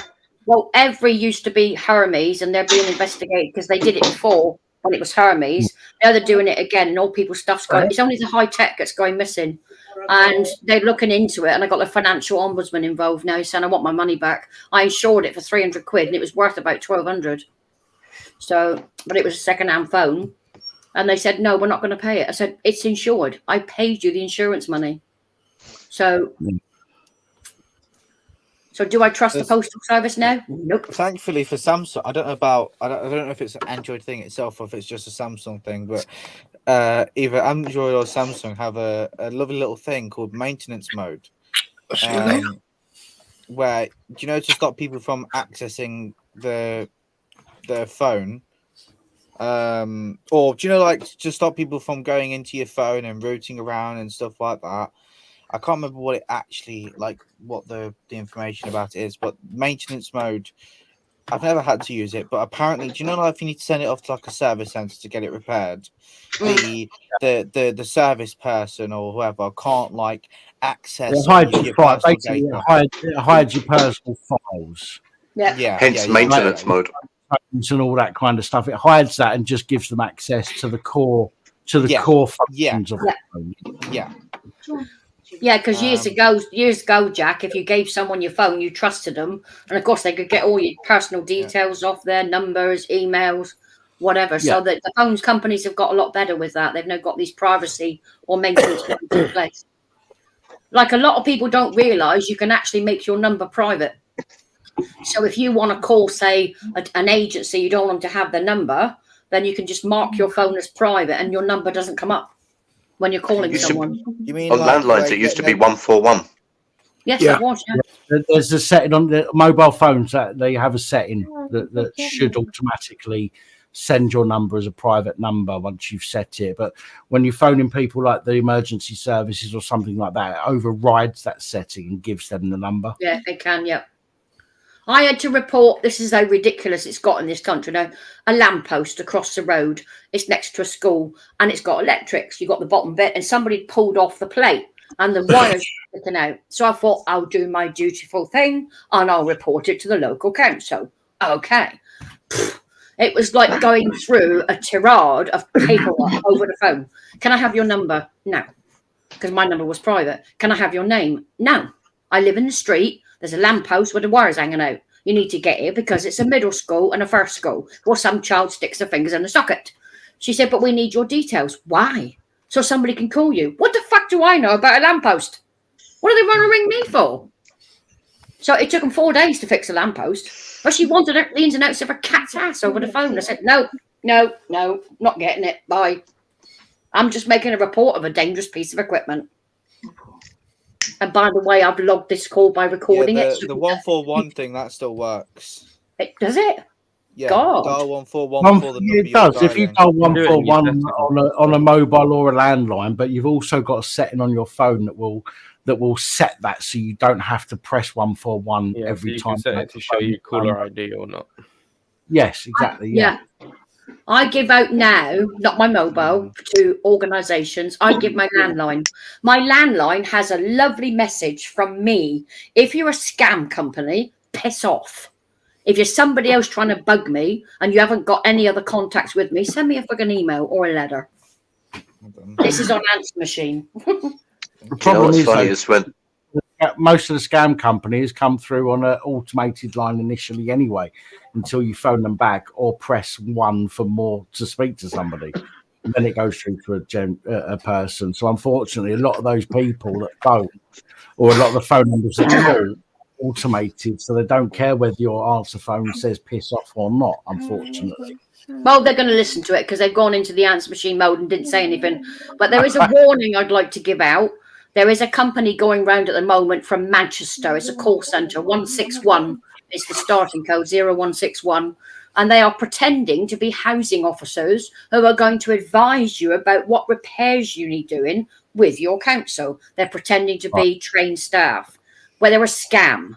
What they do is they will send complete random strangers to your house, tell you, oh, that needs fixing, that needs fixing. Then they hook you up with a lawyer who says, we're going to do this for free. But then within 2 weeks of that, oh, that's not covered by this insurance. You have to pay for emails. That's not covered by this insurance. You have to pay for this. So please don't get caught out by this scam. If you get numbers of a company saying they're housing officers and they're going to talk to you about council repairs, if you belong to a council or a housing association, you contact them direct. Do not listen to these scams coming out of Manchester. Well said. Who's talking? Who's talking in the background? Someone said about a cuddle. Who can I hear talking in the background? Was that Titch Saul? I found it. Hold on. So it's the top one there. Show your Oh, caller yeah. ID. You Got can it. Thank choose. you. You can choose that. That's really funny and it Never. take the piss Thanks, out of Jack. me. Yeah, fucking take the So- piss out of me. So was that Titch speaking in the background just then? If No, it was, it's muted now. well, if it was, hello Titch. No names. Um, No names. If it was DJ Sonic's missus, hello DJ Sonic's missus. No, she's Yeah. under the desk. I know that wasn't Roger's missus because I know her accent, but The reason I brought that up, Dan, is the first time they called me and I literally picked up the phone because they kept ringing. So I answered, and this guy's giving me all the spiel about it being a housing advisor. I said, you've picked on the wrong house, mate. I used to work for the council. You really buggered up this time. Stop bullshitting. I'm going to report you to the authorities. So bye. Proper order. go fuck yourselves. Yeah. Basically.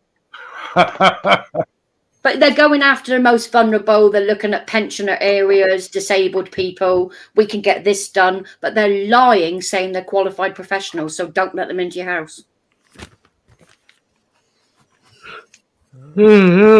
Excuse me. You're all right there, mate. Yeah, I'm okay. I'm probably gonna have to wrap it up soon because I think I'm starting to hit a wall. It was a late one last night again. So let me just be clear. I wasn't trying to take the piss out of anybody, by the way. I just heard a voice in the background, and I thought it was somebody's missus, and I just wanted to say hello. That was all. Yeah, I kept hearing a voice in the background earlier somewhere as well. I think it was Titch. Wasn't trying to embarrass anybody or anything like that. I just heard a Thank voice. God for that. I thought the voices were back. I didn't know. Nice one, Steve. I didn't know if it was Soap's missus or Sol's missus. I just wanted to say hello. That was all. So, the other issue is we have on occasions where something's been heard in the background that somebody didn't want being heard, and because they don't realise the mic will pick it up. There is that as well. Oh, excuse me. Hello, Mr. Fields. Hi, Lofa. Hi up, folks. Your fucking sounds louder than normal. What's the matter? Lothar Sheffield was putting so many funny comments in the chat, man. I've got my knob volume right up high. You got your knob? Got my knob right up high. Yeah. Ooh, kinky. Let's not start talking about knobs. Not till. But have you actually got the microphone plugged in? I think it's hanging out a bit. I just jumped in because DJ wanted some links to some knob jokes, some bottom infection jokes. No, I was in bum jokes. I'm gonna throw DJ. I'm gonna throw them in the. I'm gonna throw the links in the chat about prostate examinations. I've tried my best to be serious all night. So He loves really going in deep there. He loves that's what she said. Examinations. Sonic likes all the holes. Everyone's a winner. So just basically when the stream goes down, we can still chat with people, and we're not with the people in the chat who are not aware of what I've been talking about. With my filthy irreverent humour. Dan loves a bit of that, especially Warren Knuckles feeling against it. You know, I could bore you senseless with the developments, the evolution of dogs are all descended from the wolves, and the basically selective breeding of certain species for certain things, and this, that, and the other. It's not rocket science. If a fucking raggedy ass fucking plumber from Sheffield can fucking figure it out, anybody can. Also, did you know that cabbages and broccoli and a lot of other things are all derived from the mustard plant? They're not actually It's selectively bred. Basically, the dogs, your common dog, and whatever breed it is, can still breed with the wolf. Wolves were taken into human environments about 40,000 years ago, and they human beings selectively bred dogs for their attributes, whether they're aggressive or what have you. They have working dogs, they have lap dogs, and basically all dogs have been selectively bred for their attributes. You can still breed a Chihuahua with a wolf. Good luck. Not pretty. I was arrested by the police the other week. I was caught shagging a dog. What? One time you were caught. I was caught shagging a dog. They said, Lothar, how low can you get? I said, Chihuahua. Did you notice how not concerned I was by that comment? The lack of concern was quite disconcerting. Almost as though I expected that kind of behaviour from you, You would expect it from me, yeah. I've got this real moron thing that I do. It's called thinking. Do you know what? There was this joke that said there was a Catholic sort of ceremony, a mass, I suppose they call it. I should know. And the subject of the sermon was the priest said, "Now we've all heard about ghosts. Has anyone, hands up, who's ever heard of ghosts?" And nearly everyone in the congregation puts their hands up. And he goes, "But who here has actually seen a ghost?" And a few less people put their hands up. And then it said, "Who here has made love to a ghost?" And only one person puts their hand up, and it was Paddy. And he goes, "Paddy, you've made love to a ghost?" "Oh, I'm sorry, I thought it said goat." Well done, Steve. Oh, Sonic, remove that from your screen or you're going to stay in the fucking back room. I love a good examination. That was a mucky laugh. I know, but I wasn't expecting that at all. One of these days, Stuart, you're gonna make me cry. Well, not cry of sadness, cry of laughter. Right, so going on to the ghost. Go on. Sonic, as soon as I put you on screen, Sonic, I saw you duck down, start typing, so I took you off before you could do something fucking. Going on to your ghost story there, Steve. Right, this is true. Okay. Rocket Ricard, 38, from Oxfordshire, married her husband Eduardo 5 months after meeting him on Halloween. But she says that she now wants to end their marriage, as Eduardo claims she has a ghost of an Edwardian Victorian soldier who is stalking her. She was officially allowed in the woke world we live in to marry a fucking ghost. We've all been there. I've heard that, to be honest. I have heard It's true. that. It's absolutely true. She married a ghost. No, she wants married a donkey, didn't they? She wants to divorce it now as well, doesn't she? Yeah, she wants to divorce it now, yes. Just to change the subject very slightly, very briefly. If you haven't already done so, as Lost Souls Paranormal's just got Nightbot to post, I posted a petition on change.org. I know some people don't think that petitions make a difference, but if enough people sign it, then mainstream media, and let's be honest, although mainstream media are scumbags, they have a wider audience than the rest of us. Yeah, they do. So we have to understand that. So the more people that sign this petition to get the BBC to stop repairing the pedo statue and to have it taken down, the more chance we've got of mainstream media picking up on the petition and spreading the words to more people. So please, if you haven't already, there's a link in the comments. In fact, I'm gonna where is it? There we go. I'm gonna pin it as a pinned comment for the time being. Click the link. Please go over and sign a petition to stop the BBC repairing the pedo statue. Sorry, guys, just wanted to get that out there. Thank you, Kaz. You're welcome.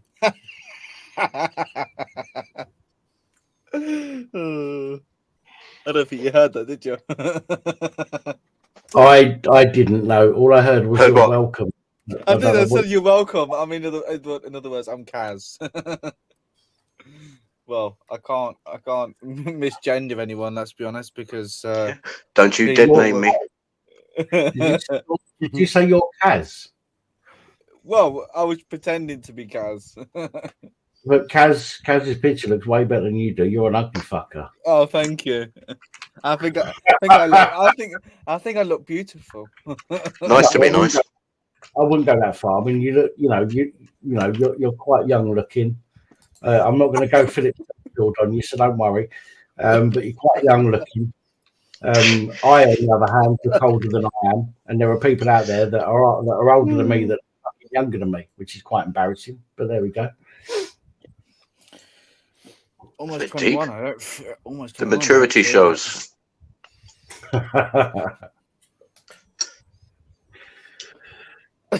And what will Dan be in June? I know nowhere near as old as me. That's what he'll be. 1 year older. I'll be 45. Okay. Just a 60 odd. June the 18th is the next live stream after my birthday. So I want to. And the 19th is my birthday. So yay! Lots of happy birthdays in the comments for me. Dan, I've signed it for you, Dan. Thank you, Tina. I appreciate that. Thank you. What, a death warrant? No, the petition. Yeah. I will happily sign a death warrant if it's for the entire police force of the UK. Oh, Jesus, that's a difficult one there. That will upset a few people, Tina. I wouldn't care. You're going to the. I know you wouldn't. You're going. We need to get rid of the disgusting men child that are in the police force and the women. Basically, right across the board. Yeah, they need to go. They all need to go. And we should start looking at who's going to police it. We should start looking at taking in ex-military to come in who know right and wrong. They look after people, the ex-vets, get them trained up, put them in. Roger. I kind of agree. But unfortunately, a lot of the military nowadays, even some of the ex-military, are absolute fucking wet wipes. Well, I disagree on that. Between the military guys that I know, they're pretty staunch people and they follow orders, but they won't do something that's not right. They won't. They won't disobey the order. Some of them, you're absolutely right. Some are. But I think that there are, and this is one of the issues that's been happening over the years, is they've been taking on people like the police. They've been taking on people who can't do the fucking job. They're only in the job for diversity reasons, okay, to make them look good.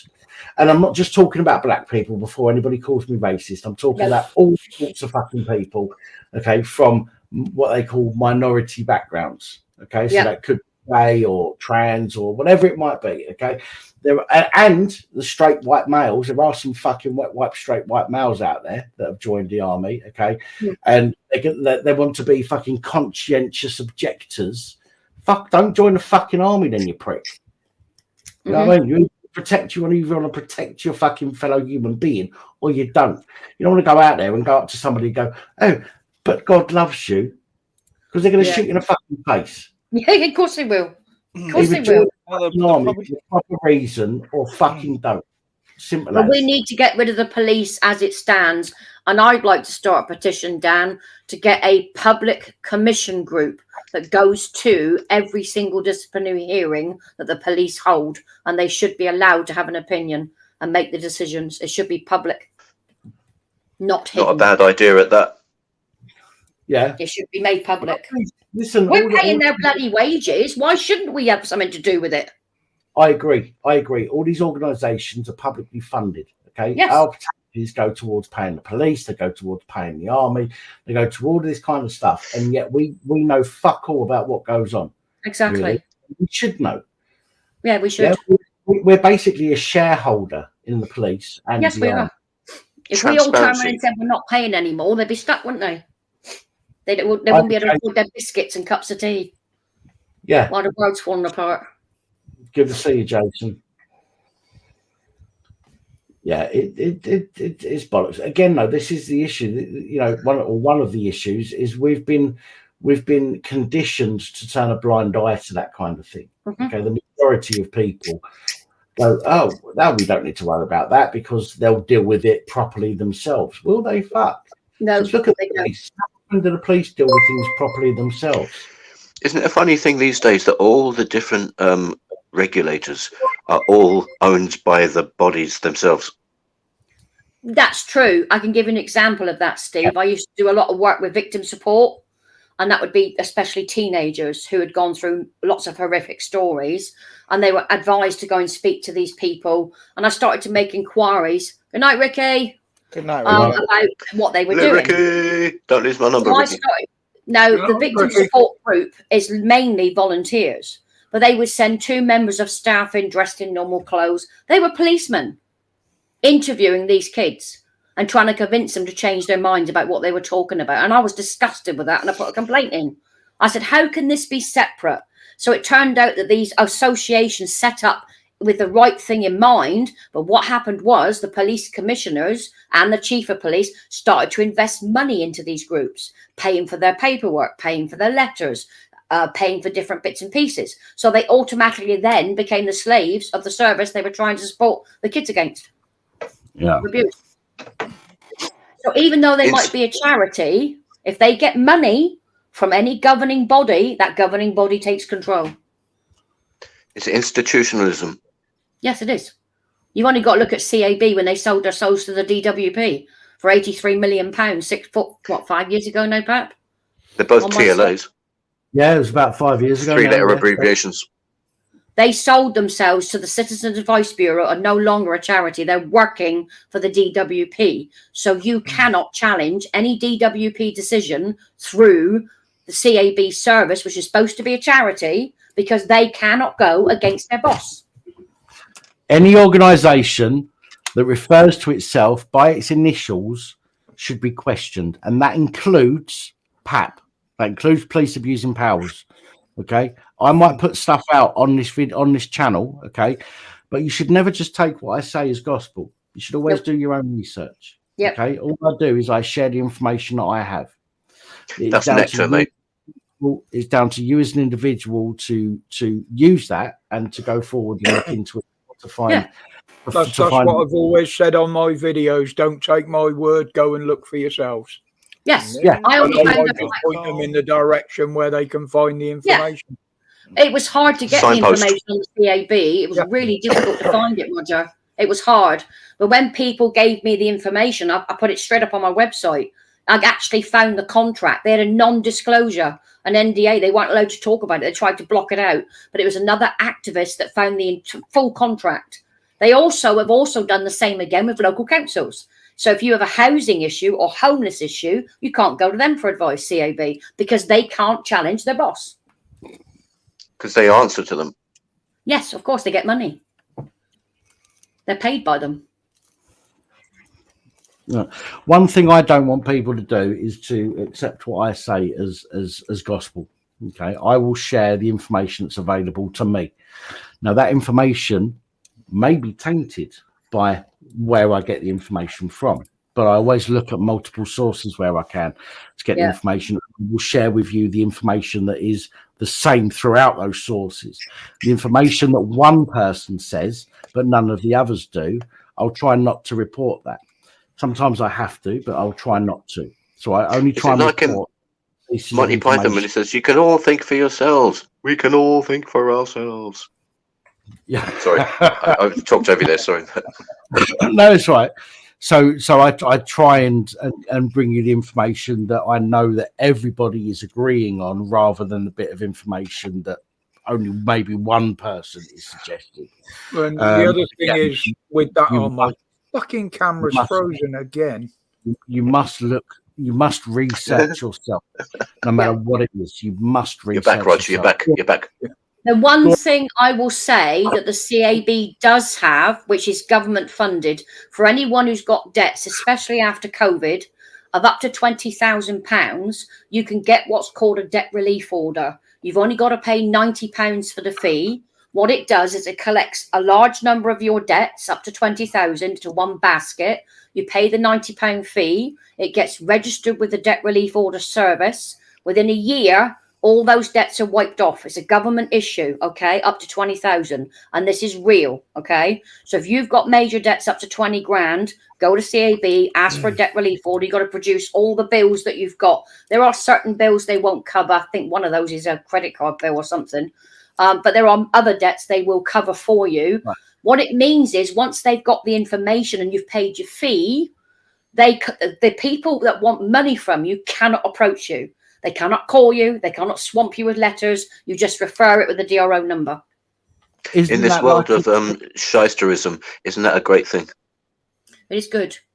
Isn't that like a voluntary insolvency? No, it's not. It's completely different. No. The reason I ask that, is because, and I appreciate you sharing that information. Obviously, you know I do.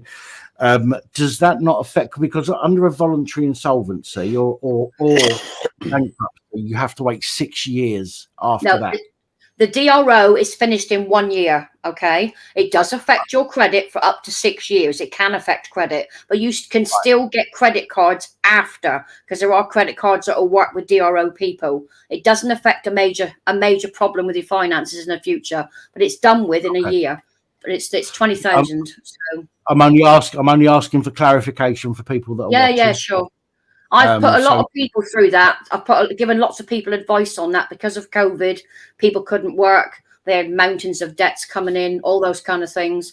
And they did help them out. And they did say, look, that was great advice. I just gave them the documentation and they followed it through. And I'm pleased about that. So, because a lot of people did get into debt through the COVID. So I think one thing to remember as well, just touching on that, is that when you enter into some kind of agreement, you are then bound by law under that agreement. So if you agree to pay a couple of pounds a week, for example, and you don't pay a couple of pounds a week, you are in breach and you can get fucked up for that.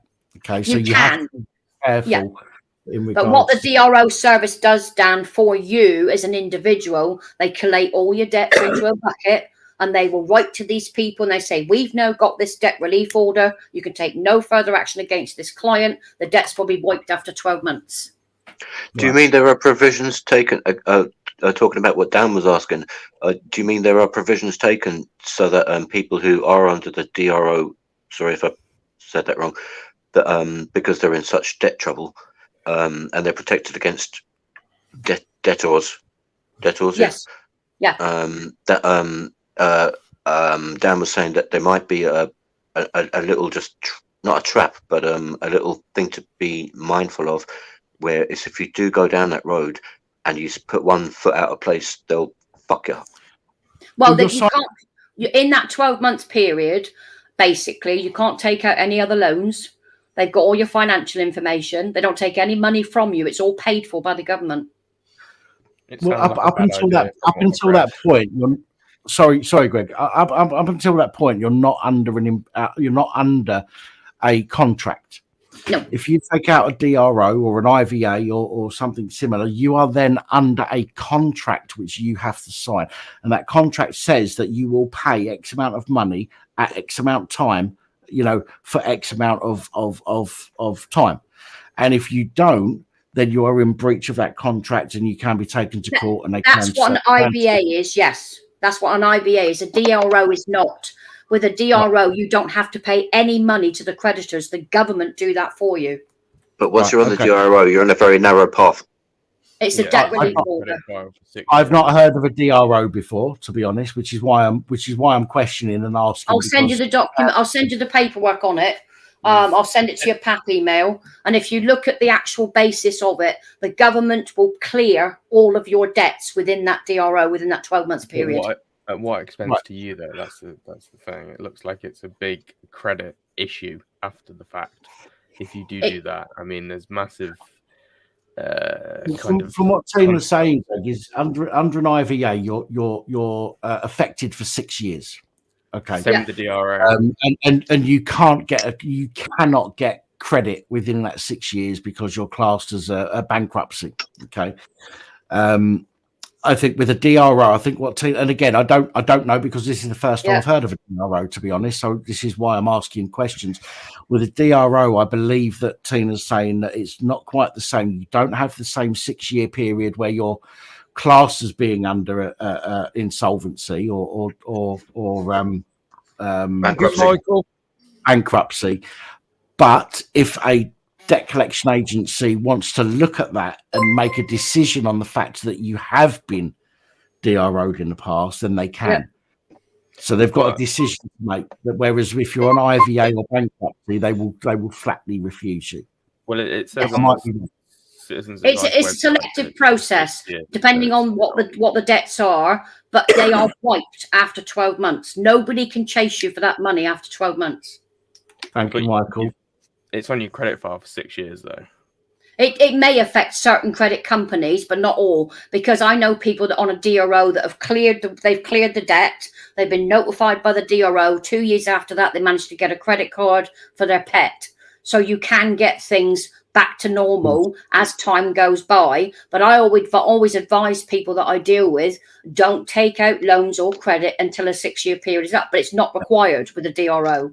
Once the 12 months is done, that's it. An IVA or what's the other word I was thinking of a minute ago? Bankruptcy. An IVA or bankruptcy, then for 6 years you cannot get anything. Whereas I believe what Tina's saying is with a DRO, you potentially could get something. You could get credit within that time period, but with an IVA or a bankruptcy, you absolutely can't get credit for that 6 years. I think that's what Tina might be saying, and I might be wrong, but I'm taking from it. Well, there are people that manage to get within that 6 year period. They managed to get, like I say, credit cards and other things up and running once they've gone through the bad stage. It was designed, I think, about 10 years ago. It was about 10 grand then, but it's gone up to 20,000. In some places they'll do 30. But yes, if you own your own home and you got into mortgage issues, sometimes they'll take that on board. But it's down to the DRO office you deal with. It says so they can take certain things on board. Apply for a DRO if you own your own home. So I think that's an issue. Yeah, there. it depends on what they say. If it's to do with like COVID, unemployment, etc., they can take. But you can also go to your mortgage bank to postpone any claims because of COVID as well. There is a lot of mortgage relief on that as well for housing. They will actually put the debt into a trickle over a period of time. Situations around COVID have made things very, very confusing, I think. For most people, it's not quite as black and white as a bankruptcy. There's lots of things that have been put in place to potentially, and again I use inverted commas, help people. There is, ultimately the rest of us have to pay for that help that people get, but for instance, there's a lot of charities that have turned up, Dan. So with people losing their work and all that kind of stuff, there are charities that are now in place across the United Kingdom. There's quite a lot of them actually that have turned up. So let's say, for instance, you've had a private landlord, you've been evicted, you're staying on your mum and dad's floor. They can give you grants to go and get private rented or help you get council. There are some that will pay for washing machines, tumble dryers, cookers, all those kind of things for people. There's some that will give grants for redecoration of a property if you can't do it yourself, if you're disabled. So there are a lot more charities that have come out because of COVID and because of the way people are struggling with money. If you look at charities in your area, they can give up to £1,000 in some cases or buy the white goods for you. So there is a lot more help available these days. It's almost as if the system isn't all bad. It's not, in a way, because most of these charities are managed and run by very wealthy people. They don't want their names known, but they're putting money into these pots. Philanthropists. Yeah. They're helping people. Are they philanthropists? Are they those people? Easy for you to say. Altruists. Yeah, there's one I dealt with called, I think it was Edrington. They're no longer around now, but they were very wealthy business people that were regularly putting money into this particular fund. And it was given to people who are desperately seeking help that they can't get from the government. Because years ago, would you remember this, Dan, with the old benefit system? You could get a voucher for white goods. You could get vouchers. I had one. I had to. When I moved into where I am now, I was in a terrible situation. Partly my fault. And again, I don't hide anything on this channel. I got done for growing weed, cultivating marijuana. Excuse me while I just click some background. I got done for cultivating cannabis, £100,000 worth, and because of that, I was up the shit creek. Okay, so I moved into where I am now with nothing. I had to leave my furniture and everything that I had, which wasn't a lot. Got to be honest, wasn't a lot. I had to leave all that behind, and I didn't have the money to buy new stuff. So I had to get a voucher from the local council, which paid for my white goods, paid for my bed. Didn't pay for anything else. Just well, you're not coming back on now, you fucking jerk twat. Which paid for my fridge, freezer, my kettle, and my microwave. Yeah. And for my the rest of the stuff. Thankfully, I was in touch with a charity that helped me out with some other furniture, table and chairs, wardrobes, coffee table, etc. But if it wasn't for that voucher, I'd have been fucked, to be quite honest. That's what used to be available, but now, since Universal Credit has come in, if you want help from Universal Credit, they do not give you a grant. You have to pay it back.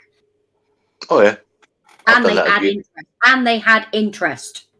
And that's a governing body, a DWP body. Yeah. So they're not helping people. They're putting them further into debt. Do you know what? Not to stir the pot, but it's just to blow the thing. As everyone knows, I'm not introducing new information, but it's, as we've learned over the last few years, let's say, the money is not really money per se. It's all paper money. It's all fiat money. So it's what is the system where they can just say what and put the interest rate up and down? They say, unfortunately, the interest rate are going up. Why? Because we put them up. But thankfully, because of these charities, people can now access what they need If you are in a situation where you've got a family and you need white goods, like Dan said, or you need food vouchers, that kind of stuff, there are a lot of charities turning up that are being run by wealthy people. They're putting their money in and they're backing it up and they're giving it away. They're not asking for it back. That's the difference. They're giving you the money or the goods. Can I just let me just butt in for a second. So can I just say to Titch, I wasn't, my comment earlier about who it was that was talking wasn't a dig, by the way. I'm presuming Titch by process of elimination because Sonic's missus wasn't in the room at the time. So I'm presuming Titch was in the room at the time, and I wasn't trying to be funny in any way, shape, or form when I asked who was speaking earlier. So I did tell Titch that in the comments when she dropped in there. Yeah, I mean, like, no, I don't want to like make any too much noise, but like, she got a bit anxious about something. I don't know, it was something that she was looking at. Right. I just don't want her to think that I was having a dig because I wasn't. Hello. I genuinely heard somebody, and I thought nothing personal. Hello. I didn't think that. It's just like I'm in a lot of pain today. And then I got myself, like, my anxiety went all funny and I was getting all, like, I couldn't calm down. And then, like, I was having, like, an autism anxiety thing, pain thing. And I'm sorry if I wasn't angry with you. I was just... Don't apologise. Don't apologise. I'm sorry because I felt, I thought that I had... By what I had said, I thought that maybe had upset you. So, I don't want to upset people on this channel. Unless people come at me. It didn't upset me too, honestly. There's a lot of love in this room. You and Saul have been great on this channel. You've never had an issue, and I certainly wouldn't fucking say anything to upset that balance, out of the blue. So just want to make sure that at all. Like what happened also is like the microphone was open, so I mean, I to be honest with you, I thought it was off. So. No worries. Listen, don't explain yourself. As I say, storm in a teacup. I said something, and I thought I got a response because of what I said. So, if I've mistaken that, then I'll, fair enough. I just want people. Like, I haven't come at anybody trying to cause any issues. That was it. Right, I'm going to say good night to everybody. Thank you very much for your company and the great conversation this evening. It's been fantastic. All right, and I'll catch you guys later. Thank you. Soon. Cheers, everyone. Take it easy. Stay safe, yeah. Yeah, I just thought that, I thought I should explain myself. Yeah, if I said anything wrong or anything was heard, or No, you ain't got to explain yourself. As I say, I heard a voice in the background. I didn't know whether it was your missus or Sonic's missus. I couldn't hear it clear enough, so I asked who was talking so I could say hello. And I felt that maybe that was mistaken. And obviously, the last thing I want to do is upset anybody on here. And if I did, then I'll apologise quite happily. No, it was all good. It's all good, yeah. All this fuss over an extraneous noise. I was already having a wobbler, so it's fine. I'm sorry to hear that, Stitch. I hope you're in good company. I hope you managed to get through that, and I don't mean that patronisingly, by the way. I know. I feel a lot better now. Cool. All right. So, Greg's gone. Sorry, Greg. I didn't notice that you'd gone, mate. But thank you so much for jumping on. I appreciated your stance on the situation we was talking about initially. As a new person on the panel as well, it's always good to hear from new people. And I look forward to seeing you again at some point in the future. So Greg knows how to stand on one square. He done well, didn't he? I've got to his credit. No issues with the guy whatsoever. Yeah, to his credit, absolutely. And he's got a membership for the next members meeting as well. Where we can have a better conversation as well. Thank you very much, Brian. To get rid of the poor riffraff. Stuff. So yeah, get rid of the riffraff. Just get it. Even I'm thinking of stretching to 199. That's why I keep it that low. That's why I keep it that low, Steve. 199. I give more than that away to my fucking taxi driver. I get a taxi into the village at least twice a week, and I give them more than that. You know what I mean? I give them. That's a great sales pitch. That's what they say. It's for no more than the price of a coffee. Yeah, and Terry Wogan. That's right. So. Yeah, quite right. Michael King says he went full £5. Does he get free BJs? Not from me, you don't. Might better sort something out from Sonic, though. That's a difficult one to swallow. She said. Oh dear, don't get me on the blowjob jokes, mates. I tell you what, Michael, if I keep smoking these cigarettes and drinking as much coffee and beer as I do, I might lose a few more teeth, and then I'll come and give you a blowjob. Look, I don't mind all this blowjob talk, but I just don't want it rammed down my throat. That's right. I'm not taking my teeth out. No, I'm not taking mine out tonight. I was actually wondering, all around. Have they come up with another pronoun? Is there any new pronouns at the moment? New pronouns? What's the latest on pronouns? There's a new pronoun. Guys. That is such a weird question. Isn't it? Yeah, what's the latest though on pronouns? Yeah, I mean, like. Yeah. Say what? Yeah. You're a weirdo. You fucking weirdo. Love it. My pronoun is weirdo. The big problem that it seems because it's a nonsensical subject, and that's why they're doing it. The old pronouns business is that they're attacking, the bastards are attacking us on the parts of our thinking that was just a given. It's just assumed. You just don't do it. Why not? Because you just don't. Kids might go, why don't we just go around killing people we don't like or hurting people we don't like? We just don't. Too young to understand. You know, it's like it's like having anyway, blowjobs. You know, being a five-year-old and like, why?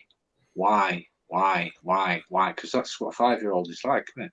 Yeah, of course it is. Maybe that's why people in the northwest of the country are so uptight. It's because they've got the accent that goes, why? Or the northeast where I'm living. I'm only joking, by the way. I'm from down south. Like, I'll take the piss out of my own accent as anyone else's. But why? They drive their parents insane. Just kidding. And then when you turn around and say, hang on a minute, you know. That age where the kids are always going, why is the sky blue?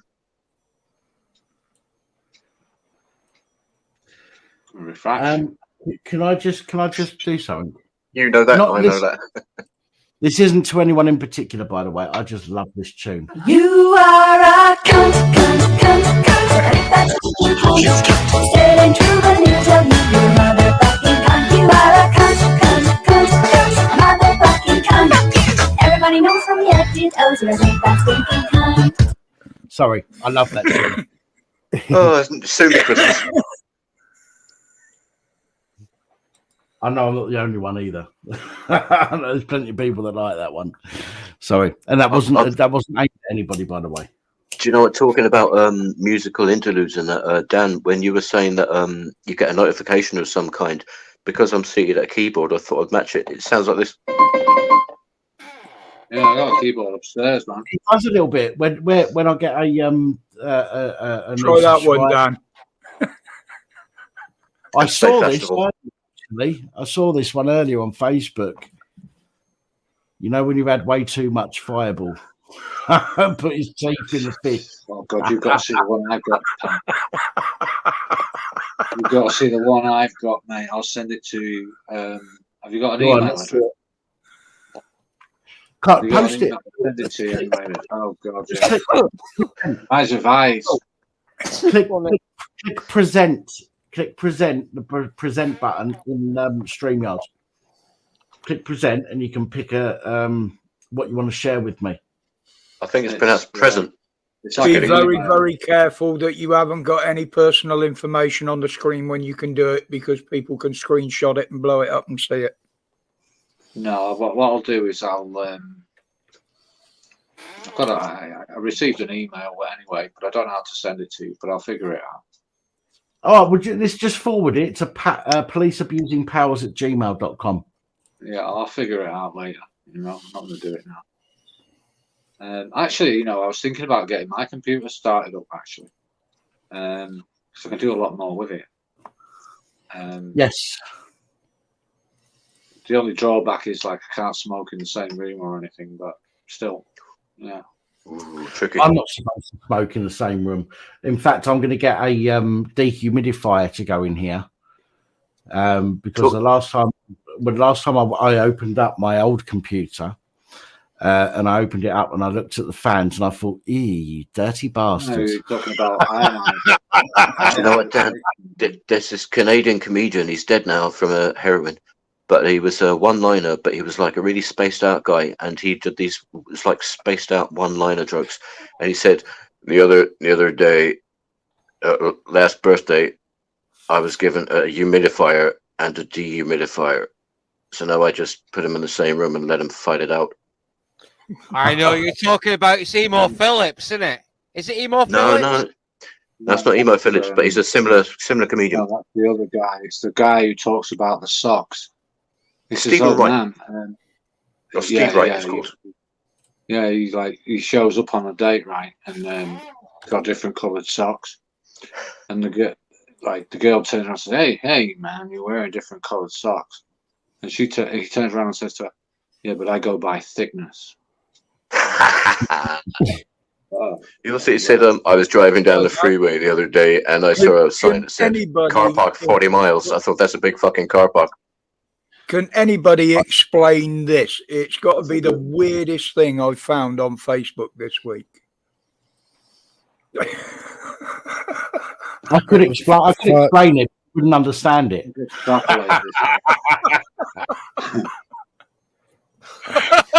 Jesus. Talk about morbid fascination. Right.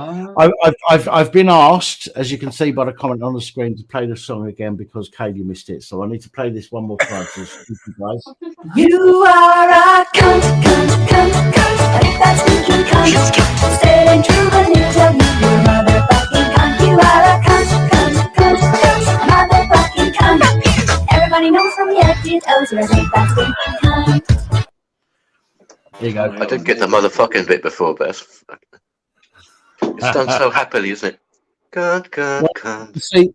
You see, that's the tune that I like to play when I come across, well, not come across literally, obviously, but when I expose a pedophile cop generally, and I like to let them know what I think of them. So I generally play that song at the end. I don't think cunt is a good enough word, a strong enough word. Well, there's probably far more other words. He said trying to exalt himself above the filth, the sort of thing where it's called it another. I'm dead against it. Tiffany's just reminded me of something. Bear with me 1 second. So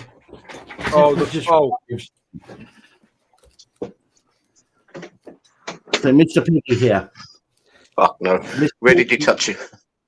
He hasn't got a name yet, have you? And he wants a name, don't you? Yeah. You say, I can't think of a name. So what I want to ask people is in the comments of this video, not in the live chat, but in the comments of this video, okay? I want you to put a name that you think would suit this pink pig. I need to be careful what I say because I don't want to influence anybody's decisions. But I want people to give me a name that you think this pink pig should have. And the one with the most likes, I was going to do a poll, but then I'd have to think of names beforehand and put those names in and say, which name do you prefer? But I want people to put names of what you think we should name this, our mascot. And the one with the most likes will be what we call you. Is that okay with you? Yeah. You're not bad at that. You think so? We're going to so I want you to put the names. I would do a community post, Tiffany, but again, the problem is not everybody sees the post, whereas more people put the videos than they do the posts. So in the in the comments below this video, not in the live chat. I know. So in the chat that we're talking at the moment, Doesn't call it Andrew though. Live chat has moved though. In the comments underneath this video, and whichever one gets the most likes within 7 days. So before next Sunday, okay with you? Should we wait longer? No, okay. So before next 7 days Sunday, enough. we will do, and I will put a video out this week as well. So I want you to put what you think this pink piece of shit's name should be. Put, Sergeant Sword, fucking PT, fucking, I don't know, whatever. Just think of a name, put it in the comments, and whoever, whichever one gets the most likes, that's what we're going to name you. Is that, you sure you're okay with that? Sure? Yeah, there won't, Beardy, there won't be the comments section underneath until after the stream's finished, mate. So I tell you what, Dan and Roger, for people who've had strokes, you are so clear in your thinking. I'm just going to say it. I haven't had a stroke, but I wish I could think as clearly as you. Camera, mate, when we're talking privately, you'd get really fucked up. Maybe I wouldn't. The eyes are focused, but the hands are cross-eyed. You think this is clear thinking? Trust me, it's not. We play it by ear. The eyes are focused, but the hands are cross-eyed. That's It's obviously it's like a. We play things by ear in this situation, don't we, Roger? Oh yes. Whatever happens, and to be honest, it's not always good.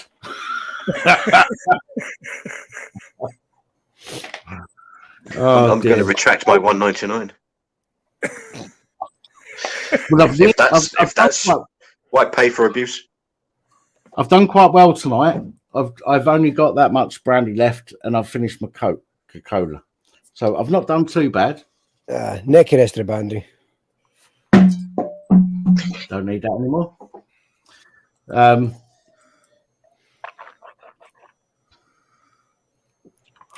Although I've got a bit of my dinner stuck in between my teeth, I can feel it. That's what she said. Sergeant Roger, the still boy. Fuck's sake. There it is. So yeah. So let us know in the comments below what you think the name should be. For the pink PC, shall we say? And hopefully very soon you'll start seeing him in some videos. Because he's keen to get involved in the reports, to be honest. Where can you get your hands on these anti-cunt capsules? Yeah, it's one a day when you're live streaming, but then you only need one a week when you're just doing videos. But you have to ask your doctor. Unfortunately, that's the proper advice, though. You should always ask your pharmacist. And before they prescribe them, they insist on having a look through the videos. The apothecary. Oh, fuck me. They don't want to be looking through the videos before they prescribe them. Fuck me. They'll be prescribing far more than anti-cunt pills, that's for sure. Oh, man. Do you know the way that some people are saying, how are we going to fight the bastard sort of thing? And a lot of people are saying it's a spiritual battle. But also, there is the long time held tradition that mock the devil, make him sweat. He hasn't won the battle yet. I can imagine getting a photo of that, or getting a screenshot of those anti-cunt capsules, anti-cunt tablets, and wandering into the GPs and going with an innocent face and going, I've heard of these things online, these anti-cunt capsules. Any chance? Well, this is what I think. This is my what's the word I'm thinking of? This is me to DJ Sonic. And I'm not being funny. I mean, no disrespect, but you're a cunt. You're a cunt now. You're positive. And the only thing that's going to change is you're going to become an even bigger cunt. I agree with that. Say no more. I agree with that. Totally. Well, you Hey, good not as good as a wink to a blind bat. Do you hear about that that thing happened over on the borders? You know, like they caught that guy that like, I don't know. I don't know who he was, but something anyway. He was dressed up as a woman, picked some young girl up, took her on a wander, and then like she Normal, breaks isn't it? out in front of the police, and yeah, you see that? That's normal behaviour, though, isn't it? So, dressing up as a woman and taking a young girl for a walk, is that normal behaviour these days? That's de rigueur. But like, it wasn't even that. I mean, it was like she was in the house, and I mean, yeah, got a wang and all. Yeah, yeah. Be careful, you might get called transphobic, so, you know. Oh, You don't behave. want to be kidding? upsetting people talking I about was in somebody. the court the other day, man. I was like, what the frick? Apparently, that's the new uniforms they're going to have. It wouldn't surprise me. let me bring that up on screen properly. The new uniforms. Is that the new Metropolitan Police uniform? That is the Met as well. You can tell by the logo. I feel pretty. Probably got jocks. So pretty. Pretty and gay. Man, I feel like a woman.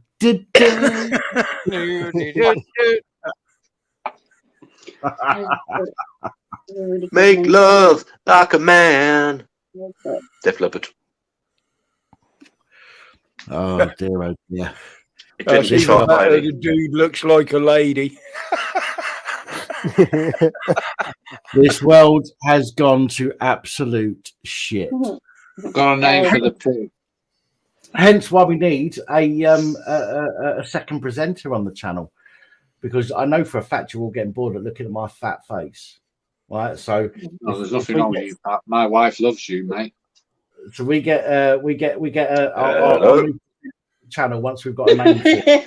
Yeah, but Dan, that what we were just talking about then, it isn't the first time in history it's happened, really, is it? That's very true. Those who the gods seek to destroy, they first send mad. No, fucking stunning, mate. Stunning. Those that the gods choose to destroy, they first send mad. Ooh. Sonic, you keep fucking slagging me off with your dodgy pictures, mate, and I'm just going to keep booting you. Simple as that. Listen, I don't give a fuck if you're fucking from the north of the border. You're an absolute fucking pussyhole, right? Giving it all the big one behind the computer. You wouldn't say this shit to my face, would you, brother? Hey, hey. Let's see. Do you know what? On the same subject, there was a lobster walked into a bar We've seen your in London, too. and the lobster says, "Can I have a pint of lager, please?" And then all of a sudden, the barman leapt over the bar and started kicking the shit out of the lobster. And the locals got round and said, "Oh, come on, what are you doing?" Well, he came in giving it all that, didn't he? Oh dear God! You know, actually, dad jokes are pretty funny sometimes. I've got to admit, but that one wasn't. Childless dad jokes are another conversation entirely. Let me just confirm, Danny. Is it you or Lost Souls that is off? Because I see people saying good night. Is it? I think it was Danny, because he's on a different time to us, isn't he? Couple of hours ahead, yeah. So it'd be 20 to 3, I think. Yeah. And he was up late for work this morning, late 3 hours. He was indeed. He was indeed. Really? If it's you, late on parade. Mate, if it's you that's off, Danny, good night, and we'll speak soon, no doubt. But thanks for joining us this evening, much appreciated. I'm sorry for keeping you up. I'm not sorry at all. Fuck you.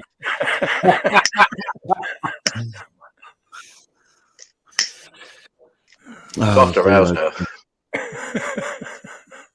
Michael, you're not the only one, mate.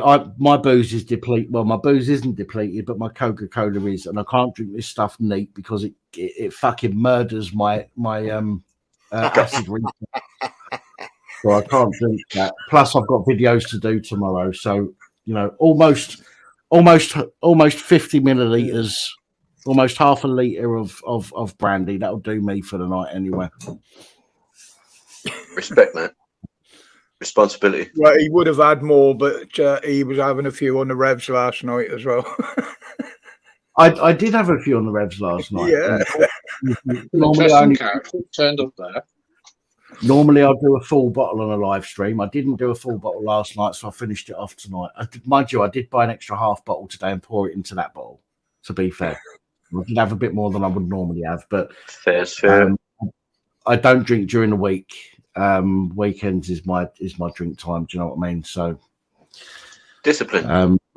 Not that, I mean, there's a few people out there that will use that against me anyway. Where's a fucking alcoholic? But then again, these people watch other people that drink every fucking night.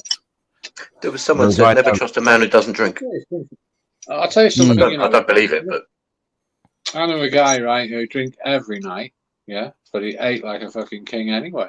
It didn't matter to him. I don't know. He metabolized it. You know, he even had the physique. He wasn't fat. He wasn't big. You know, like, I don't know. Some people just burn it off. There's also a theory that sorry. No, go on, Steve. Go on. Oh, nice one. I was going to say there's also a theory I just heard recently, but I haven't had enough time to think it through. But it's one of those things that you're going, hang on, it sounds kind of plausible. That like I say, I haven't had time to think it through. But they were saying that perhaps the Homo sapiens, whatever we call it, Homo sapiens that we call ourselves these days, are evolved. I'll keep trying. And that when food, I can't believe it's true thinking about it, but they're saying that a fermented fruit, like when the fruit falls from the tree or the bush, whatever, and it starts to ferment, then the people whose metabolisms or constitutions could take fermented fruit were the ones who survived because they still got some nutrition, but the other people, evolution squeezed them out, sort of thing. But it's like if basically if we couldn't take alcohol, we wouldn't have survived. That's the theory. Well, that's a very freaky fact because wasps, you know, they go crazy.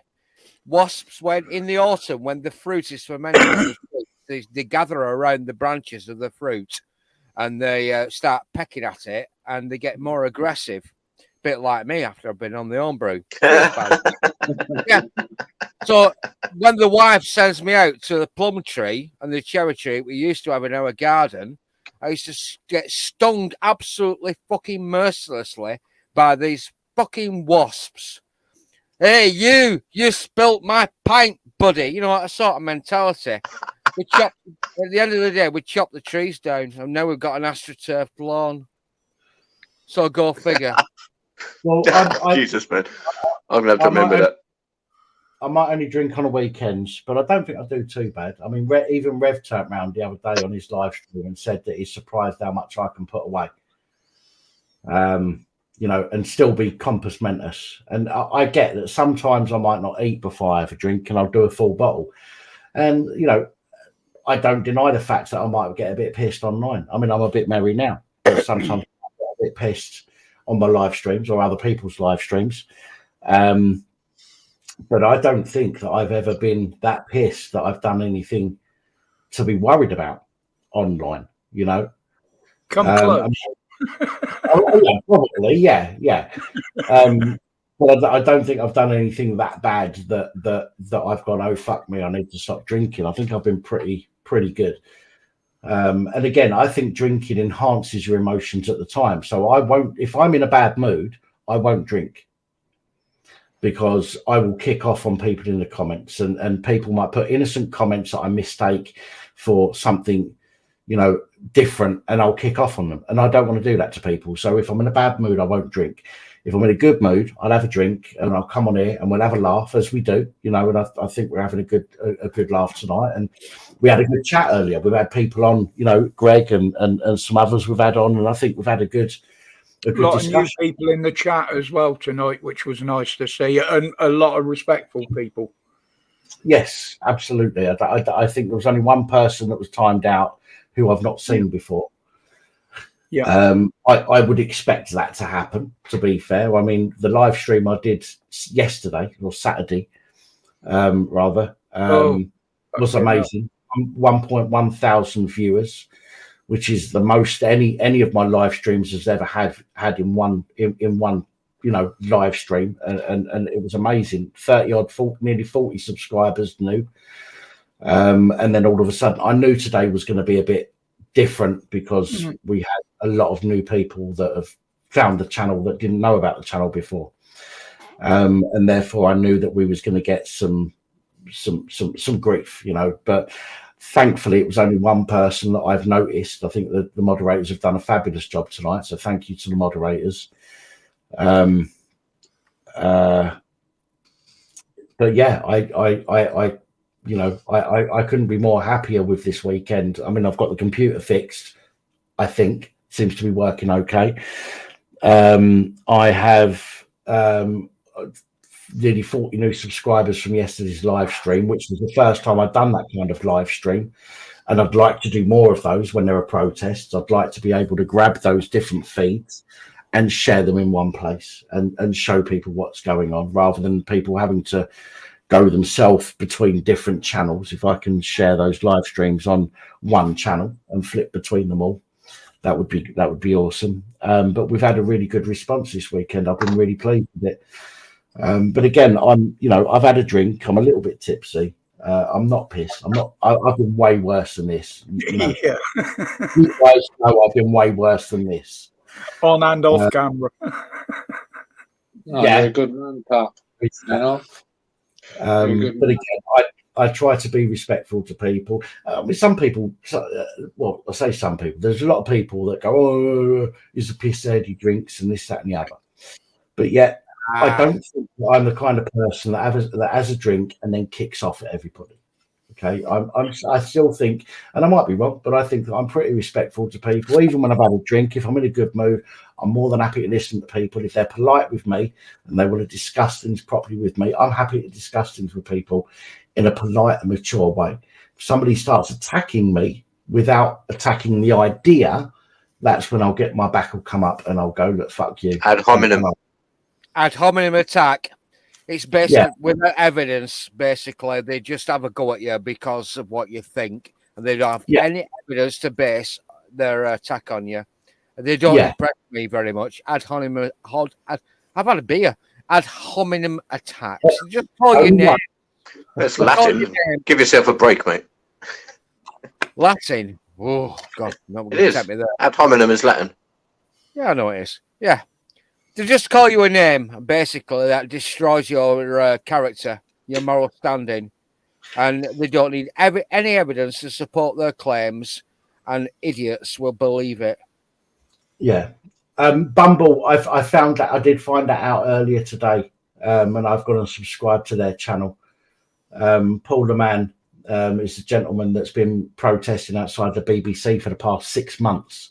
6 months he's been protesting against another issues. If anybody can grab his channel for me and post the link in the comments, I'd be really appreciative of that, because he does not have the amount of subscribers that he deserves, and he does deserves. He does deserve.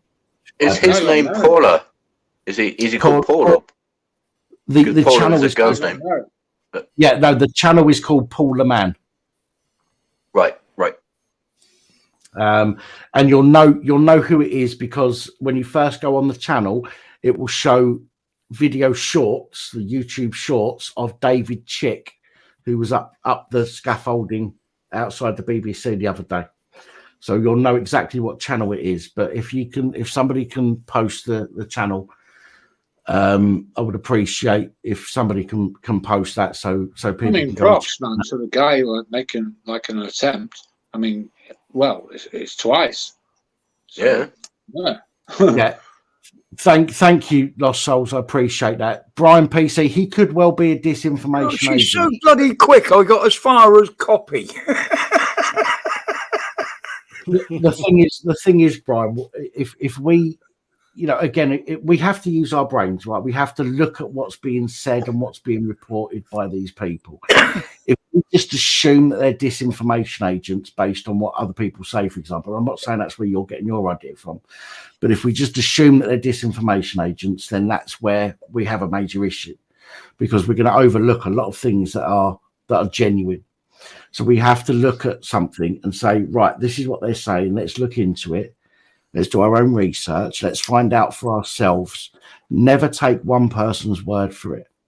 You know, again, this is why when I post a report, I always put a link to the resources that I've got.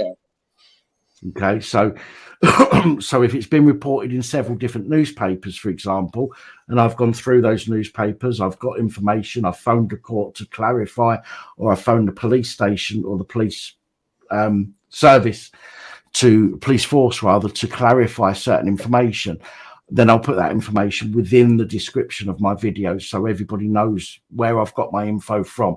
And if anybody ever questions me, it's a case of, well, look, this is where my information came from, along with my extra activities that I do, which I can't show on all my videos, which is phoning the court, phoning the police, or whatever that might be. So, so he may well be a misinformation agent, but that would be down. I can't say that. That would be wrong of me to say. So it would be down to you to do your own research and make that decision yourself based on what you know. Is it a term that's too easily thrown around or about? I think it is. It's easy for people to say they're misinformation because there are people out there they're spreading misinformation. You know, so easy to say it. Yeah, of course it is. It's the same. Look, listen. On YouTube, there's a lot of people that go around calling people pedos. Right? It's very easy to go, "Oh, you're a pedo," with nothing to back it up. And all you need is one person to go, "Oh, he said he's a pedo. He must be a pedo." That person will then go on to tell 10 people. It only takes one of those 10 people to believe it, who will then go on to tell 10 other people. It would only take one person of those 10 other people to believe it. And eventually you've got 20, 30, 40, 50, 60, 100, 200 people believing it. So we need to do our own research. We need to look into things ourselves. And although, you know, I don't say in all my videos, do your own research, I think it's important. You know, I assume that most people watching the shit that I put out are savvy enough to go and do their own research. You know, some people aren't, I know that, but the majority of people I know, or I think I know, are clever enough to go, "Oh, let me go and check this out myself," and then find out for themselves through their own research whether I'm, you know, what I'm saying is true or not. Whether or not they believe you. Yeah. And then it is possible to be judged wrongly. It is. But again, you know, the odd few people who misjudge somebody, you know, you have to forgive that because that's life. That's just human nature. But I think if you do your research properly, I think then you are more likely to come to the correct conclusion if you do your proper research yourself. Again, rather than listening to what other people have to say. If there are any mods in the chat, can you check the StreamYards? I'm just going to throw a link in there. It's to a monk debate between Matt Taibbi and Douglas Murray about faith in the mainstream media. Douglas Murray. I'm going to throw it in there. Any mods? Loafer, chances are it won't show it to the mod. So post it in a private chat on here. I can't. I'm not going to wrench. I don't want to wrench. No. In the private chat on StreamYard. Yeah, it's on. It's gone there now. Monk debate. Faith in the mainstream media. Matt Taibbi and Douglas Murray versus Michelle Goldberg and some fucking other mainstream media fucking simp. It's one of the most compelling debates I've ever seen. And I spend a lot of time down in this lockup watching this sort of shit. Monk debates. They're very generous and open-minded. I'm going to try. Loafer, I can't look at it before I post it, so I'm going to trust you and post it anyway. Right, thanks for that. I appreciate that. There's the link there, guys. I've just posted the link that Loafer's talking about. I can't pin it but it's there for everyone to see at the moment. So click it, open it in a new window, check it out later or tomorrow. It's worth Douglas reading. Murray has got a pair of the biggest balls I've never seen. Well, Matt's Douglas Murray kicks ass.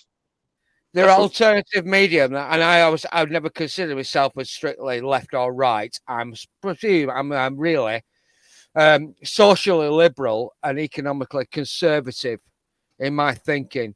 And these guys absolutely fucking nail it. If you trust the mainstream media, you're a fucking idiot. You've got to do your own research and you've got to be skeptical.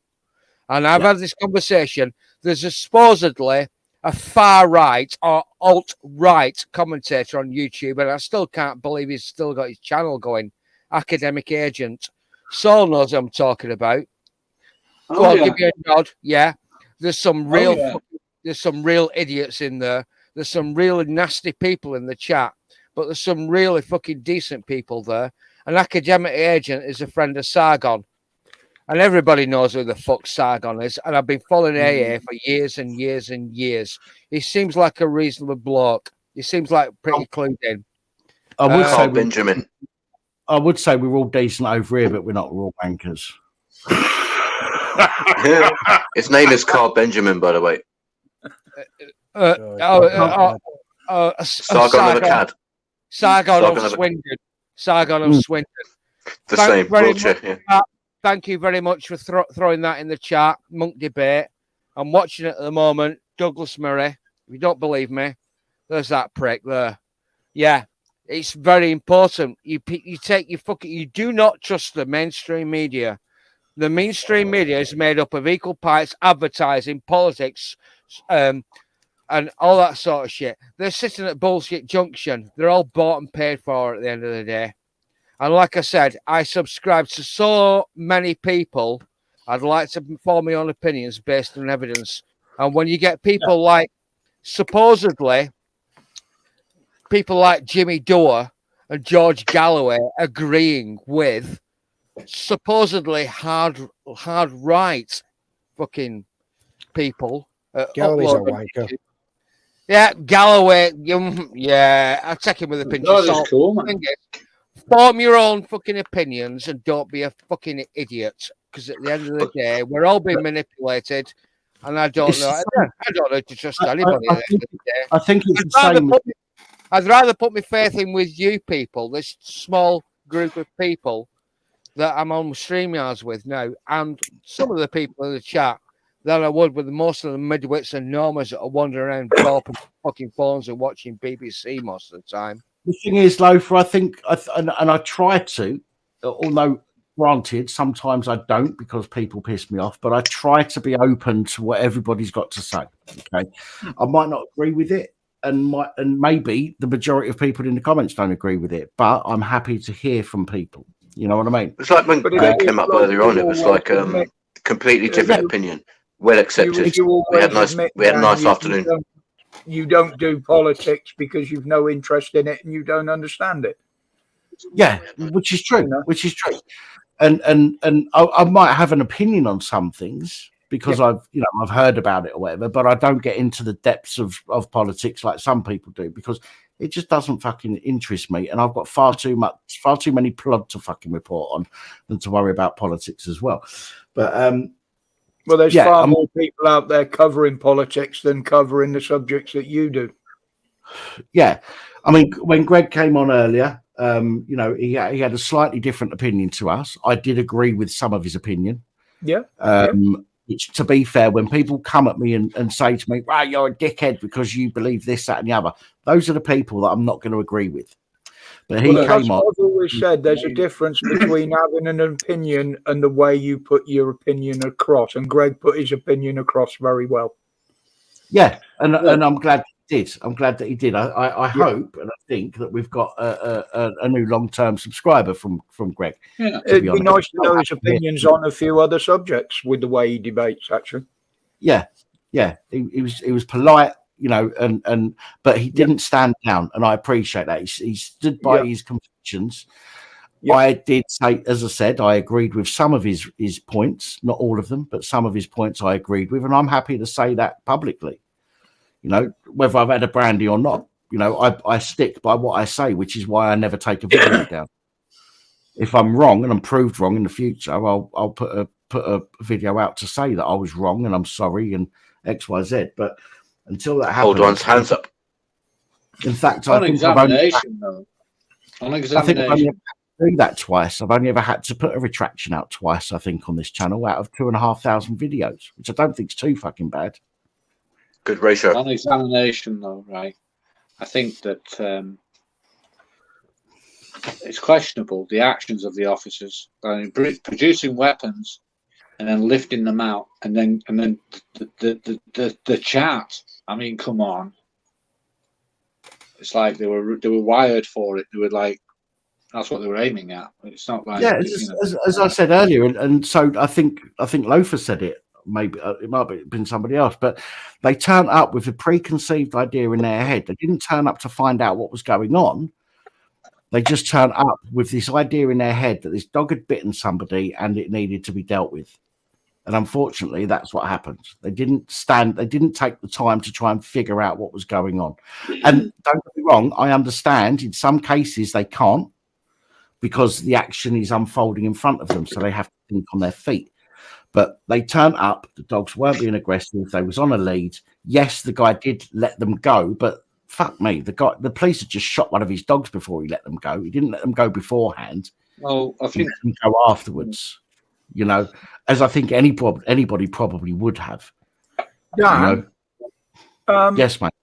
Can you look at that last comment there from Jacob Rawson?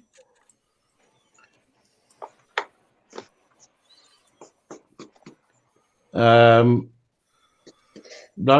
Jacob, that's untrue. Angela's more than welcome on here if she wants to come on here. That's what I thought. She removed herself, didn't she? Angela's welcome, man. What? Angela actually said that she was. Angela actually said that she wasn't going to come on the channel anymore. I didn't ask her to leave or anything like that. She said she wasn't going to come. Yeah. No. Yeah, but she's more than welcome Really? to come on if she wants to. Really? And she's always been you know, welcomed that I know of when she's come over. On there, mate. We've got Surf in the back. Surf, are you able to put yourself on camera for a moment? Let me know in the comments in the private chat for StreamYard.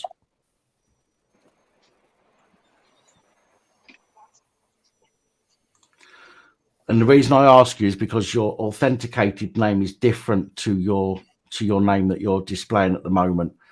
And I want to make sure that you are, because there is a Surf that comes on here, and I know and I respect and I appreciate, but I need to know for definite. Are you able, Surf? Are you able to just put yourself on camera for a moment, just so I can see you? I'll ask you to do something, and then you can turn yourself. Surf, do us a favor, just touch your forehead with your right hand. This is how it starts. Much appreciated. Right, you can go off camera now if you want to, and I'll bring you up. Hello, Surf. Apologies. My apologies again. As I've said many times, I have to be careful these days, unfortunately, and because you're authenticated with YouTube name is different from your screen name, I have to double check. That's all. I still use the same name. I don't know why it's not authenticated. I'm not going to say the name it's authenticated with because it looks like your real name, and obviously I'm not going to dox you. But your screen name and your authenticated with the YouTube name is different, so that's why I needed to double check. How you doing anyway? That has become different, so I don't know. How you doing? You good? Yeah, I'm good. How you guys doing? Good stuff. Not so bad. And the guy on the right, I recognise him. I've seen him a few times. Had a good chat. Evening, sir. Well, morning. How you guys doing? Yeah, you having a good day? Good, man. Yeah, how are you? Good, man.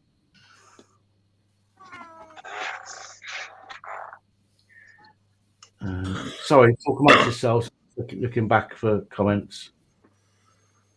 So the guy there, you know, like Stevie there, he's got the guitar, hasn't it? Who told you this? He's been drinking.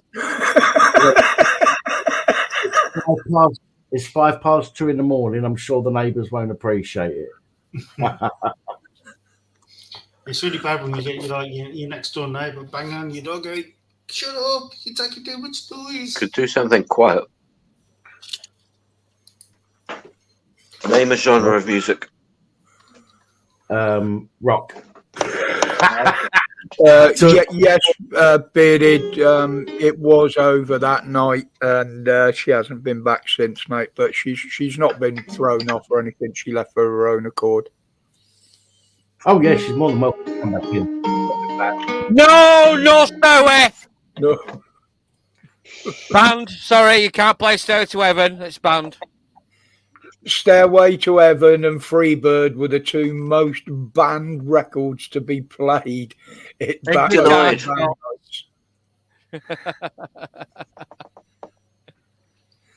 you wanted to do Freebird, you weren't allowed your two numbers. You only could do one.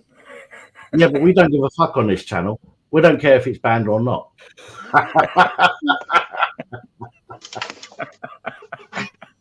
If I leave here tomorrow, would you still remember me? Who the fuck are you again? 'Cause I must be traveling on now. Fuck off then. Too many places I've got to see. This is Freebird, man. This is sacrosanct for you. Yeah, you're wrecking. If I stay here with you, girl. Put it down. Put it down. Put it down. Put it down. Things just wouldn't be the same. How much of that? He's had a few, Michael. I like the guitar, yeah. I sent another ukulele. It's been a long night. Have you drunk it all yet, or you just like? This is why when I do a live, it all makes sense because it's in the afternoon and nobody's had a drink. Shut up, you soppy wanker!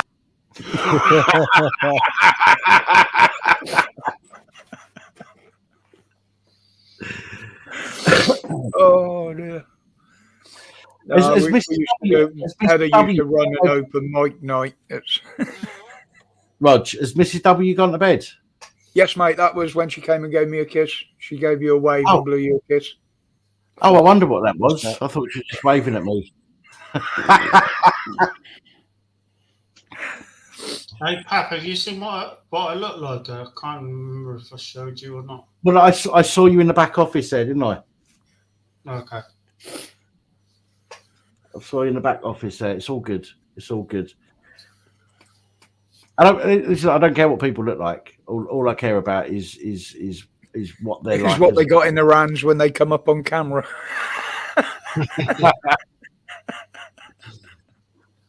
No, all I care about is what someone's like as a person, which is why DJ Sonic's a cunt. As always. You are.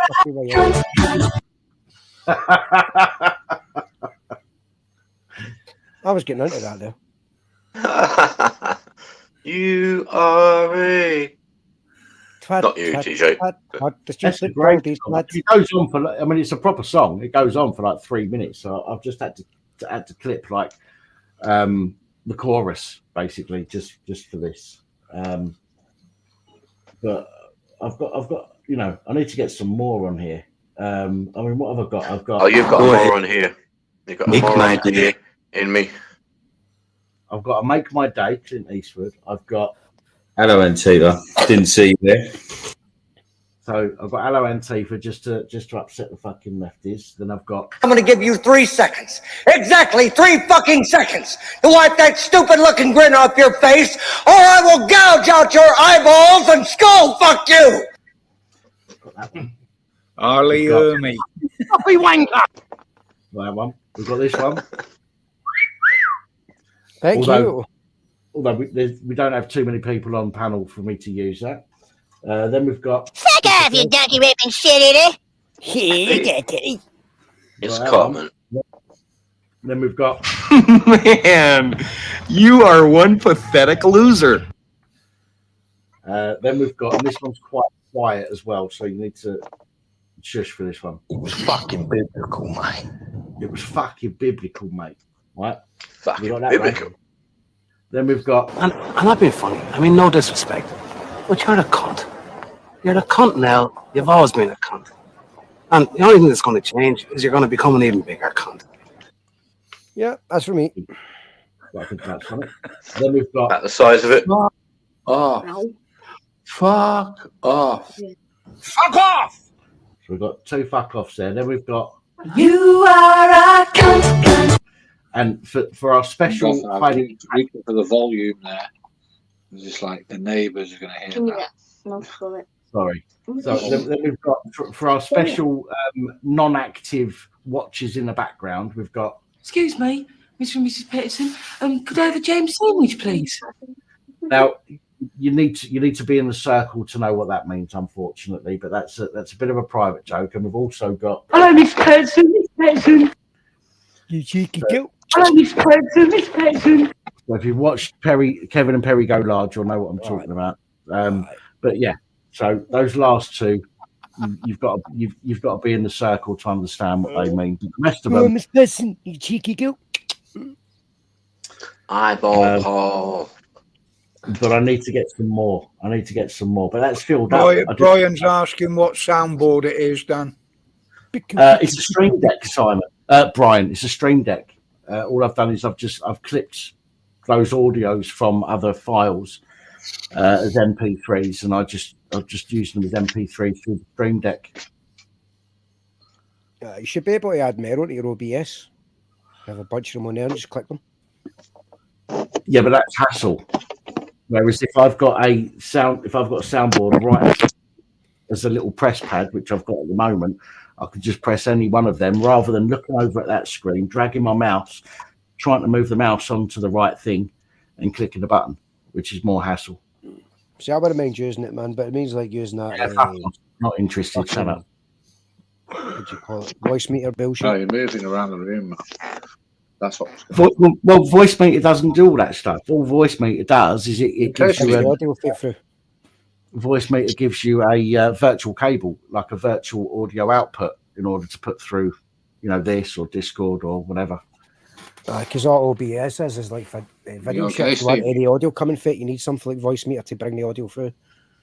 No. I can use this anyway, as long as I've got OBS picking up desktop audio. I can play anything on desktop audio and it will pick it up. So just by clicking that, it just plays it without opening the file. It will just play the file. Right. I'm still trying to figure out how we get the fucking audio for the OBS to come through the system. What system? Like, the PC. Try have it come so through. You can hear it. So you can hear it. Well, if you click on the, when you've on the audio mixer in OBS, where your green bar goes up and down as you talk, yeah. Mm-hmm. If you click on the 3 buttons and click on advanced audio properties, and put it on a monitor or some shit. Put it on monitor, and then you'll be able to hear it. The last thing you want to do is put yourself on monitor, because that will confuse you. Put everything else on monitor if you want to hear it, but don't put yourself on monitor. Do you know what's really weird? Like, Excuse me, Mrs. Peterson. Sorry, I accidentally pressed the button. Papa, I ended up on Ron's channel the other week, yeah, and I don't know how I got on there, but I ended up getting on there, and you give me the green light and said, yeah, he's a good guy, and I didn't know what to say. I was just like on there, I'm just like, and it's just like, oh my god, how have I got myself onto his channel? And it was just a really strange experience. I was just like, I didn't know what to do. Well, I think it depends, doesn't it? It depends on how active you are in the community. I think if you go onto a panel of somebody that you're not used to, or you don't know that well, I think it can be awkward. We try and I try, and I think that I do a pretty good job of being pretty easy to talk to when people call in or when people come onto the panel and stuff. Yet, granted, sometimes I lose my shit. with people who want to have a go, but the majority of people I'll be, you know, quite talkative to, and try and make them feel welcome. And I think, you know, you've been on this channel, you've been around for a long time on this channel. Do you know what I mean? I've got 1 or 2 modes. Like, I did mention I suffer a little bit of autism, yeah. Not bad. Slight autism, yeah. Not bad. Yeah. But the problem is, I'm not good at chit chat. I'm not good at talking small talk. But you talk to me about a subject I can engage in, I'll talk to you all day long. And this is the problem that I struggle with, is I can go literally into a room and talk to people and they'll be like, oh, we can't talk to you, you're an idiot. But you talk to me about something I know about and I'm just like, oof. Yeah. Well, listen, you're not an idiot. That's the first thing, okay? If there's any idiots on this panel, it's fucking him below me, right? And him over there. Self-confessed, by the way, not this isn't me saying it. But no, listen, when you go onto a panel, if people expect you to start the conversation, it can be daunting, it can be awkward. You know, you come onto a panel like this and everybody's chatting and, you know, somebody will ask you what you think and then you'll get involved. But, you know, autism or not, nobody's going to knock you for an opinion or for perhaps having to take a little bit of time to think of an answer or something like that. We get it. I can imagine, like someone like Roger, right? If I sat in a room with him, he would talk to me, and then we'd engage, and like we'd have a really good conversation. But other people, I wouldn't. They were just like, wouldn't. Well, this is the thing. Through life, we meet people who we click with, and people that we don't. You know what I mean? And if you click with somebody and you can chat with them, then fucking all the better. If they're the kind of person that you feel awkward talking to, they're probably not the best person to be talking to. Yeah, I'm just saying, I'm one of these people that I can either talk to somebody or I can't, and it's always one thing that's always held me back, that I can't click with every single person. There's some people I really like talking to, and some people that I just don't. And it's Well, listen, we talk, you know, okay, we don't have in-depth conversations, but you're always commenting, and I try to reply where I can to as many people as possible. And I try and get on with everybody, and I try and talk to people. But not everybody's actually giving. People have a lot of anxieties around that. There's a lot of people who aren't so forgiving to other people. You know what I mean? So they don't quite understand, you know, how autism might affect people. Little Jack, I believe he's got autism. Yeah. You know, and when we talk to Jack, sometimes he'll try and explain something, but it'll go into the nitty gritty. And a lot of people don't understand or don't like or get bored of it. But we know Jack, so we give him that. Do you know what I mean? It's like we understand that you've got autism, and sometimes you need to explain things in a way that some people might, you know, get bored with or whatever.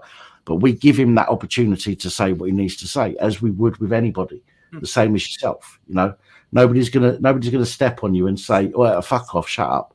You know what I mean? This is rah rah rah. And if somebody did, then one of us would stand up and say, "Well, fucking shut I your mouth." can't remember who it was. Some time back, we had somebody new come on the panel. They were fine for about 30 seconds. Then all of a sudden, the anxieties kicked in, and they started stuttering and couldn't get out what they were trying to say. And they were getting really flustered. We said, look, we're keeping quiet. Just take your time, and you know, tell us what you want. And it's understanding that people need that bit of space sometimes. Saul talks quite slowly and quietly at times. You know, you make allowances for different people once you get to know them. The thing is, I know I can sometimes come across as boring, and I may say things that you probably wouldn't get. But the same to is, like, I've never said anything bad to anyone, and I've always tried to be nice, and I try and help people where I can. And that's my mental thing. I want to help people. I want to do things for other people that I can't do for myself. Right. Let me just say then. Let me just say that you say you might say things that are boring. Okay. I've never looked at a comment from you and gone, "Oh, fucking hell." Do you know what I mean? There are people who comment a lot, who I appreciate commenting, and I will always get into a conversation, or I will heart their comments so they know that I've seen it. At the very least, that's what I'll do. I don't do that these days because it takes too fucking long. But I will let people know one way or another that I've read their comment, and I've never thought to myself, "Oh fucking hell, this is boring." Do you know what I mean? And I'm glad you've jumped up. This is the first time you've been on the panel, isn't it? That's not. No, he's been up before. Have you? Yeah. Oh, my bad. I do apologize. See, this is my brain for you. It doesn't work properly. And that's why when I come on Rev's panel, he's like, "Who the fuck's this surf guy? Like, why someone panel?" You came on the other day, didn't you? That's right. On Revs. I said, About a month ago, and you turned around and said, "Surf's all right. Like, let him up." Yeah. And I sat there. I was like, "Fucking hell, what have I just like got myself into? I can't speak. I can't communicate. I can't like interact." And I just felt like a bit here. Which is fine. Listen, I have situations sometimes, right? I go out and I'll have an anxiety attack where I can't talk to people. The last time I went out and had an anxiety attack, I went to Asda supermarket. Okay. Yeah. And I was in Asda's and I lost my shit to the point where I had a lump in my throat. I felt like an absolute fucking idiot. Listen, I've been there. Listen, I've been there. I had a lump in You're my not throat. alone, mate. Looking at the floor, pushing an empty fucking trolley for about 45 minutes. I had a member of staff come up to me and ask me if I was okay. And I couldn't talk to them. I just went, yeah, and carried on walking. Do you know what I mean? So I get it. I understand how you can be made to feel awkward in certain situations. Dan, not to add to your miseries, but I'm gonna jump stream now. It's a bit long No day for me. Gentlemen panel, ladies, chat. To be honest, because I've got videos to do tomorrow, so I'm gonna have to get off soon. No worries. What a Steve. pleasure, Nice mate. I'll catch up with you in the week, Steve. If I don't see you through the week, I'll see you through the window. Likewise. So. Good night, sir. Good, buddy. Take it easy. Good night, mate. The Stitch says good night too. Nice one, Stitch. Take care, Steve. I've Cheers, gone mate. into supermarkets and I've had feelings like I can't describe.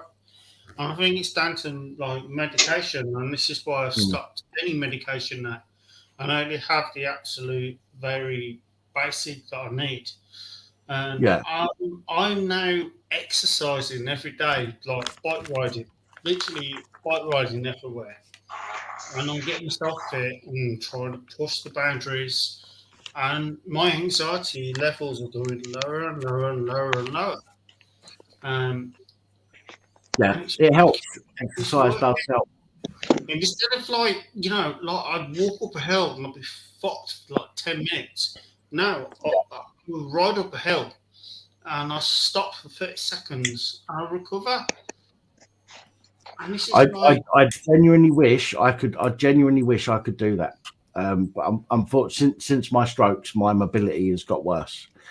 I mean, listen, the guys that come and see me on the 17th for my birthday do at the pub will see this for themselves.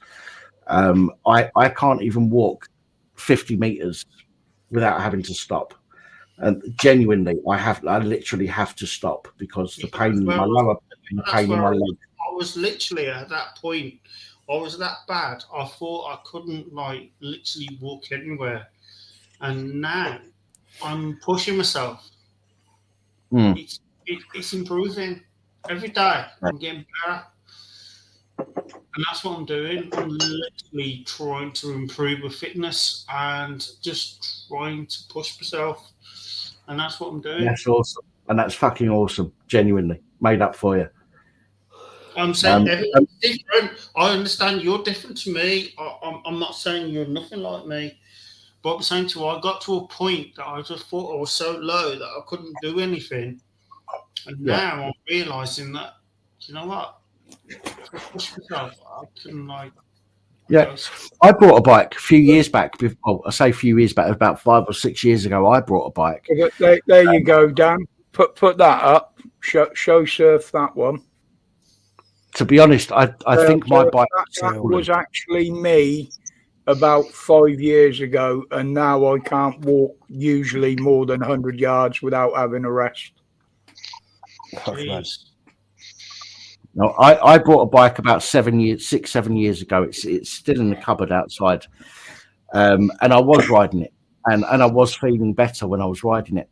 I had my strokes, and after that, I was okay. I could still walk to the local shop. I could still, after the strokes, there's videos that I've put up on Facebook, or I think rather than YouTube, Facebook, when I've gone down the marina near here.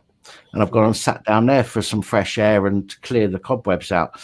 But as time's gone on, my mobility has got worse. And for me to ride a bike now would kill me. Literally, it would fucking kill me. Where I live to the end of the road, I can literally get round the corner at the end of the road and I have to stop and lean up against the wall. Yeah, but that's where I was. I was at that point. I got really low. And I just keep riding, and I just kept pushing it. And now I'm climbing hills that I never thought I could climb. I'm doing things that I never thought I could do, and I'm doing them. I used to climb Rivington Pike. Does anybody know Rivington Pike? I know where Rivington Pike is. It's got a big stone thing on the top of it. It's between Winter Hill and the Leverhulme Gardens. Rivington That's Pike. Right. There's an annual fell race that goes up there. I think it's in March every year. It's the first of the start of the fell racing calendar. I know. One sec, Mike. I'll come to you. I ran it 1 year and I got in at 22 minutes. That was before I started on the cigars and beer. But the one thing that stopped me is because I felt so fragile that I was going to have a heart attack and die and just drop where I was. Yeah, anxiety will do that. Yeah, that's what that sounds like. Now I'm pushing the health fitness up. Yeah, my anxiety is going. And I'm feeling like I can do a lot more, and I'm getting my confidence back. And this is unusual, and I've not experienced a feeling like this before in the 10 years. You deserve to feel that way. You deserve to be able to go out and think to yourself, I can do this, and then do it, and then congratulate yourself. I would walk around a lake and get halfway around and panic that I couldn't get back because I felt like I physically couldn't do it, and I felt so bad and so scared that I couldn't make it back. That was horrible. This is what anxiety does. So if I want to go to Bearded Vet, because I know Bearded Vet or I believe Bearded Vet has had similar kind of anxiety and that kind of stuff, PTSD and things like that. Bearded Vet, if I'm not mistaken. So I'm going to come to Bearded Vet and see if he's got anything that he wants to add to this conversation. Such I like the beard. That's why I'm asking you. I like the beard. I was too busy stroking Sonic's tits. I mean, look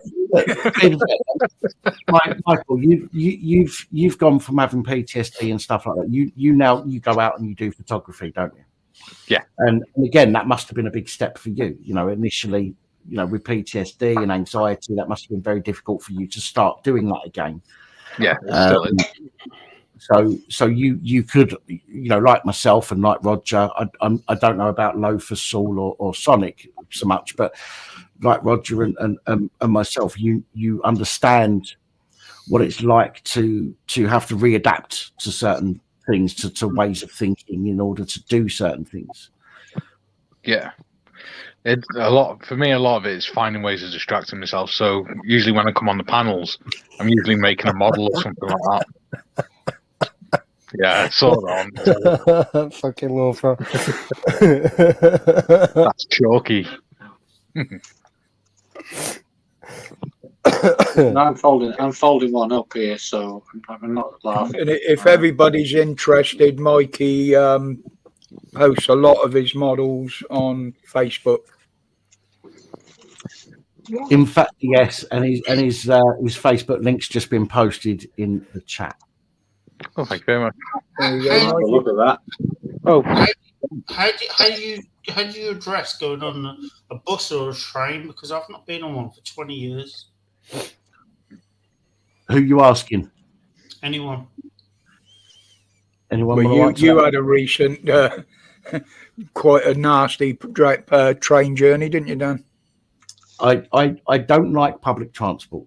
Okay, I can't get on a bus because it's too crowded. It's too claustrophobic, and I panic even thinking about getting onto a bus. On a train, I can do a train. It's less claustrophobic. I can stand in the bit between carriages if I need to, even if I've got a seat booked. How do you keep calm? How did I cope? I drunk, to be honest. Yeah, but okay, that's probably what I would do as default. But how do you keep calm though? Like, how do you just like you're on a train that's traveling in a direction, and you got no control over it, and it's just going there, and you're just sitting there as a passenger Well- and just like being able to keep calm. Well, if you're heading in the right direction, it's slightly different. So if you're heading in the wrong direction, if you know you're going in the right direction, then it's slightly different kind of worry, because you don't worry about where you're going necessarily. In my case, anyway, you don't worry about where you're going. You worry about what's happening and if there's people around you and somebody might want to talk to you. You know, and you know, so I pull my cap down low, and I look down at the floor so I don't have eye contact with people, and that's what I'm like on public transport. And you know, it's not ideal. It's not. But that's the only way that I can deal with things at the moment. And it doesn't matter if you have anxiety attacks. It doesn't mean that you're weak. It doesn't mean anything. You know, it doesn't mean anything bad. I still have anxiety attacks. Quite normal, that is. Pat. But like you went to like rest place, like where Yeah. were you gonna lie down and sleep? Thankfully, he gave me a room to myself. I had a room to myself at Revs, which helped a lot, to be quite honest. Because if I was in a room with other people, I'd have you know. I just couldn't handle that. Yeah, but he also knew that you got a habit of throwing up in trainers. Well, yeah, only hugging toilets. My own trailers. Well, it's like, what did he do? Did he say like, "I've got a place for you to stay"? Yeah, he did. Yeah, he knows my situation the same as him. He has issues dealing with new people as well. And that night or that weekend was hard for a lot of people that turned up. No. You know, Rev's got anxiety. I've got anxiety. There's a few other people that turned up with the same. As well. And it was very difficult. The thing is, people don't realise that when you actually meet a person, they could be a total different person to what you see on here. Yeah. Yeah, that's one of the things that worries me. Yeah, when Roger's really an old bird. So Yeah. that's an anxiety to start with, even if you're intending to meet somebody before you even meet them. Well, I'm so glad you went there. Because you got a lot of brownie points for doing that. You really did. Well, I suffered afterwards. I can do something. I can do something at the time. Brownie points for doing that. If I have a drink, I can do something at the time without thinking about it too much. But afterwards, it's almost like a delayed reaction where my mind turns around and goes, "You fucking idiot! Do you know what you've just done? I'm going to fuck you up now." You know. Do you know how easy it would have been for you to turn back and say, "I can't do this"? Oh, of course. And you did it, and you sat there with Rev, right? You sat there with Rev and had a fucking good laugh. And a lot of people respected you for what you did. And Because I was drunk, sir. No, it doesn't matter. Because I was drunk, mate. No, it doesn't matter. You did it, and you fucking did something I can't do. Because if I was invited, I'd be like, "No, I can't do that." Listen, if you have enough drinks inside you, you can do anything. Doesn't matter how many drinks are inside me. I I'm could sorry now. Listen, dude, when you've had, I did what you sorry did. to interrupt you, right? But like when you've had a drink, right, the fucking truth comes out. Okay. Well, it's going to be a right giggle at Rev's next one because I don't drink, and apparently, according to the Rev, I got to look after the rest of these rabble when they're there. I'm well behaved for them, generally. Like I said, at the end of the day, takes all kinds to spoil a style. But I mean, like, there's nothing wrong with a drink as long as you've got that bit of moderation and you can like switch yourself down. You know. I'm just saying you did a really good job to go down there and just like. Well, I appreciate that. Thank you. But don't think that you can't do the same. Yeah. That's something to remember. You know what I mean? All right? If I can do it, fucking hell, anyone can do it. Same abilities, the same intellect, dialect. You're still English. I'm just saying you did really well to do it, and you literally showed to everyone that like you could like do what you wanted to do, and you did it. You just went down there and just had a laugh with the ref, and so did a lot of the other guys did, and it just like it was good. I wish I could do what I wanted to do. That, as I said, that happened because I'd been drinking. Okay, if I hadn't been drinking, my arse would have fallen out all over the place, and I'd have been. Hey, some of us, you know, like some of us, right, have got like habits, you know, and not like saying they're like bad habits, but like all the same. Some of us have got habits. Some of us got habits to like talk to people, and like just find out, you know, what makes them tick. And I mean, maybe through to like get down there. Sorry. Do you not see what Paz went through to get down there? Oh, he's the same. I mean, he's a big guy. Right? Bricks, he was fucking like. Paz has got a big problem with PTSD. Yeah, he was probably like bricking it, and he wasn't going to go, but he did it. Yeah. Like Sometimes we have to force us. Sometimes we have to force ourselves. And to be fair, sometimes Paz, I believe he made it down there without drinking. Both of you fucking did it, and you both of you like they played to you, fucking overcome your fears, and you fucking did it. And I'm saying to you, is like I wish I had the same courage that you guys got, because You have. It's just it depends on it depends on the situation you're heading towards. Okay. yeah, I mean, it's not like there's agendas or anything like this, but I mean, like to think positively, you know, you need like positive people around you. You can't just like, oh right, we're gonna be balls out like anarchists. no, It's but like, these guys have got fears, and they overcome them, and they did it, and they yeah, literally showed it's us. individuals, you know, and like takes.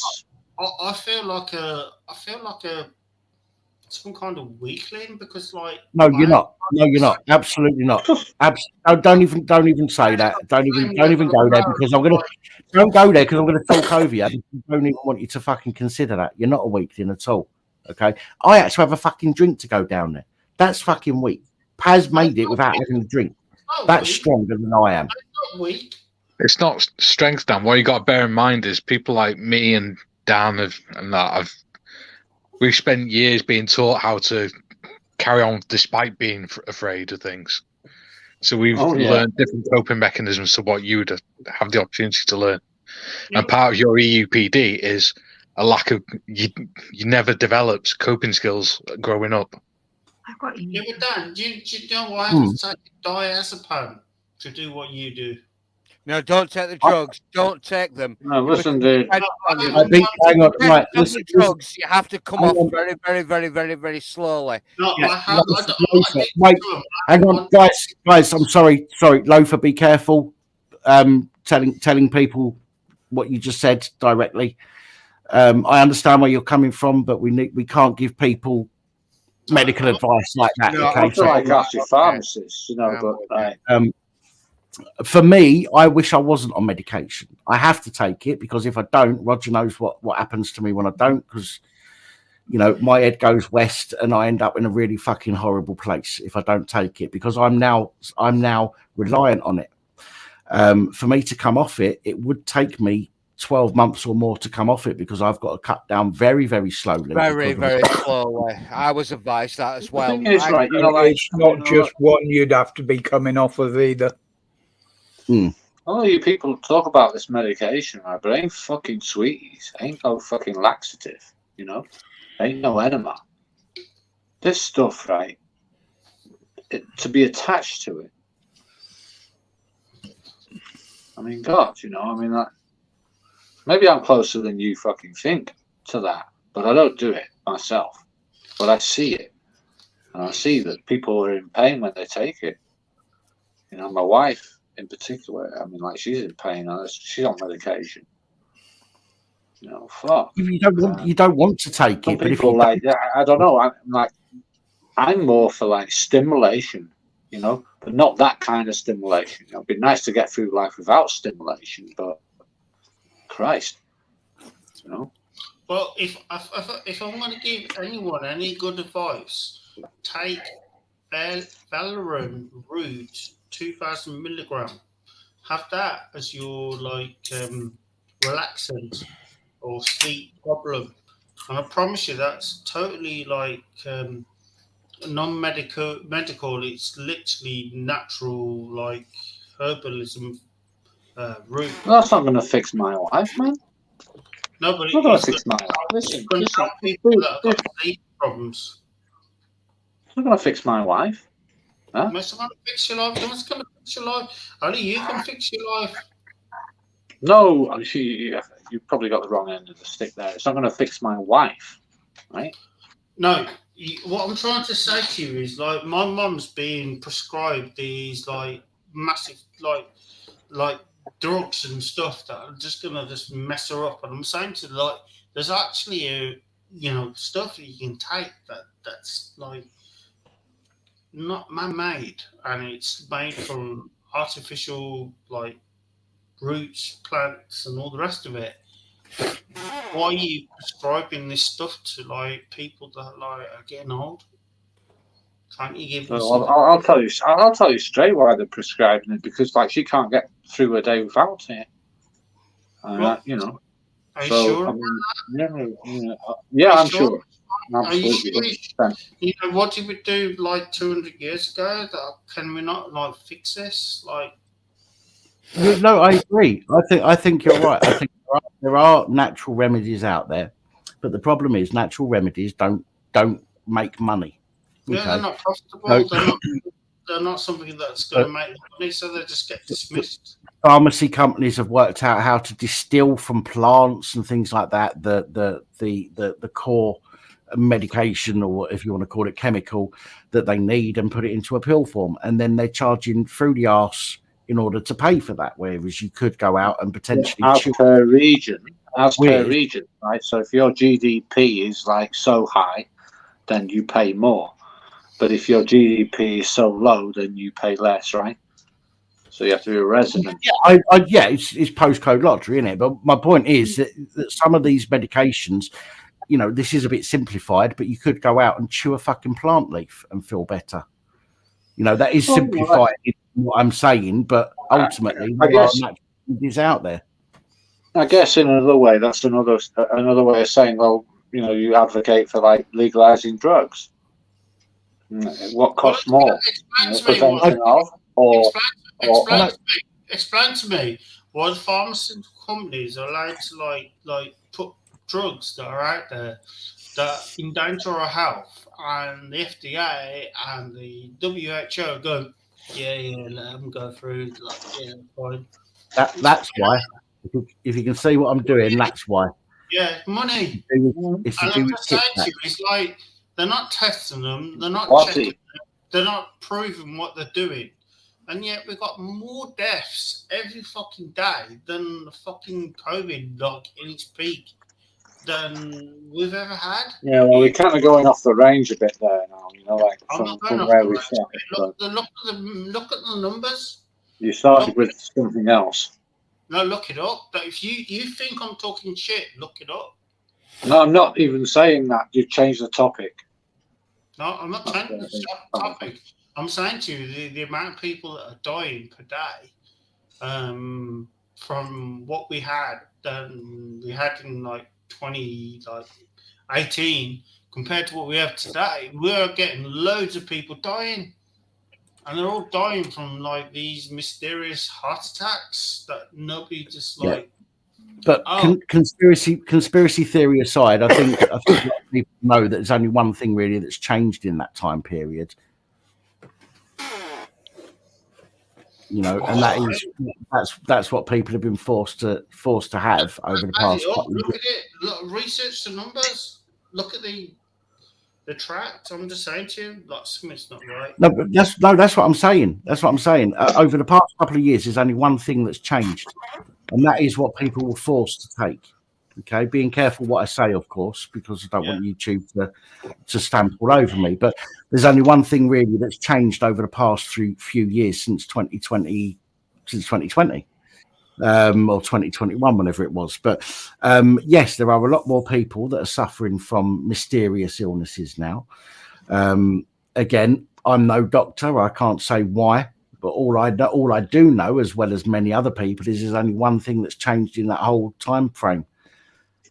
And you know, and that is that the flu disappeared. People were forced to take something that they, you know, in some cases didn't want, and now look what's happening. You know, sometimes it's right in front of your face, but it's hard to see.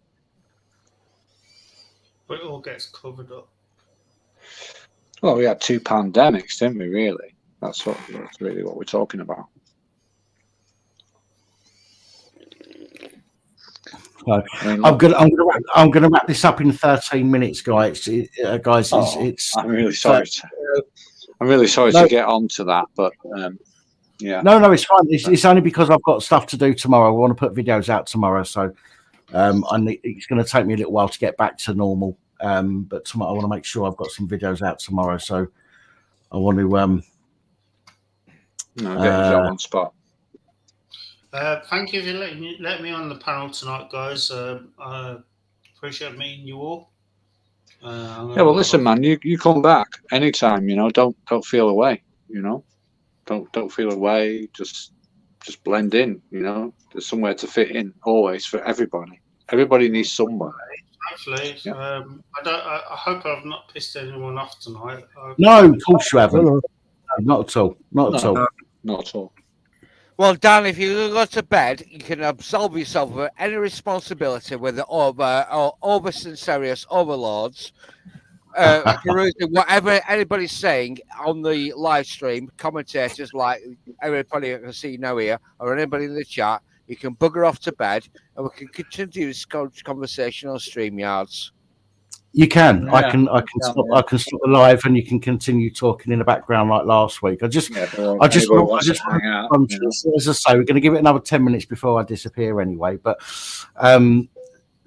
Jacob, I don't know where this clip is. My video's still up. I always leave all of my videos up. I never take them down. So I don't know where this clip is. And it's not that people didn't want to try and help her. Okay. It was more that she misunderstood what I was trying to say, in my opinion. And again, I've got nothing against Angela. We did have a bit of a falling out over that, but you know, I don't know anything about it, and Angela's safe here. I think I don't know. No, that's fine. That's fine.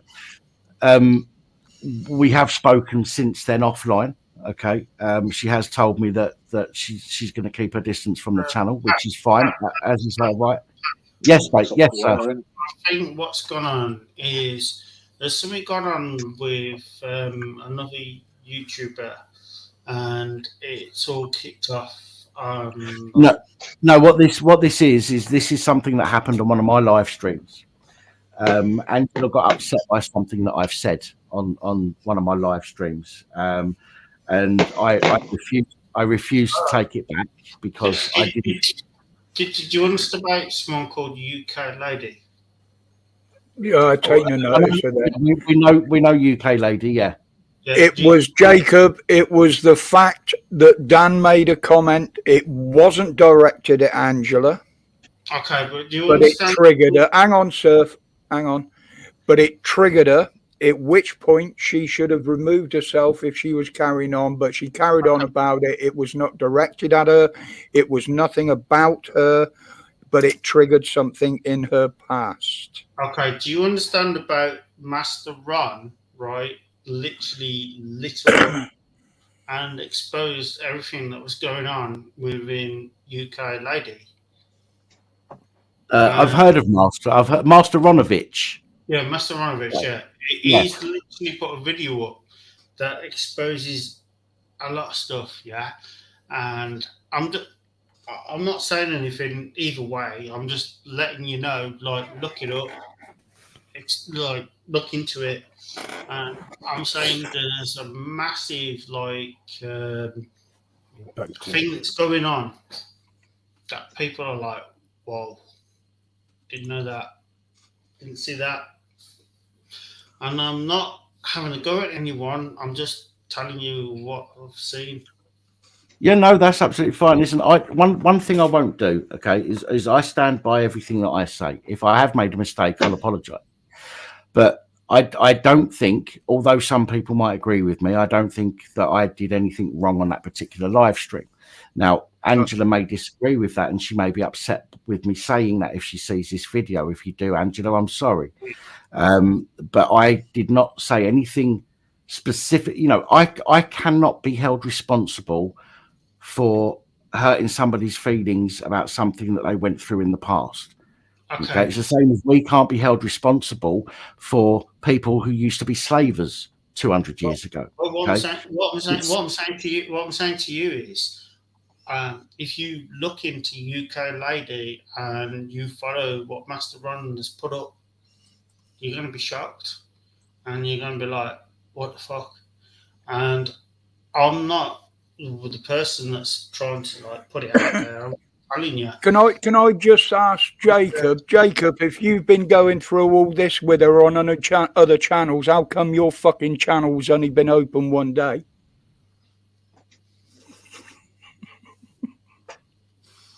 There you go. That was a profile that was created yesterday, so Just look into it. That's all I'm asking you to do. I'm not anyone. I'm not promoting anyone. I'm just telling you, go look and do your own research. That's all I'm saying. Yeah. No, this is exactly what I tell other people to do, is to do their own research as well. And you're absolutely right. But as I say, just, you know, to respond to the question that is on the screen, and just to put something to bed, hopefully, I said something which I genuinely meant. Okay, if a person tried to break into my property, okay, or attack me at the doorstep, I would drag them in, and I would use that on them without lube. That's exactly the words that I used. I would use that on them without lube if they tried to break into my property or attack me at my property. Okay, those are the words. The only thing I'll say, look at Master Ron. Look at what Master Ron's got to say, because he hasn't done anything to deserve what he got. And all he's done I will do. Back. I will do. I've opened his channel, and I'll look at it. I'll look at it tomorrow. After I've made tomorrow's videos, He hasn't I'll done go through and have a anything. look. He hasn't docked anyone. He hasn't said anything bad about anyone. He's literally just said what is. Right. As I say, I will look at it tomorrow, because it's getting late now. I've got 6 minutes before I'm going to end this stream. I'll have a look at it tomorrow. I've opened his page in the background, so I will look at that tomorrow once I put my videos out. But that is something that I will do tomorrow. But again, my issue is that, you know, Jacob, I don't know who you are. You've come on and you're asking me about a situation with somebody that happened months ago, that I don't believe has anything to do with drama, you, really, isn't it? in my opinion. But again, to respond to that, there was an incident, there was a situation on this channel. I made a comment about people breaking into my house. That unfortunately triggered Angela. Okay, that is not my fault. I'm sorry, but that's not my fault. I cannot be responsible for being careful what I say in case it triggers somebody that's watching. Okay, that, you know, I'm not responsible for that. So unless, however, I say it to them personally in the hope of triggering them, then I would be an arsehole. Okay, but I didn't. Wasn't even thinking about it. I just made a comment, and unfortunately that comment was taken in a way that upset somebody, and it caused an issue. As I've said, Angela is more than welcome on this channel, on this panel, on the phone in, whatever. Anytime. I've not banned her, I've not kicked her, I've, you know, nothing like that, and I've certainly not slagged her off. But if she doesn't want to come on, that's entirely down to her. But I will say, if it's being spoke about on other channels, I will say that's a bit, that's not particularly kind to discuss me on other channels if that's what's happening. Yes, I'm discussing her now because I've been brought up in this situation with that comment. But other than that, I've never brought that up just out of the blue to say, oh, let's talk about what happened that night, which I think is a bit out of order. But other than that, I've got no issues with her at all. If he's been in before, he'd have known that we've discussed it before and in depth. So it's one of them, isn't it? Just look at Master Run and watch what he has to say, because I'm saying to you, he's calling it out and in holding in punches. Well, as I say, it's open. It's open on here. Master Ronovich, Are You No Alliance channel. So I've got that open, and I will look through that tomorrow. I would love for you guys to get in some sort of party or something, or you could agree with each other or something. But I don't know.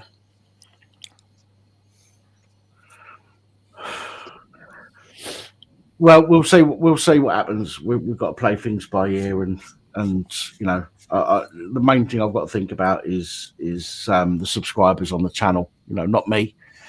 There are people that I'd love to get on the channel, but I haven't, because I know it would affect the channel.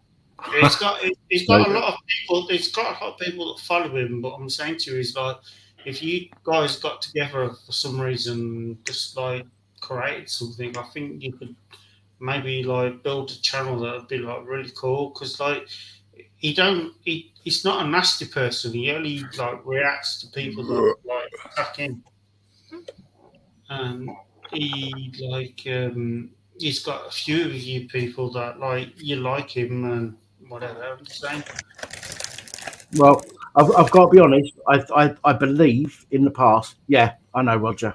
Thank you. I believe in the past that Master Ronovich and I may have had crosswords at some point.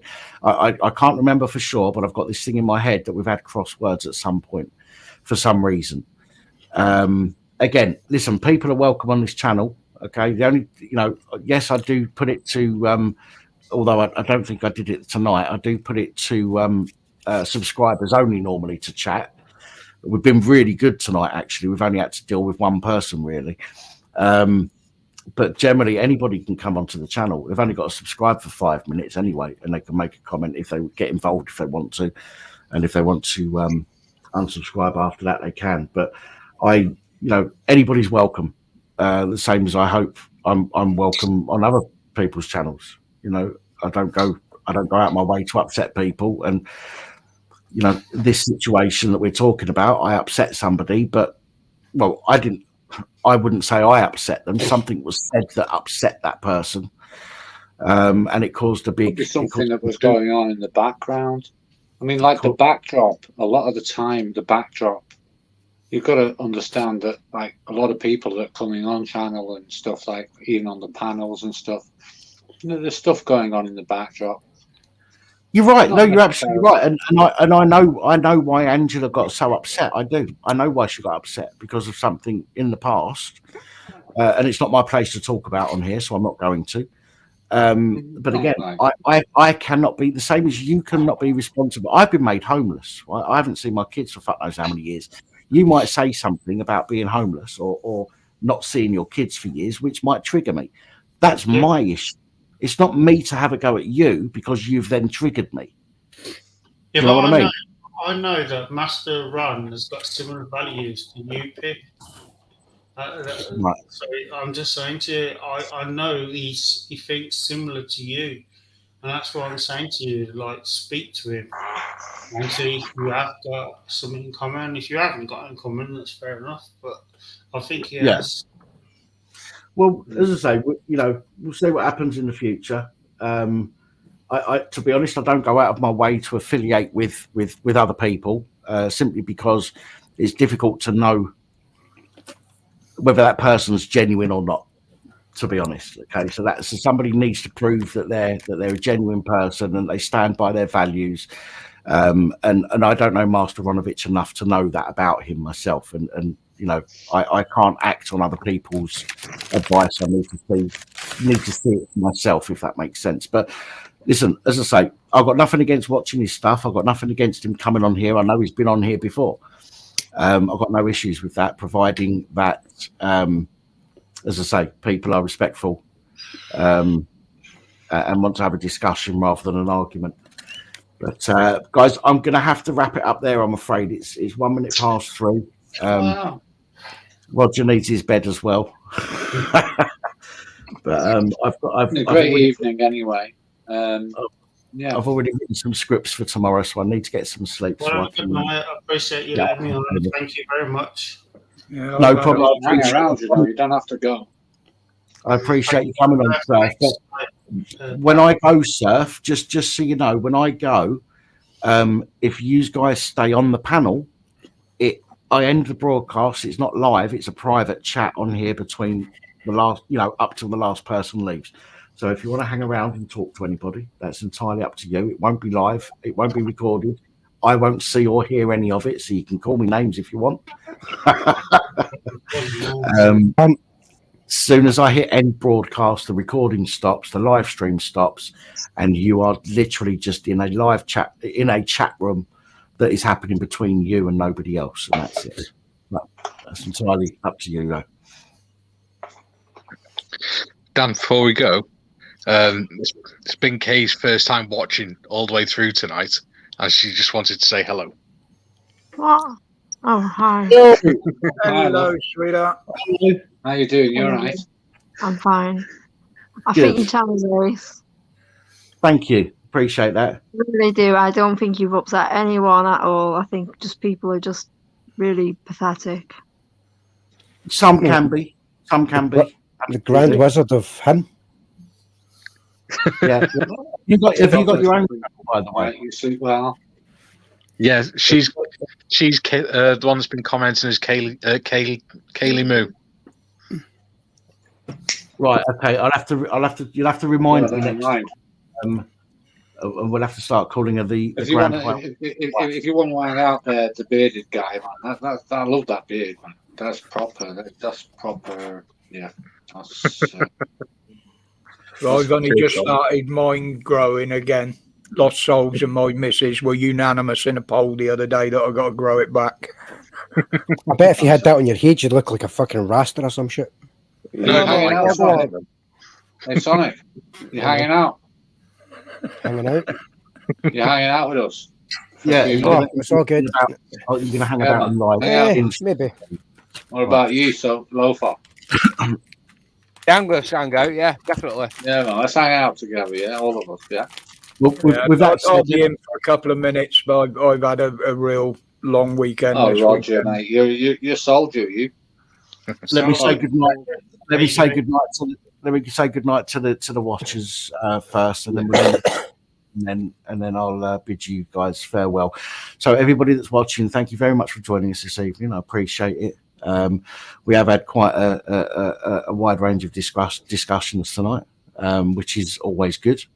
Excuse me. It's always good to talk about different things and hear from different people. And we've had a few people come on that we've not met before.